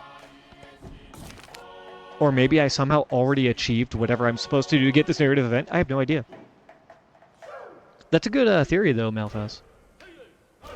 Yeah. So let's go ahead and grab this guy, get the militaristic attribute point. I am curious if this guy's going to die. He's not a fleet commander, so he should. Yeah, that looks fine. Okay, we have another narrative event. It is my lake. At the news of the crew's circling of the world, Blackbeard pours grog for all. A drunken foreigner wades into the surf, and the pirate calls out, "Ahoy, ye scurvy dog! What do ye in me lake? Oh, the sea's mine, savvy. Make it policy, the sea is Blackbeard's. Plus 25% production towards training naval units, but minus 20 relationship with all civs." Or we can make it a joke. No, we're doing this. We're absolutely doing this. Plus 25% production towards training naval units. We're going to get the plus 50% from our unique civic. And then we're going to make everyone hate us even more than they do. We're almost allied with these two guys. I would like to ally with them. So the minus 20 relationship is going to hurt. But it's not the end of the world. And Napoleon doesn't like us anymore. Ha ha ha. We like that. We like that very much. Wow, Hatshepsut still loves me. I lost 20 relationship and it didn't matter. He doesn't like me as much, but it should be fine. We should be able to hopefully befriend him. Because I don't want to go to war with him if I can help it. Okay, let's go ahead and place our attributes. 2 cultural attributes. 25 towards civic masteries is pretty good.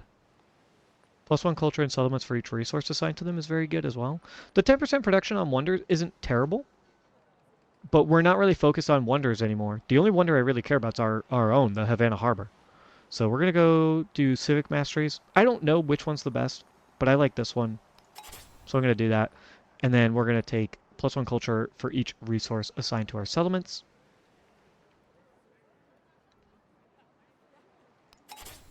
Yeah, we're gonna do that.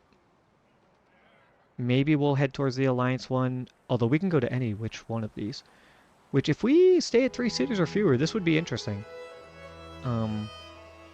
But probably +1 culture per age on towns is going to be really good, because we're going to have a ton of towns.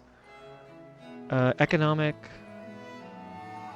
plus 50% gold towards purchasing in all settlements is insane. That is so good. Militaristic, 1 free war support. And I think we want to do ignore happiness penalty. 50% towards training military units is interesting, but I think we want this. Ignore happiness from unrest. Because we're probably going to be capturing people. And then science. Ooh, this is a tough choice, actually.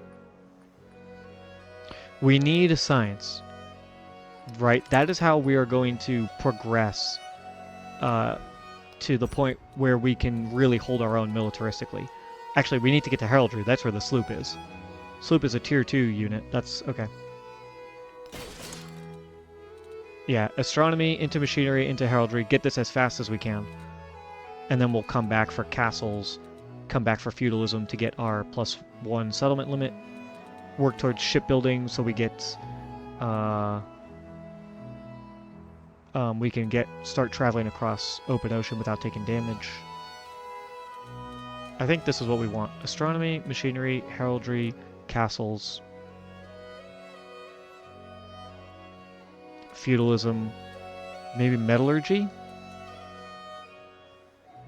Oh, I do want cartography though, because that is how we're going to get our civilian units, our settlers, into distant lands, which we really need to do.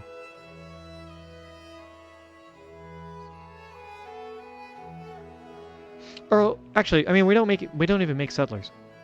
We can capture them.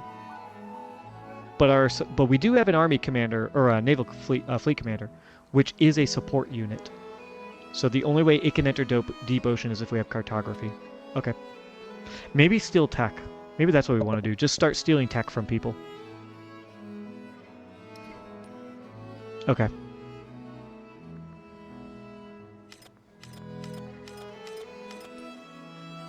I have 462 influence. Wow. Alright, so 25 towards tech masteries, +1 science on quarters. I kind of want to do this.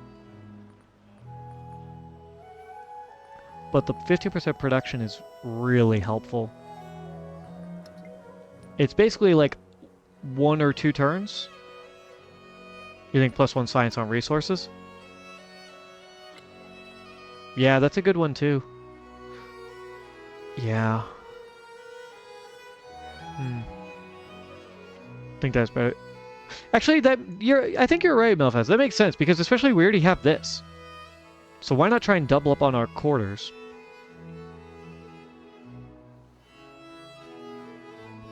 Let's do 25% towards researching masteries. I think. Right? Well, I mean, do we even care about masteries anymore?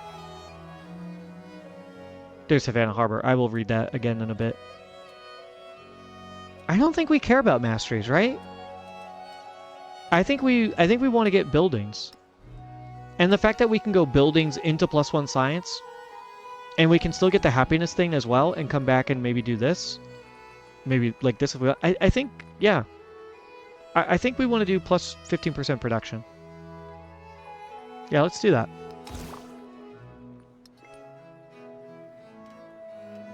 Okay, now we get a growth event in every town, which is literally every settlement except for our old capital and our new capital. Yeah. Yeah, I agree. I think that's a good idea.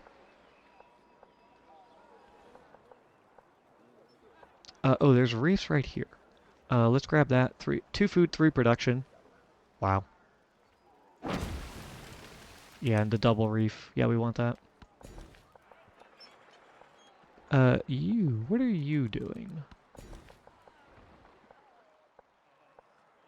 Oh, you're going for the mangrove. Yeah, 1 food, 1 production, 1 science, 2 happiness is very, very good. Probably better, I mean, 3 food is good, don't get me wrong, but... this settlement has so much. It has so many. It's so many growth events that I think I just want to turn it into a town or into a focus. Give it a town focus.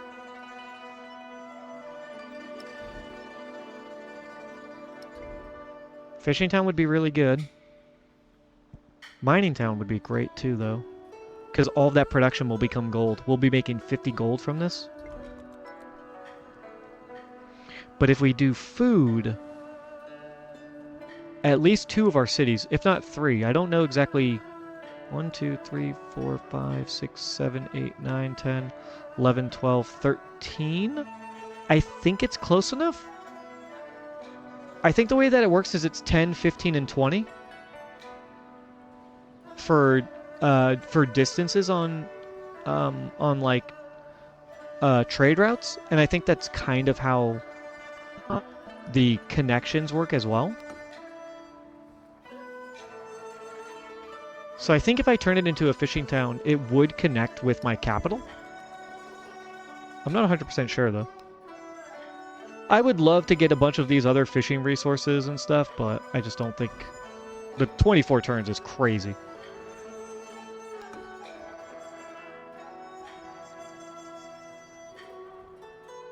I could make it a religious site to get the extra happiness, especially if we're going to be taking a bunch of cities.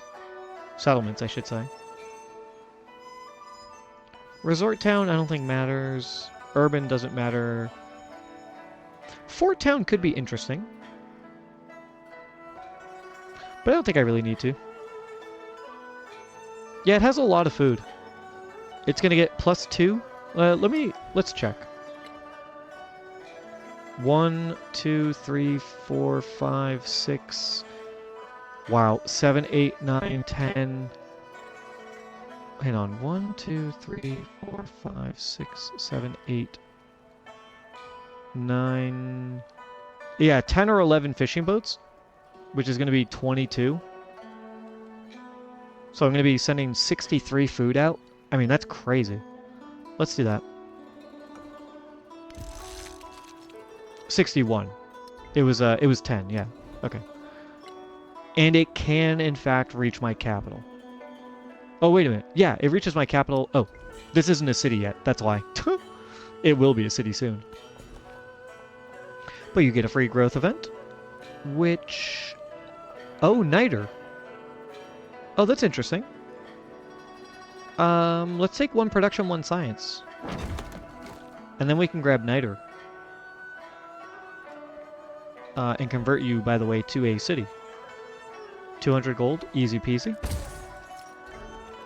So now you should be giving food to everybody. Yeah, beautiful. That's perfect. That just chopped off like 10 turns or like something like that, like 7 turns from the growth event, I think. You get a growth event. I don't know that I want you to grab this yet, because I think, want to convert... Oh. Actually? Hang on. City center is here.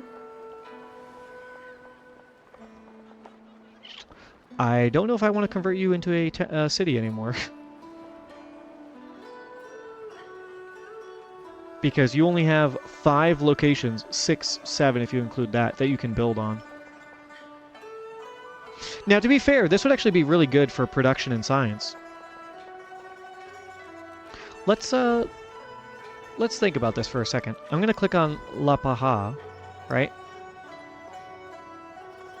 Urban center? That's an idea. That's an idea for sure. If I were to convert it into a city, right, we know the production building could go right here, right? Let's say 2 production here, 2 science here. I could put my 2 gold buildings here. Or actually, right here would be really good. 2 gold buildings, and then I put my unique quarter right here to get the gold bonus, right? And then I could put like a wonder right here. Maybe? Maybe. And then 2 food buildings could be like here. Do you... Yeah, because you don't have access to that. So yeah, we could put maybe the food building here. And then that means we have 2 left. Right, happiness and culture buildings. It is possible. It's just a tight squeeze. But it's very doable. Oh, yeah, you're right. Yeah, put gold here. Okay, you know what? Yeah. I think we will convert you to a city. Holy shit, it's 850 gold. Oh my god. We're not going to convert you to a city just yet. I think we convert you to an urban center. Like you were saying, Malphaz. I think that's what we do. Urban center. We buy some of the buildings when we have the money for them, and then we convert you to a city later. Let's do that. You, however, because this is going to be a city and can grow out to here, right? Grab these 2 reefs. I don't want you to grab it, Vaipuna. So you just go ahead and grab this. And then you get a growth event because you are a town. Go ahead and grab that reef. Very nice. How many growth events do you have left? 1, 2, 3? Well, you need at least 1 more. Which maybe that's an oversight by me. I should have grown this and then grown this, but whatever, it's fine. 15 turns is not the end of the world. It's just a little suboptimal, which, you know, sometimes I make plays like that. I don't really care. I'm not going to play perfect. What about you, though? Do you want a growth? Oh, there is a reef right here.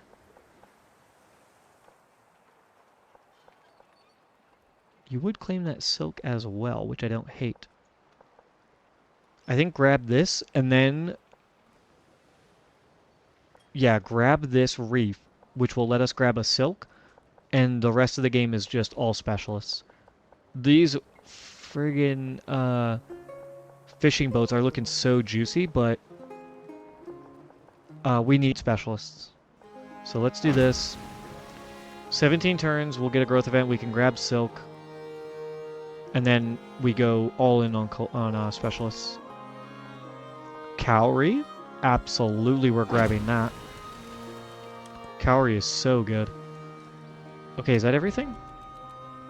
Let's go ahead and do our... Oh, we're over settlement cap? Not anymore. Resources. Okay, let's... I always do this as well. I take all of my resources out so that I can look at it with fresh eyes. Alright, show me my cities. Here's my capital. Culture right now is going to be La Paja because of all the wonders that we have there. So let's do that. Plus 10 culture, which is going to bring it up to 45. It was 44, or 55, I should say. So plus 11 culture. That's pretty good. This is plus 100% towards missionaries and temples. And this is food. Let's put the food in here. And then plus 3 production. Send it to the capital. Mua would be a good place to put that production because its production is so low, but capital is way more important. Way more important. Plus 5 gold in my cities. Absolutely, I want that. This is plus 2 culture on warehouse buildings. That's pretty good as well. Let's do that. Let's do that. Plus 2 culture. What is this? Plus 3 production, plus 3 gold. Hell yeah. Yeah, that's really good. I could do plus 3 science in towns, though. Is that a better use of my time? As opposed to plus 10 gold? Plus 6 science?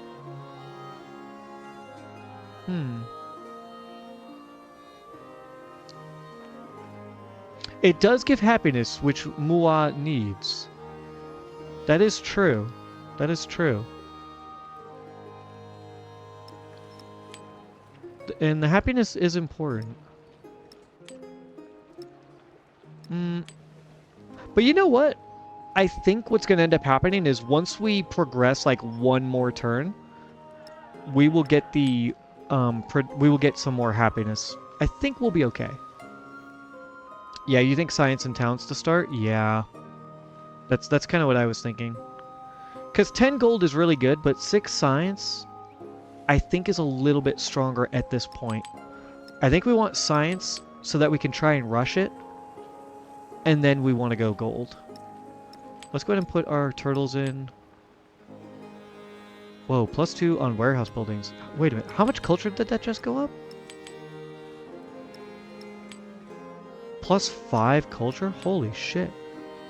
What if I take out this resource? It's the same.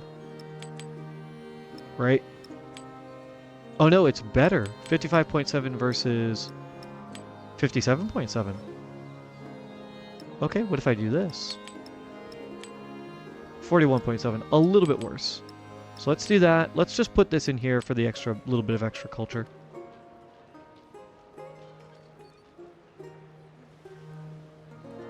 And then... Actually, wait a minute. Yeah, I have more warehouse buildings than La Paja. So I can actually get a benefit more from that. Let's do that. Alright, let me see our towns. I'll just put it in the first 2 towns so that I don't forget it. And I don't need the production for missionaries or temples at all. Okay. Let's choose our civic. This is the interesting choice. I could go piety in 3 turns, which is really good. Get a temple up, get a religion. That's always good. It's not necessarily what we're going to lean into, but it's good if we get it early. However, this is incredible. This is really good. I just don't want to fall behind. I'm going to do piety first, just so I can get a temple built, and I can build my temples in other locations for the happiness, which we're going to need, because we're going to be on the warpath. And I can then do, get a religion, and I can temper my religion to what I want. Yeah, I'm not going to have my unique building on turn 1, so... Get piety first, get the temples built, and then we're going to go all the way down our unique path. We're going to completely ignore all of this. We're just going to go heavy into pirates. Buccaneer gets the loading promotion. Havana Harbor. Buccaneer can create a town. Oh, +1 settlement limit. Yo! Port of Call is insane! Look at this civic! You get the naval arsenal, which is amazing. You get Merry Life in a Short One, which is amazing. Then you also get Havana Harbor, right, for the mastery, which is fantastic. Havana Harbor has a base +3 gold.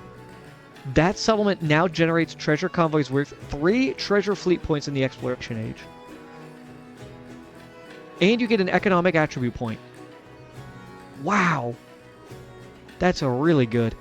And we get a settlement limit, and we get the thing where our buccaneers can create towns. Enemy of all nations, +15 combat strength for all military units against treasure convoys. When you capture a treasure convoy, its fleet is worth an additional point. That is good. Okay. Here's what we're going to do. We're going to do piety first. We're going to come back, hit Articles of Agreement, Port of Call, and then do the mastery. Come back for this mastery. And then we're going to go back into the exploration civics before finally, towards the end of the game, going for the enemy of all nations. Because the only time that this is going to be good is when the AI civs have treasure fleets. Which is going to be late game. The AI is horrible at treasure fleets. Absolutely horrible at treasure fleets. So this is actually kind of good for us. We don't have to invest all the way in our economic legacy, or our civic legacy tree here. We can get these and then go back and start doing these, which are going to be really good. You think they factor in, it's likely you're going to have a huge target on your back so you can fly solo for a bit? That's a good point. Yeah. And I mean, we do have a huge target on our back. He hates us, he hates us, she hates us. She doesn't like us, he hates us. He's neutral, he's neutral. He's going to hate us soon. He might like us. I don't know. He liked us in last era, so we'll have to wait and see. Oh, dude, look how cool that is. The skull and bones, the black and red. It's beautiful. I love it. I mean, black and red's my favorite combo. Black and blue is probably second. It's just, oh, it's so beautiful. I mean, red's my favorite color, so, you know. Alright, I don't want to build quite yet. I want to see what else. Social policies, here we go. +1 production on fishing boats in cities. Yep, that is incredible. And +2 science on fishing boats on reefs in all settlements. This is unbelievably strong. This is a Tonga social policy. It's a Tonga tradition that carries over. Holy shit, this is good. Our science right now is 133. It just went up by 50 to 183. This is going to take 2 turns? This is going to take 4? Oh my god, dude. Down from what, 5 turns it was to do astronomy? And 3. So, okay, I cut a whole turn off. Oh, that's amazing. That's so good. Alright, social policy. We also have +1 culture on warehouse buildings. Our culture is 176. It is now 193. Wow. I mean, it's only a 17-point boost. But that's huge. That's so good. It brings our piety civic down to 2 turns. Wow. Dude, Tonga is really strong. Tonga is very strong in antiquity. If you like playing diplomatic, if you want to be friends with people and get really high culture, really high science, play Tonga. Yeah. Wow. The +10 naval trade route range isn't bad either, but because we're going to be making a lot of enemies, we're not going to make as much use of this. If we were playing friendly, this would be really good. But just not going to be for us. All right, now let's go to production. All right, where do I want to put things? Unfortunately, I kind of built a granary here. I don't know that that was the best choice. I can build here, though. I think what I want to do is put my two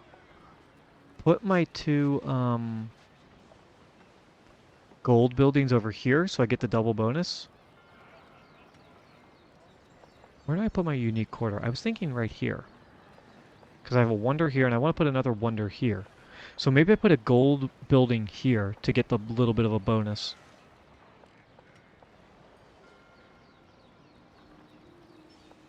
Yeah, I can't put any military buildings next to it, unfortunately. I don't think. Let me double check. +1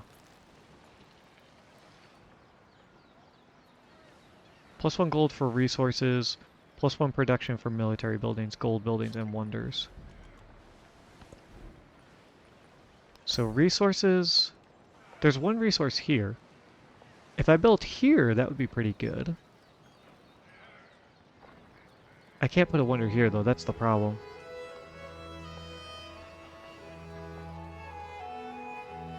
I mean, this would be really good.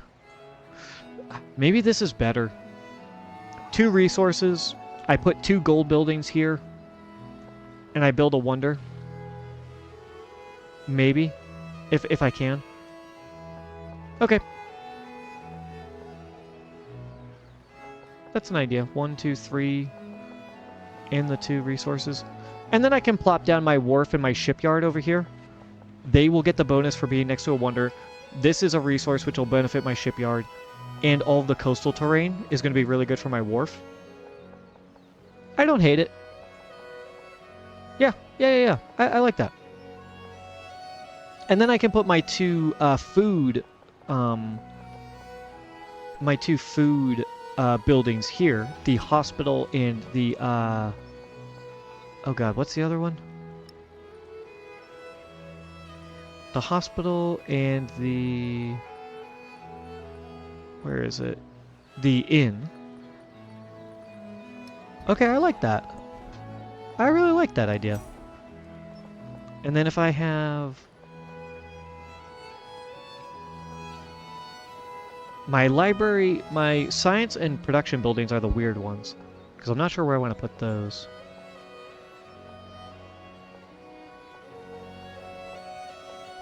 Does my unique quarter here, what does it need?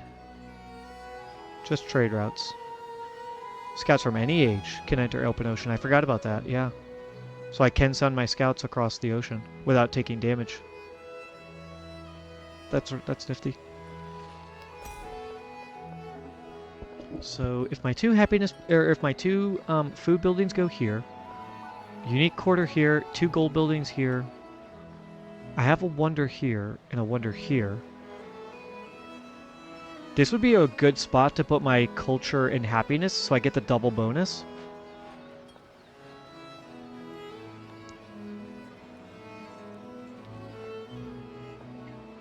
And then I could put my military, my production buildings here, and then I could keep my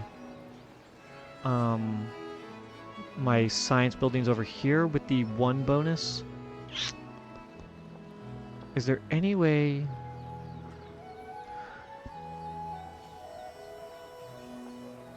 Yeah, I think that's what we do. Okay. Food, unique quarter, gold, happiness and culture. And then I guess that means we're gonna go production over here to get the double bonus, and then the resource bonus. And then library, one of these 2 locations. So I don't need this anymore, but if I overbuild, I lose 4 production. So let's go ahead and build a bazaar over here. 7 gold. Not bad. Not bad. Oh, I can make a sloop. Oh, cog is heavy. Okay. How much production is that doing right now? Let's check. Whoops, wrong button. That barracks is making 3 production. So, not bad. Not bad. I think we're getting a bonus from our civ or from something. I can't remember what exactly. I think it's from our policy, isn't it? No, that's fishing boats. Can I? Oh, you know what I can do? I can do this. Right here. It'll tell me... It says the base yield is 4 production. Why is that? It should just be +2 production. Why does it say +4? Am I crazy?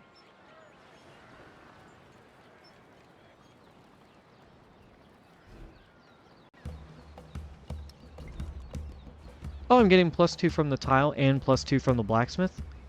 Gotcha. Is that what it is? Oh, okay.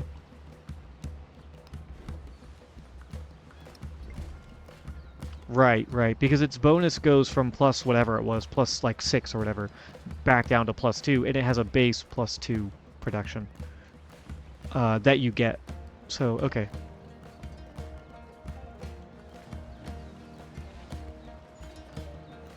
Alright, I think that's pretty good. I could start building sloops instead of building the bazaar.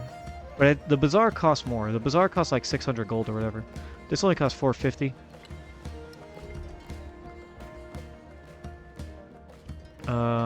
You're not a city-state yet, so I can't trade with you. I upgraded you? Yeah, I did. Alright, let's go to the next one. Let's think about this. Yeah, it doesn't get the adjacent anymore. Alright, I want to put my 3 gold buildings over here, right? Because this is a big boost. +3 coast and a navigable river. Put my food tiles here, so I get 2 from the navigable river and 1 from the coast. I would love to build over here if I could help it. because that would be a great spot to put gold, get that huge boost.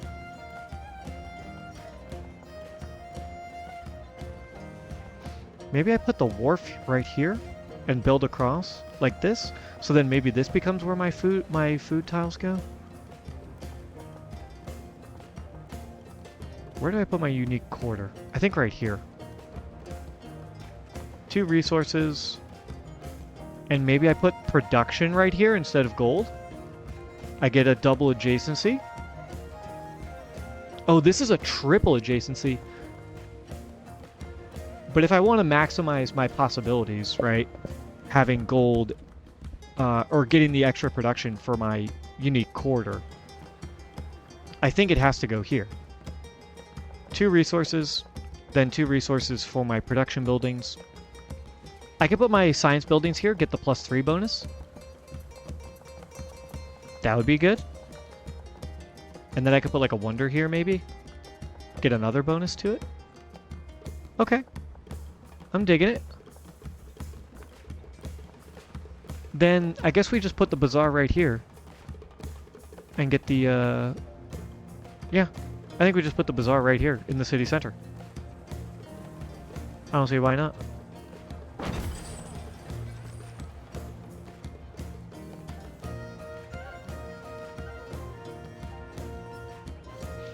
I could maybe build a granary, because I have 2 plantations and a pasture. But I really don't think that the 3 food is worth it in any way, shape, or form. Like, how much is 3 food gonna help me, right?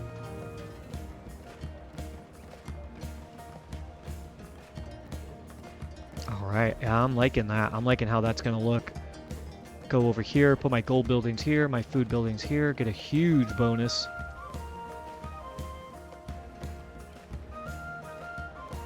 I already built here for my unique district, otherwise this would have been a really good spot to put my gold buildings, because then I could have had gold here, production here, unique quarter.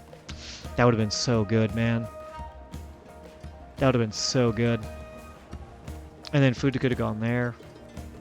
But it's still going to be great. It's still going to be a really good bonus. You have pretty terrible production. Saw pit, though, is an idea. Plantation.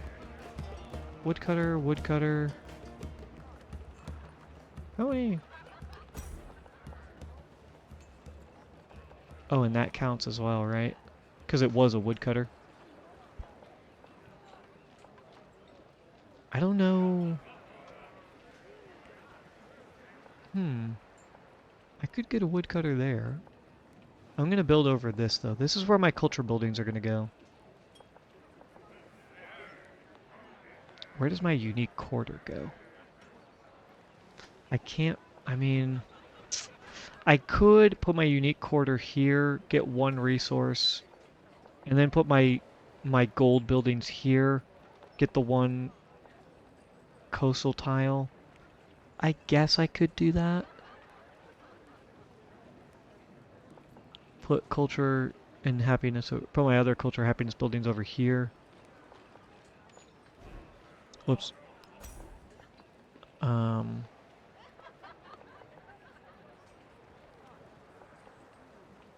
That double adjacency is really nice, though.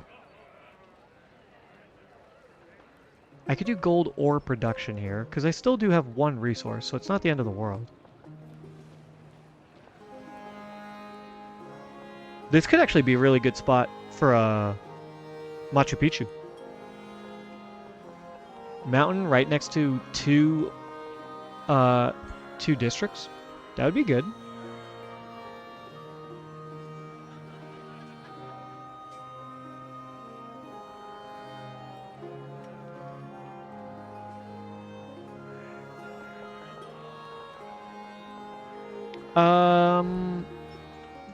That's a good point.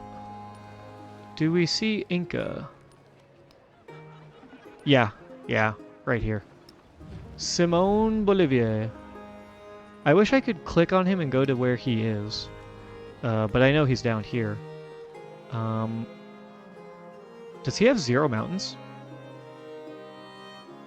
There's no mountain right here, mountain right there. Mountain over here. He doesn't have a lot of options, though. Interesting. By the way, look at this. I'm immediately just going to send this scout over here.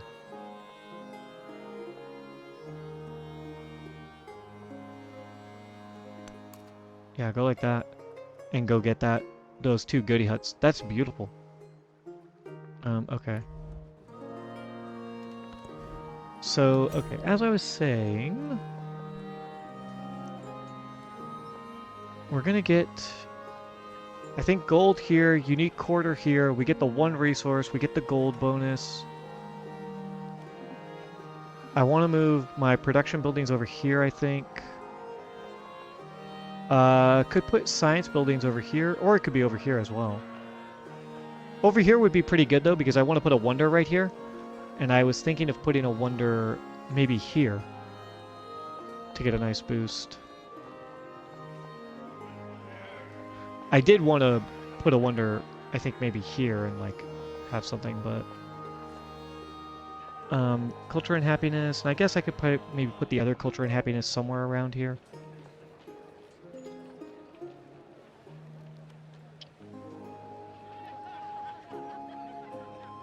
So why don't we, let's just throw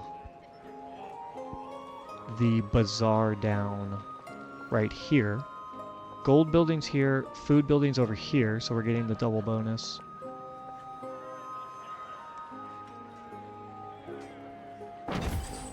Build in our city center.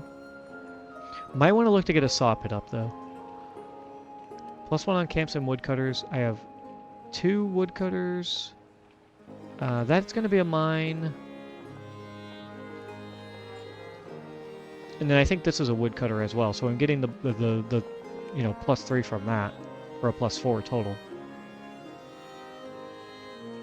But I am going to build over this. I might not build over this, which means maybe if I take this one, move it here. But I'm going to build here too, but I guess I'm not going to build over that. So maybe I could try and find somewhere to put a saw pit to help with my production here in this city. Where would be a good spot? I mean, maybe just right here? Maybe just I put it right here? Because I don't need either of these 2 locations to be science or production anymore. Right? Production's going to go here, science is going to go here, or vice versa, whatever. I think we just build a saw pit right here. We are building over science. So maybe I build over the barracks and blacksmith because the production's actually going up.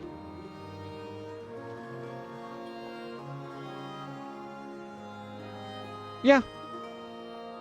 Yeah, get rid of the old building.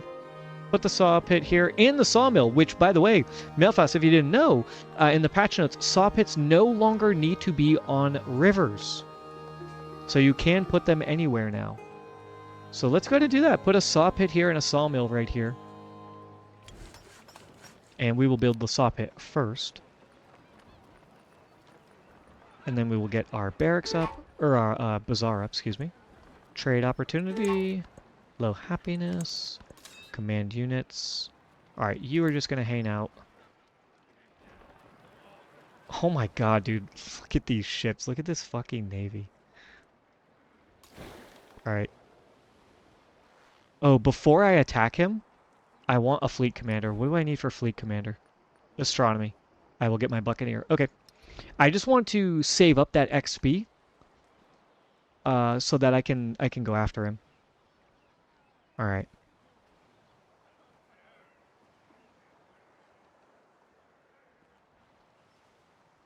Okay, usually I end at 5. I usually go 1 to 5 Pacific time, 1 to 5 p.m. But I really was invested in this game and doing all of the little, like, planning, which took a while, like a whole hour of me just, like, planning out what my civs were going to be. And I want to do at least 1 more turn. I don't know how much further I want to go, but I definitely want to do another turn or so. And then I'll reconsider what I am going to do from there. Also, you know what? I should wait until I get my buccaneer, and then I can get my sloop. And my sloop is the one who's going to give me a ton of gold for this.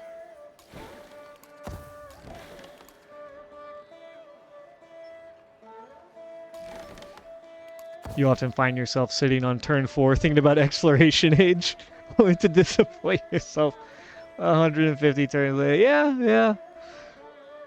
I understand that. I totally get that. You can go here, and you can go here. I'm definitely somebody who I like to sit and analyze the position for a long time. And then I go from there. You know, I really love pre-planning my cities, my civs, and all that. What are you doing? You're just chilling, right? You can just chill as well. Alright, this scout, go here. Oh my god, I didn't even think about this. The fact that I don't take open ocean damage from my scouts because I played Tonga means all of these are mine. All of these shipwrecks are just mine for the taking. There's a coastal edifice up there. Okay. This guy is going to go south. He's going to go grab these. This guy is going to grab this one and then go back up north. I have a cog down here? When the fuck did I get a cog way the fuck down here? Well, anyways. He can't really go far. I must have levied one and then forgot. Yeah, because there used to be more city-states down here. You know what I want him to do? I want him to go get that one tile gone, but he won't be able to see far enough, I don't think. In that case, let's just bring him up. Just go back here. Okay. This scout, anywhere you could find. You could go there, maybe. Over here as well. Let's just go right here and do a search. Okay. Oh, he's probably going to get it, isn't he? I'll tell him to try and get there if he can. Okay. And let's look around at the independent powers. Let's see what we find. Bro, are you joking? It also could have moved a cog that I had to from one hemisphere to another. That is true. That's true. You seen this shit? How the hell did you get another settlement? Well, that ain't gonna fly. That's absolutely ours. Like, we are taking that. You go up here. Now I actually want you to go back here. And you can go over here as well. Send those units to go get this settlement once we are at war with him, which will be fairly soon, probably. Also looks like he might be gearing up to go to war with me. I don't know. But anyways, let's look at our independent powers. We do want to befriend them. Are there better ones? Oh, culture is really good.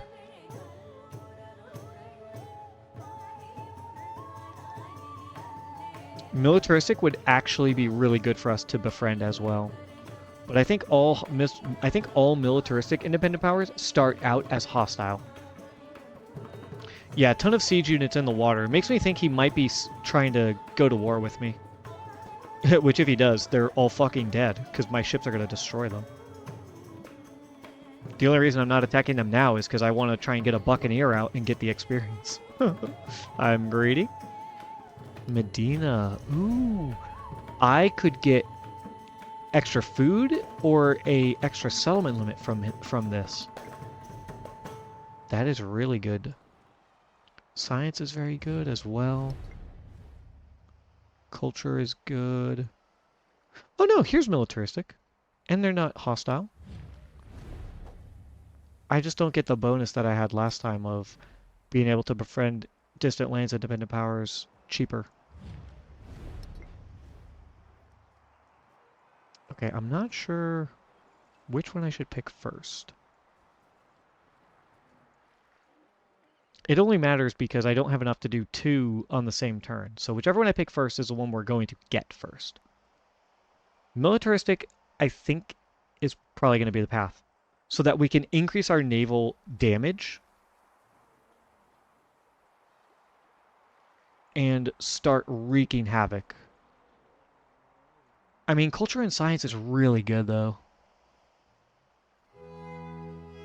Maybe I do science first to try and get our science up so that we can get as many techs as fast as possible. I think that might be the play. Culture is good as well, but we're not in desperate need of it the way we are in need of science and military. And then I can come back for this guy, and then we come back for culture as well. Okay. I need a friendly, scientific, independent power. Stockholm? Perfect.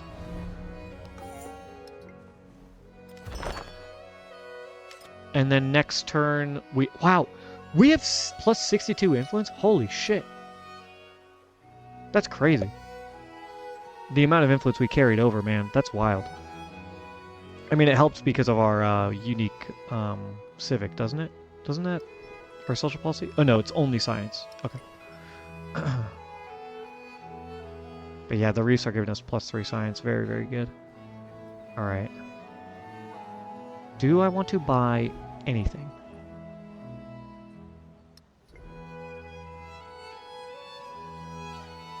I think I buy a merchant so I can trade with China and get them on my side. Just get them to be a little bit nicer to me. Chang'an.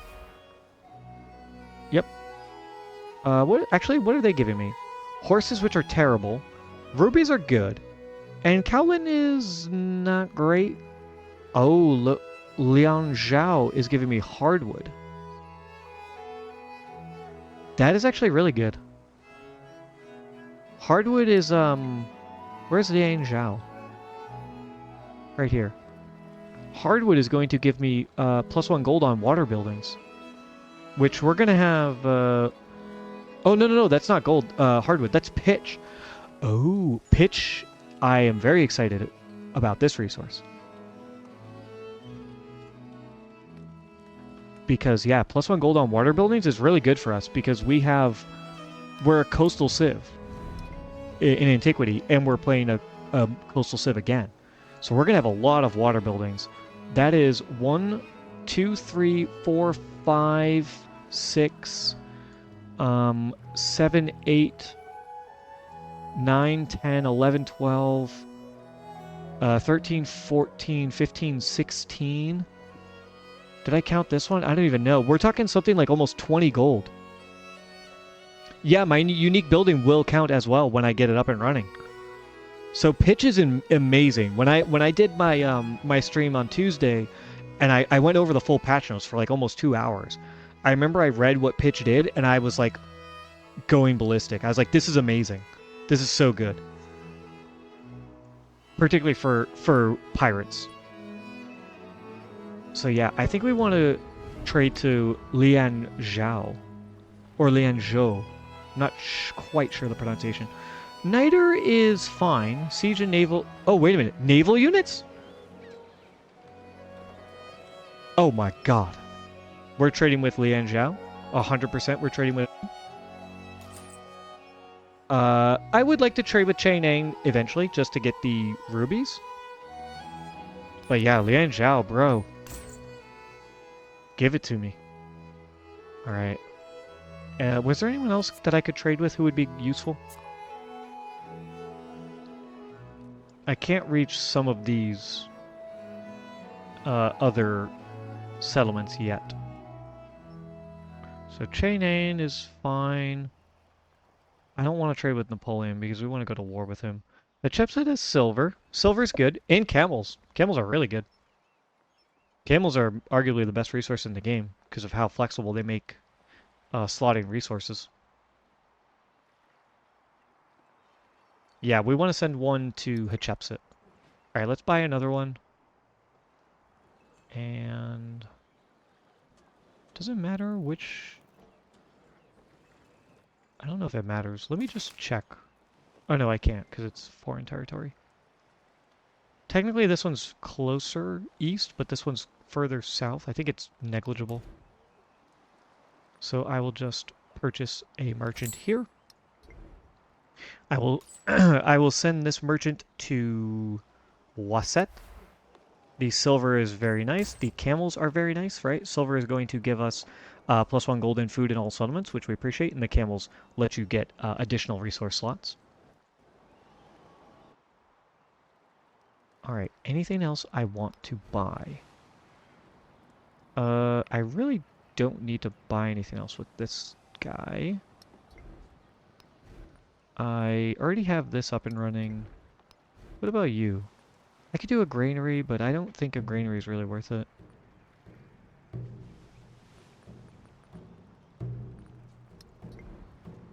And there are no city-states currently, so I can't trade with anybody. Any city-states. Alright, let's do a quick save, and then we will go to the next turn, just because I want to make sure that everything I've done so far doesn't get messed up. I want to make sure we're on the right path. Alright, let's resume. Boom, next turn.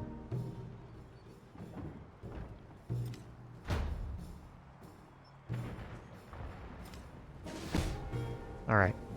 Oh, who died? Oh, one of my cogs got killed? Which one was it? Oh, you bitch. You little fucker. Attacking my units. I have a sloop? Oh, I got one sloop automatically. Oh, run away. Whoops. Go ahead and heal up. My sloop, because it's the unique unit or whatever in the first civ, or the first, like, tech tree, I guess I got one for free. Go ahead and heal. Wow, 5 movement. Damn. 30 damage, 5 range. The cog is 35 damage. It's a melee unit. So yeah, the range, you want to use that for range, yeah. I guess there's a downside for having a navy that can always be attacked. Yeah, it is a bit unfortunate, but honestly, I kind of like it. I don't know if it's good or bad. I just like that it's different and unique. Oh, hello, Schmal. Thank you for joining us. Welcome in. Pirates, going. We just started. Honestly, we spent the past like hour and a half at least, like just planning everything out. So, we're gonna go ahead and do that. Welcome to the channel, though. Really appreciate it. I saw that you gave a follow, so thank you. I appreciate that as well. We are, yeah, we played Tonga, and we transitioned into Pirate Republic. So we've got this, and we're playing Archipelago Deity. You're doing a Wonder Challenge with New Egypt? Yeah, everyone is. Everyone is. That's going to be something I try next. I know Paisley's doing that as well, Paisley Trees. Which we're probably going to go say hi to her in a little bit. The new update for Egypt, it just looks good. It makes them look like they might actually be good. Okay, this cog. Listen, if you're going to attack me again, I'm going to be kind of mad. She's the reason you got into it? Nice. Yeah, I love Paisley. She's fantastic. Just really great person. Content's incredible. She's been really kind to me and has helped my channel gain a little bit more attention than I otherwise might have. So I really appreciate her. Yeah, Tonga's amazing. They're really strong. I was waxing poetically about them a little bit ago. Especially because their social policies, these are crazy good. +1 production on fishing boats, +2 science on reefs? You think they're the strongest civ, huh? Yeah, I think they're really good. I think they're really, really good. I I think, taking the recency bias out of it, right? The like Mayans are historically the best civ in antiquity. Um, with the latest patch and introduction of Tonga, it's hard to say, but I think Tonga, man, they're definitely like A tier, S tier. They're really good. The ability, like you say, to do the advanced scouting, so good.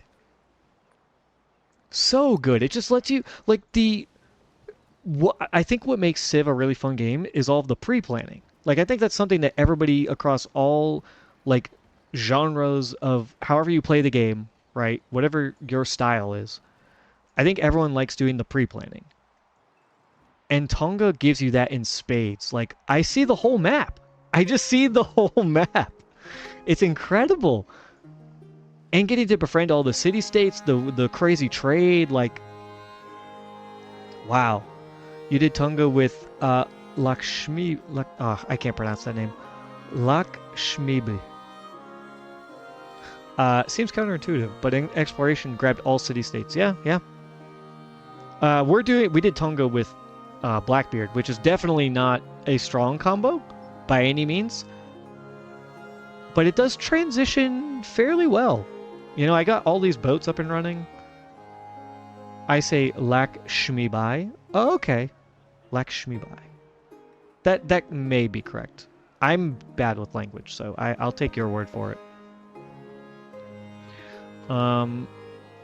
And yeah, I mean, I have all of these units that I could attack, especially because they're very weak, but I'm greedy, and I want to get my fleet commander so I can get it experience. So I'm kind of waiting. I'm holding right now. But we will eventually be going to war with Ashoka over here, who has just his capital and this one little town. So we're going to kill him. And then we will probably go to war with Napoleon. He's being kind of a dick.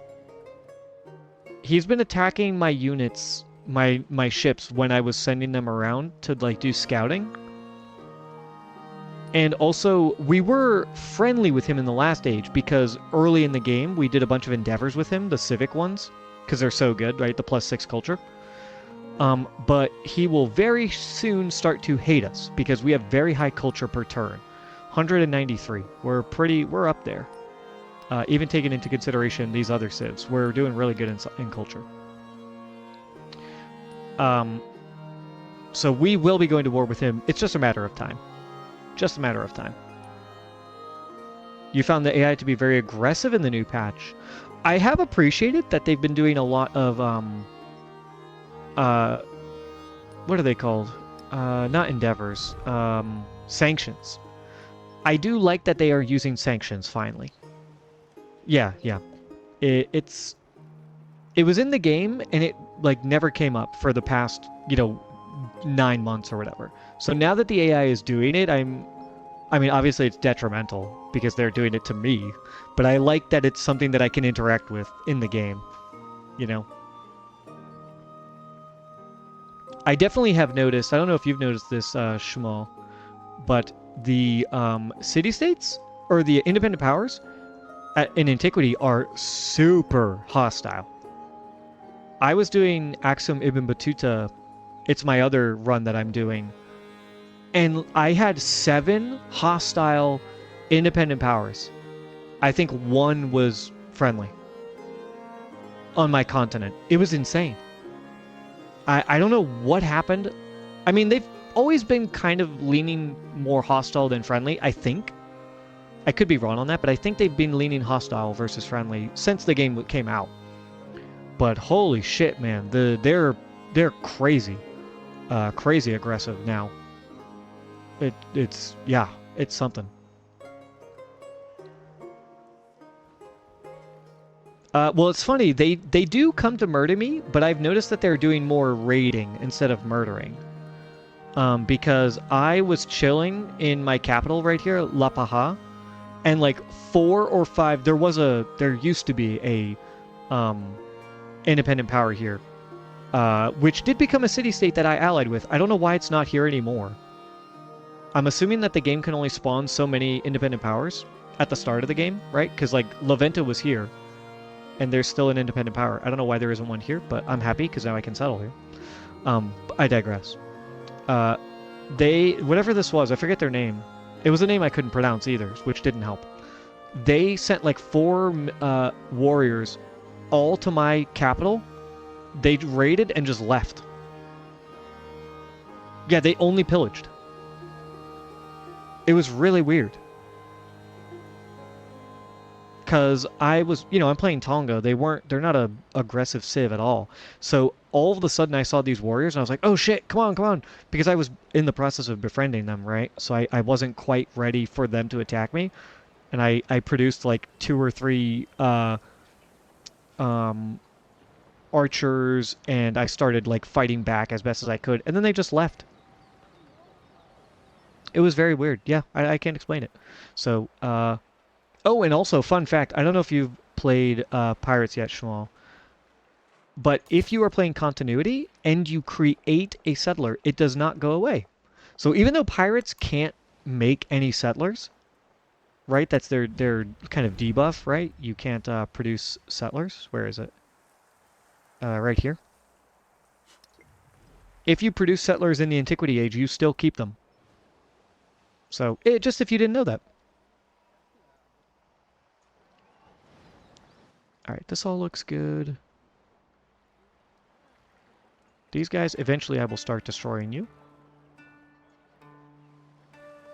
Do I want to purchase anything? No, I'm going to wait and I'm going to buy the temple.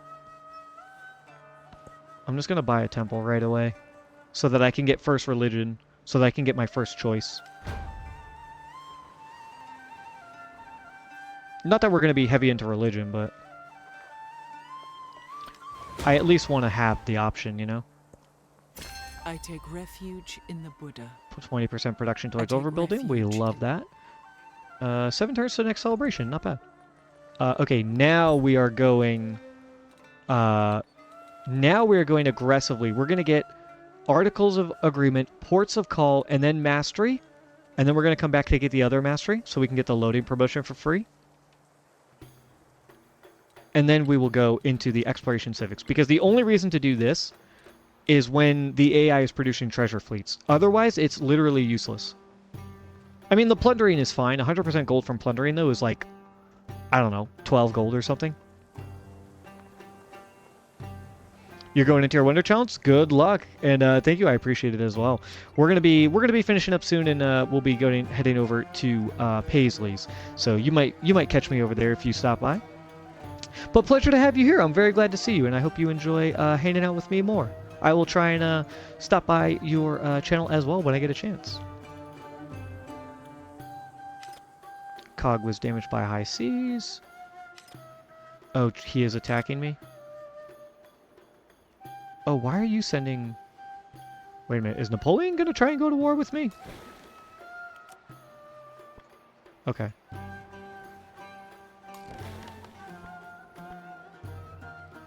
You know what? You go here. If he's going to start attacking me, I want to make sure I hit him first.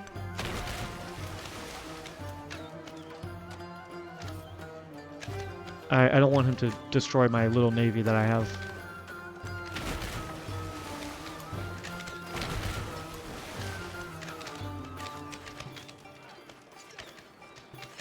Nice. Okay. You're lurking as well, yeah. Paisley's, she's incredible. I love watching her streams. She has a very nice kind of chill vibe that I gel with.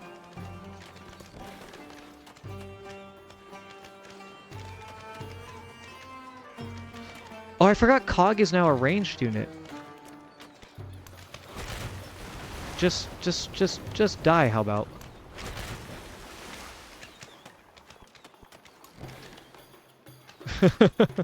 Okay. Yeah. Oh yeah, I forgot I capture ships. That's so cool. Why don't you go here? You can also get a little bit closer. Alright, you're doing your thing. This cog took a little bit of damage, but it's fine. You're going up that way. Alright, we can build a temple in 6 turns, or we can just buy it. Oh my god, it's 1200.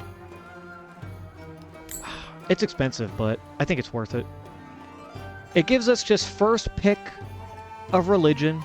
We don't have to mess around and worry about, is someone going to steal something that we might want? And we don't even have to worry about religion for like the rest of the game, basically.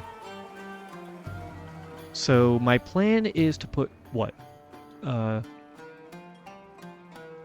My unique quarter is going here. So I'm putting production here. Am I putting anything here? Probably not. Because I'm going to put science over here for the triple bonus. So if I put my culture and happiness buildings here, I can then surround them with wonders.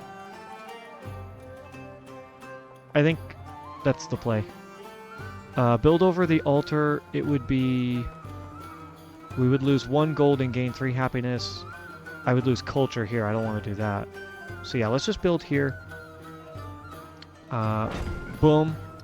We got a temple. Let's found a religion. Usually I do the crab because of an inside joke. Do I want to do something different for piratey? For pirateness?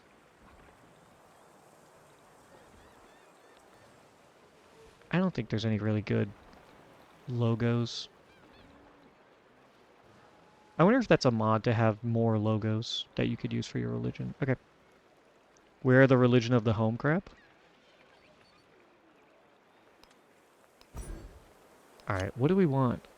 First time conversion of city-state, conversion of capital, if they have a temple or altar, if they have a wonder, +2. Wonder of any age. +1 relic, first time conversion of a settlement in distant lands. That's not very good. That's actually just bad. AI does not convert, use distant lands at all. +2, treasure convoys. This is a super late one. If you don't have like religion early, you could go for this one late and maybe get some use out of it to quickly rush relics. But otherwise, that's not good. Rural population, urban population. I think these are both pretty bad. Because the AI, again, they're going to go for 10 urban population, but they're never... the AI is not going to have a lot of rural population. And only 1 relic is not super great. I kind of think that sticking to the one with 2 relics is the best. Ooh, this is the one that I really like. +2 relics for the first time conversion of a settlement that has 3 specialists. Because this works not just on foreign settlements, it works on home settlements. So this one is very useful. Holy City, Natural Wonder, very situational. I mean, that's okay. Specialists is probably what I'm thinking. Wonder's not a terrible idea, but the problem is that the wonders are usually grouped up in like one city. They're not usually spread out. They're usually just in the capital.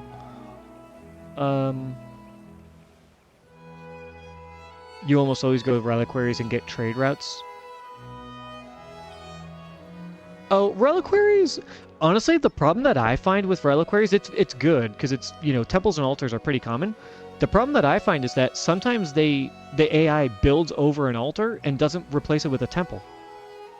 And so then you're in this weird spot where you're trying to get to a settlement that has an altar and then it disappears and you're like, well, I can't do anything there anymore. I don't know if this is the strongest one. You'd have to ask like people who are more in depth in Civ, but I've had a lot of success with the specialist one in the past because the AI will prioritize specialists in exploration, and because you can use it on your own cities. That's what I really like about it. And then +4 science, +8 stewardship is interesting. I think also Shrines of the Kami is pretty good because it's the +4 culture, gold, and science for every wonder in a settlement. So this one actually stacks really well. If, for example, Apostolism stacked with the number of wonders in a settlement. If it was instead of +2 for a settlement that has a wonder, and it was instead +1 relic for the first time conversion of another civilization's settlement for each wonder, that would be really good. That would be really strong. Because that's basically what Shrines of the Kami does. Yeah, it can be easy to get the cultural exploration points, cultural legacy points in Exploration Age. So this one's pretty good. Tithe is also very good, right? +4 gold for every foreign settlement, +1 for your own. Yep. Tithe is not bad at all. Tropical, I think these ones, the tile ones, I think these are pretty bad. Unless you have like a ton of one specific, I think these are bad. So, you know, if you're in the rainforest, right, if you were playing Mayans and you had a ton of tropical, the +2 science is probably good. If you're playing as Catherine and you have tundra everywhere, +2 culture. Or, sorry. It's other civs, settlements.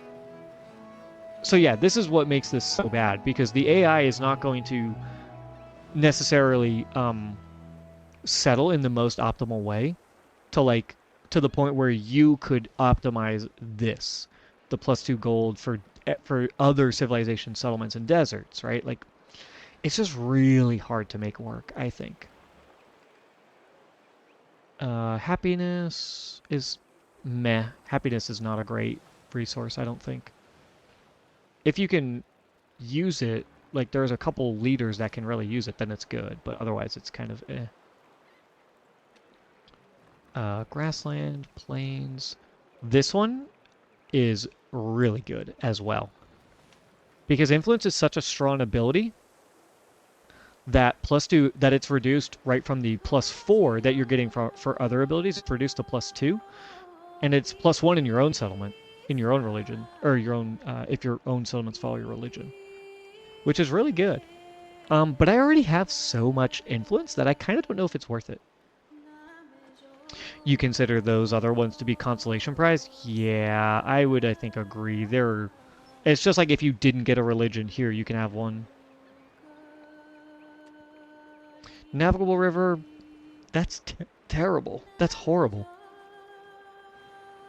If you're playing tall, maybe this could be good. If you're doing like a tall Egypt game, right? Egypt into Songhai, and you're just really like have a ton of rivers and you're playing really tall instead of really wide, maybe this would be good.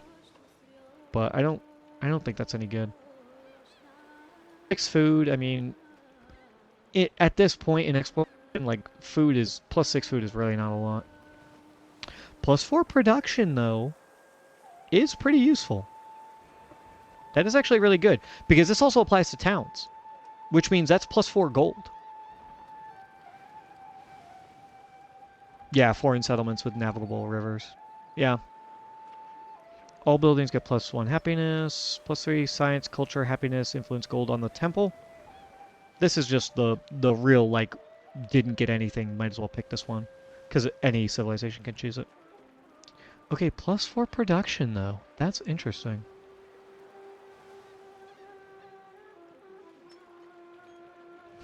I think I might go this. We have a ton of towns. Those towns are going to give us production, which is going to give us gold, right? It's +4 gold is what this is giving me. Whereas tithe is only +1 gold for my settlements. We really don't care about religion. We're going military. We don't want to spread our religion. We just want to conquer people. So the +4 for other settlements following our religion is not great. Like, we want to do enough to get our relics, and that's kind of it. I think we go cheesed? I don't know what that word is. I'm not exactly sure. The only other thing I would consider is Shrines of the Kami. But like I was saying, the settlement has to continue following your religion, which we don't really care about. So I think we're going to go ahead and take the +4 production. Yeah, have a missionary on my settlement in case it gets converted. I can just reconvert it. And the +4 production is fantastic.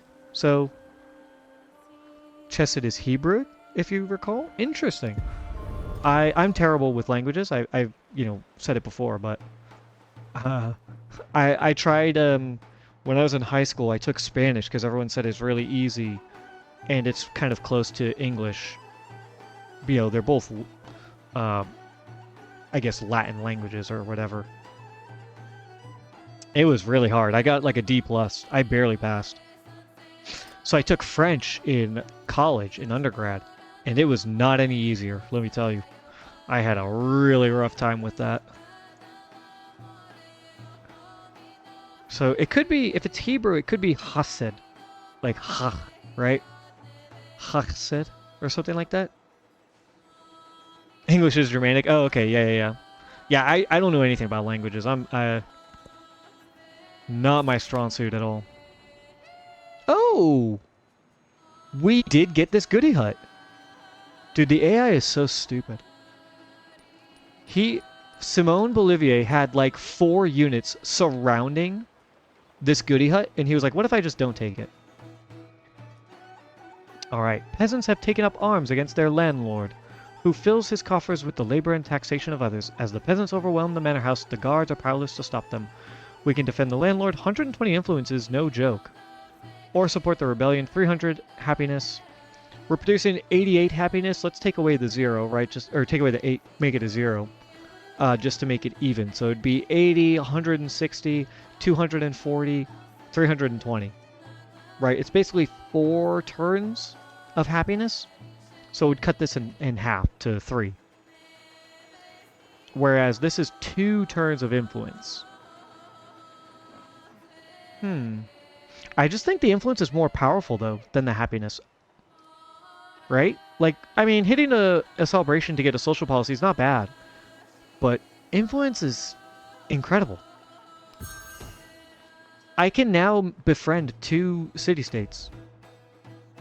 Right now. 227. And I have another 227. Let's go ahead and get somebody else. Let's get, I think I want to do Medina. And then we'll go for culture next. I think, oh, no. I want militaristic. That's what I want. Militaristic. Let's do these guys. The Tenochtitlan. Typical Simone Bolivier. Yo, don't talk to him like that. He's right here. He can almost hear you. All right. Yeah, I think the 120 influence was well worth it.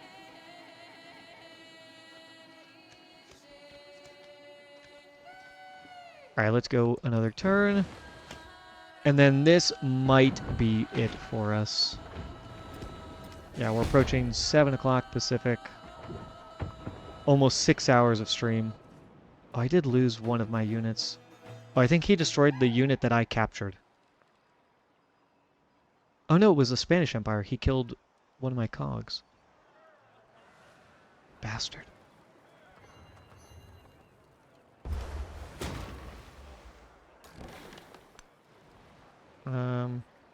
Alright, let's do... You go here, you go here. Fire. Fire. Fire. I wanted to save my Buccaneer, but if they're going to be dickheads and attack me, I might as well attack them back. Oh, I don't have a boat to go get this guy. Unfortunate. I will send you after him. And move you, get back into friendly territory. I don't think they can attack me because I'm in friendly territory. I think if a unit is in friendly territory, it cannot be attacked by a hostile unit. Or by a non-hostile unit. I.e. someone you're not at war with. Or independent power, hostile independent power. I might be wrong, but I think that's true. You just hang out. You go here, hang out. These guys are going up here, which is what I want them to do. He's almost fully healed. We're gonna get some of that. Diplomatic action. Oh, that's too bad. The plus 12 science would have been great. We'll take the plus 4, though. Yeah, I thought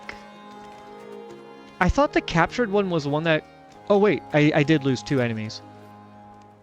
Yeah, that catapult destroyed the column that I had captured. The the Cholov ship I captured, they shot it back down. Which is so funny. It's so historically accurate. No, don't let the pirates have our ship. Just sink it. Yeah, we'll take the plus 4 culture for now. Well, we're not allied, but still on decent terms. You can go there. Okay, here's the question. 1, 2, 3. Do I need to have a coastal settlement? Whoops, I hit too many buttons.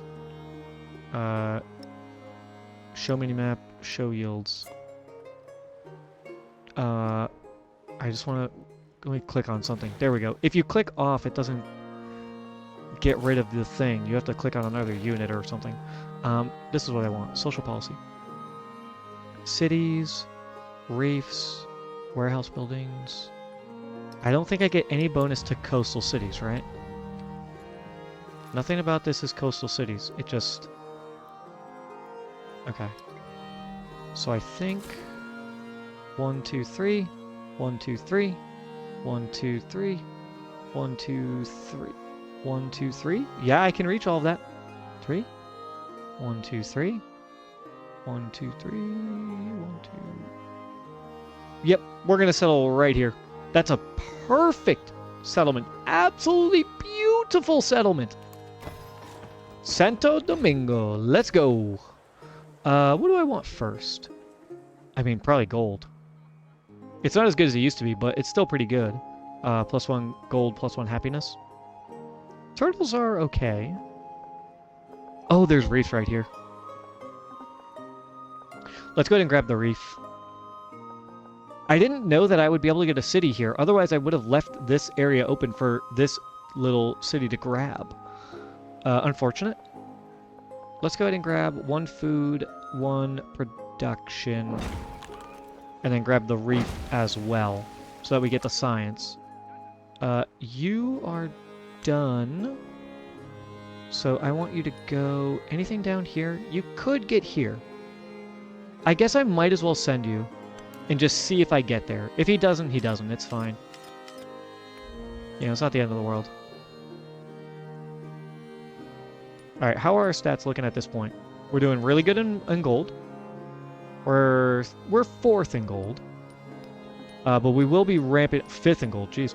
We will be ramping up our gold in some short order. Our culture is crazy good. Our science is very good as well. Happiness is okay. It's not great. Our influence, though, off the charts. Absolutely off the charts. Alright, let's go another turn. Oh, nice. A Navy commander summons her crew to examine the debris. This shipwrecked vessel is a lesson in defeat, but how was it felled? We can study for 45 production or get 300 happiness, which is pretty good. NASA has 59 production, and it's only giving me 45? I'm going to take the happiness. The 45 production is not even 1 turn of production. So let's go over safety protocols. 300 happiness should reduce us to about 2 or 3 turns until our next celebration. Another discovery. 150 culture or 45 production. Okay. Pilgrims rescued from the sea had been bound for distant lands when they hit rough waters. Now their dreams of religious freedom sink with their ships. We can talk about their beliefs or offer them work. I think 150 culture is just better. It ended up being just enough to give us an extra turn, so we like that. You think that's last era's production? I don't think so. Or maybe you're talking about something different. I might be misquoting you. Alright, you are gonna go here. And you are gonna go... There is one right there, but I can't get to it. You are gonna go up here. 1, 2, 3, 4, 5, and 6. Maybe I hit the open ocean one first? Actually, you know what? No, I'm going to send my sloop. I'm going to send my sloop to go get that. And I'm going to send you over here to get this. The bonus seemed low, so it was worth of the ancient era. Oh, okay, I got you, I got you. Yeah, it seemed a little low. I mean, maybe if you didn't have high production, like this is only 34 production, maybe the game predicts you to be more in line with the 45 production that was offering. Maybe that's all it is. All right, let's go to the next turn, get observatory done, or whatever this is called, astronomy.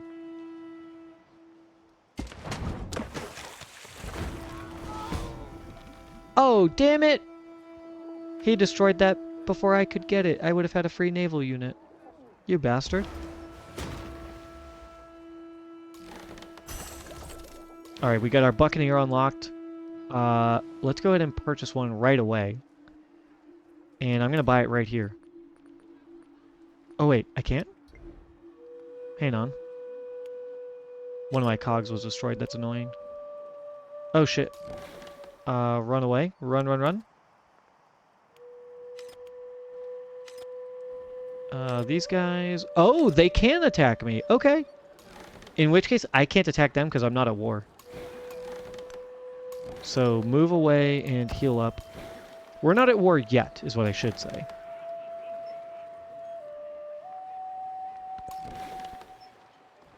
You can just hang out there. You can hang out.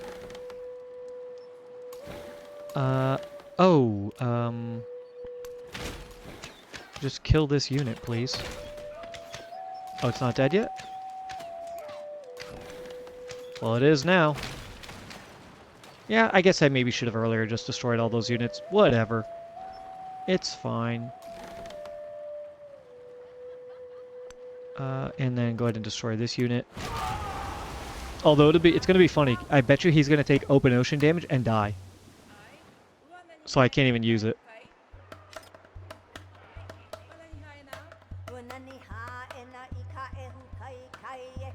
Alright, I did unlock the Buccaneer though.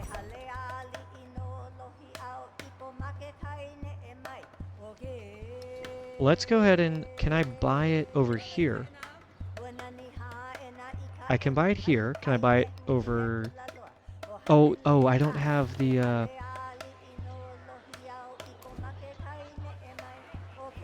Oh, you know what? This tile used to be dyes. This used to be dyes. It's no longer dyes because it disappears in the exploration age. That's why I couldn't build there originally. Now I can. Let's go ahead and drop a fishing key. And a harbor. You know, it's like 400 gold or whatever that was, but I think that's worth it. 376? Is that right? Or 360? Yeah, 376. To produce those, to build those two. That's not bad at all. Now, oh, I just don't have enough. I will buy the Buccaneer next turn, though.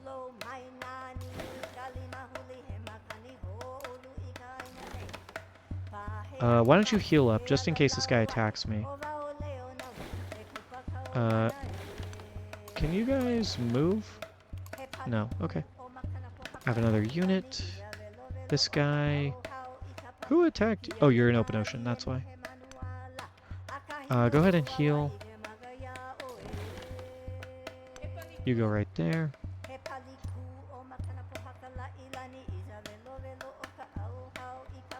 Alright, 2 more turns, this will be done. 3 more turns, this will be done. I think that might be where we call it. I know I've been extending this forever. I'm just having so much fun. The Kalam was destroyed. Or Kalam, I'm not sure the pronunciation. Oh wow, and Judaism was founded. We just barely got our religion. Yeah, just 1 more turn. Yeah, exactly. It's so fun though. It's so cool. And especially getting to try out the new stuff. I'm loving it. I am loving it. This cog... Oh. And that cog was attacked, yeah. Go ahead and heal. You...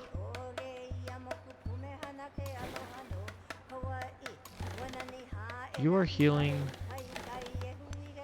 I want you to move. I want you to move and heal. Alright, you're chilling. Oh, I still don't have enough to buy my Buccaneer. I want to get him so bad. I don't care about the food. Plus 4 gold is incredible, though. And we get our celebration. 20% gold. We will definitely take that. 138. And that is going to go up to 177. Yo! Alright, the clam died. That cog did die, unfortunately. And then I had a cog up here that died. That's too bad. Alright, temple, observatory. And we can start getting sloops and buccaneers. Which, buccaneer. I'm immediately going to train a buccaneer. Speaking of which, I will train a buccaneer because then I can use him to be the guy who runs this attack. That's what he's going to do. And then still 6 turns for you. You can just maybe build an observatory. And the observatory is going here. Right, so we're putting gold here. Oh, it doesn't matter. Observatory can go in either location.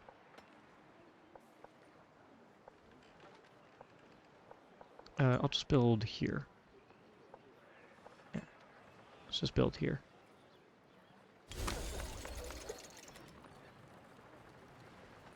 And then a temple, I guess, is going to go here. Although temple's not as good as the other, the menagerie.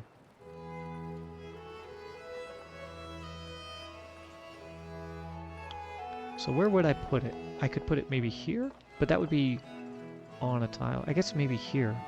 It's not overbuilding on the market, it's just going next to it. Yeah, maybe double up here and then here. This is next to a wonder, this would be next to a mountain. I think that's what we do. You're building a buccaneer.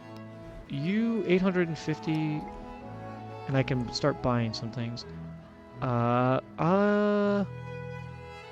I don't need this for any reason. I will just leave it.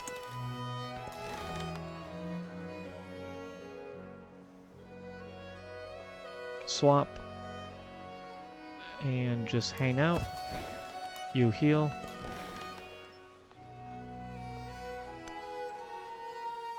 Hang out for a second.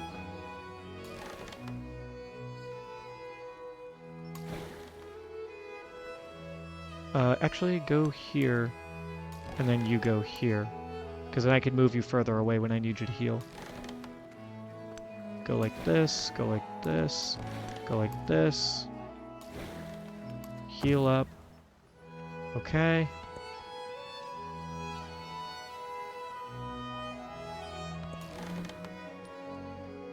You are chilling. Oh, absolutely attack. And attack. Not dead yet, but almost. My scout... I guess just go here, grab this. A distant field contains wondrous flowers never before seen. These would be valuable if cultivated home. We can leave them be for the 300 happiness, which we don't really need right now. Or take them back. 150 culture. Yep, we're going to take that. Down to 1 turn. Simone is probably going to get that, which is unfortunate, but... Yeah, just idling right next to 2 goody huts. I imagine he's going to get this one, but... You know what? I'll just tell you to go right there. If you get it, you get it. If you don't, not the end of the world. Alright, let's get back up here. Oh, so beautiful. We're going to get our Articles of Agreement up. And then that will pretty much be where we end the stream, and we will probably go give a raid to Paisley, because I did see that she is on right now. I know she said she wasn't sure if she was going to play tonight. Yes, I do heartily repent. I repent I had not done more mischief. That is amazing. What a fucking line. You know this dude said this quote right before they hung him from the gallows. You absolutely know it. Alright, naval station as well. And then press gains, which we want. I worked my wits. Oh, nice. I get the gristmill and the sawmill. Okay. 20% towards overbuilding. I think it's worth it. Pirate's life for him to the end. Yeah, you got to do it. I do want to do this as well, but I don't think I'm in immediate need. You're healing. You're healing. You're chilling. Oh, a narrative choice. A pirate code of conduct seems a contradiction, but here it stands, drafted, ready for ratification by a council of pirates. Bit thin, remarks a haggard old seafarer. Could use some more notes, says another. We can say it's fine for +1 influence on the wharf, or we can give it some more heft, +2 influence on the wharf, if we unlock 2 more policy slots. Absolutely. We're going to do that. No, I'd rather have +2 gold, +2 happiness. I'm not producing missionaries, so... did someone attack him?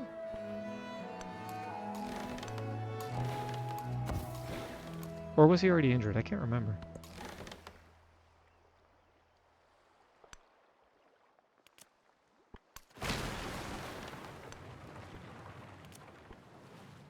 China? Listen, buddy. We're kind of friends. Please don't attack me. Oh, and I have enough to befriend another independent power. Let's go ahead and grab. Actually, he's kind of in a bad spot. I don't like that spot. I want him to get killed. Let's grab these guys. Cultural bonus. Yeah, I had another cog that was destroyed. Super annoying. I had like so many ships over here and they're just dying because they can be attacked because we're pirates. Alright,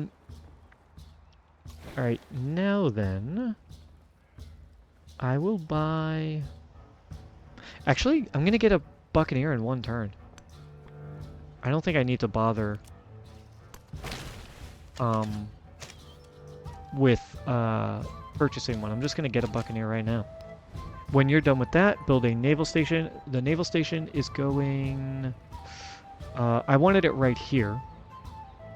So I need to get a gold building first, so that I can put a gold building here. Okay. This guy, same thing. I need a gold building so I can put a...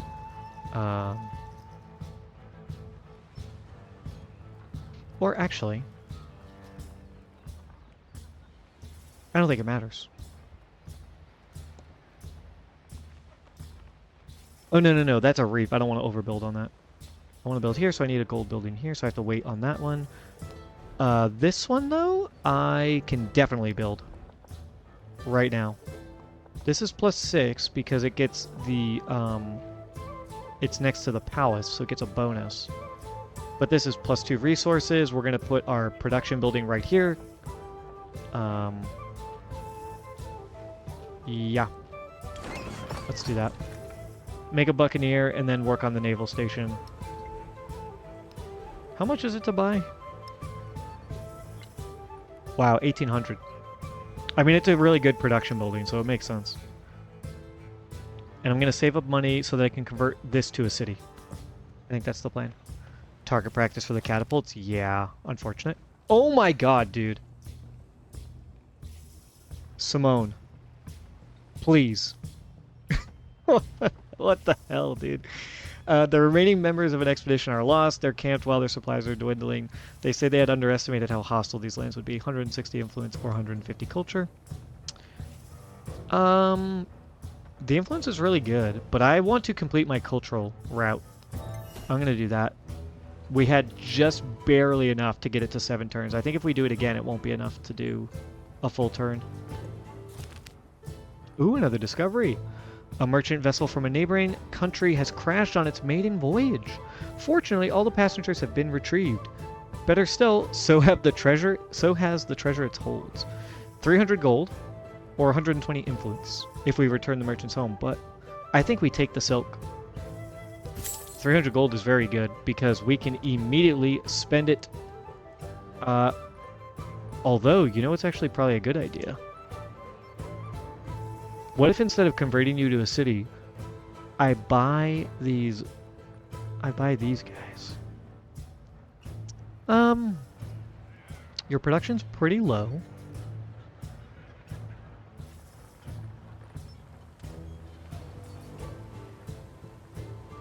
And if I convert you to a city, it will make everything take longer by 10%.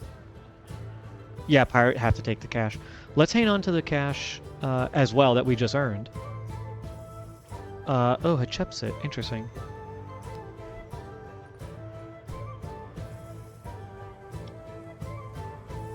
Alright, how do I want to build this guy?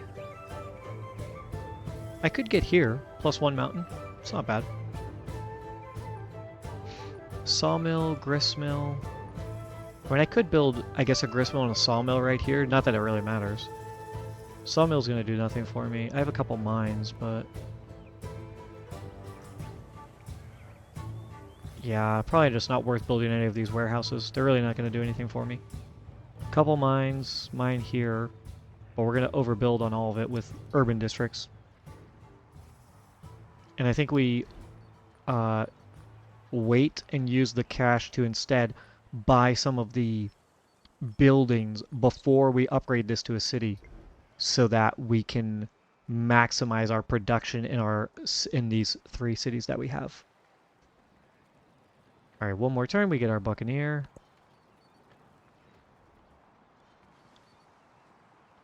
And I wonder if I'm gonna get a narrative event for that. Cog was attacked by Chola. Oh yeah, he did get attacked. Unfortunate. Now I want you to go like this, so that these guys can heal. I think they can heal as long as they're adjacent to whatever. Alright, we got a buccaneer. We got our first buccaneer, folks. Very exciting stuff. Let's go ahead and... oh wow, 5 turns for the next one. 450 to buy, though. Let's just build an observatory. How much is an observatory? 1,300. How's our navy looking? Nah, let's just produce a bunch of sloops.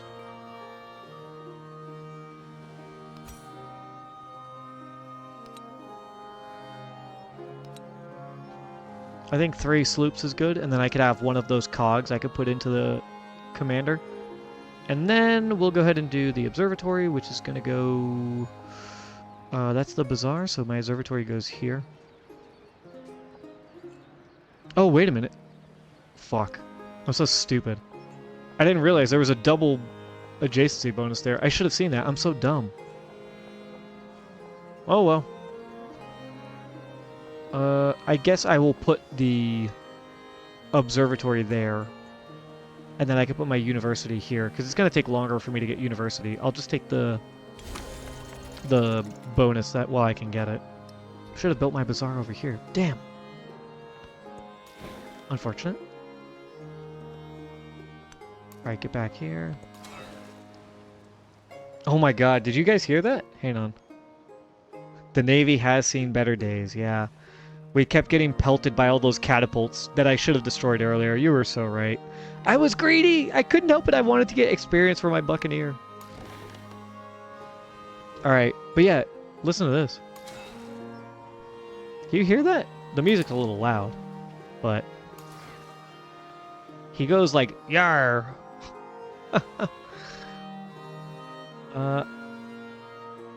Where's his unique ability? I wonder. I will move him up here. My sloop... ooh, go up here. Go get that. Scout, now you kind of have nowhere to go. Go over here. Okay.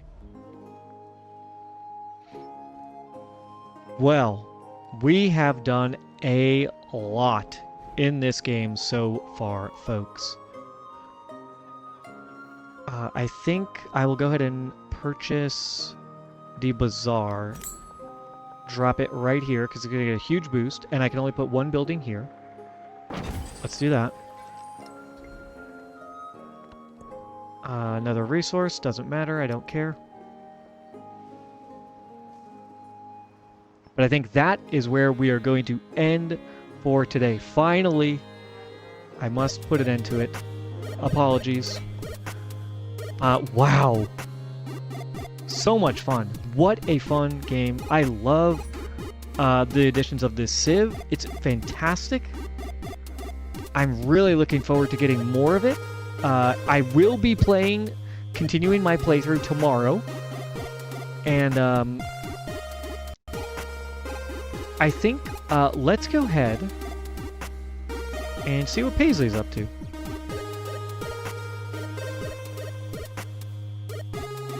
While I'm looking that up, I just want to say thank you all so much for joining me today. Hope you've had a good time. Hope you like hanging out with me. If you do, go ahead and give a follow if you wouldn't mind. I appreciate it. And if you enjoy the content, I also have a YouTube channel as well that you can check out. I upload the VODs a week after they are recorded live here on Twitch over on YouTube. And I produce Let's Play content as well over there that you can check out if you're interested. So, thank you all so much for joining me today. Great end to the Ancient Era and start of the Exploration Era. Thank you very much. I'm glad. I hope you had a good time, Melfos. It was great having you in here. A lot of fun. But yes, whether you're watching live or in the future, I really appreciate it. We are going to go ahead and raid Paisley. In the meantime, though, thank you so much for joining me. And I'll see you next time.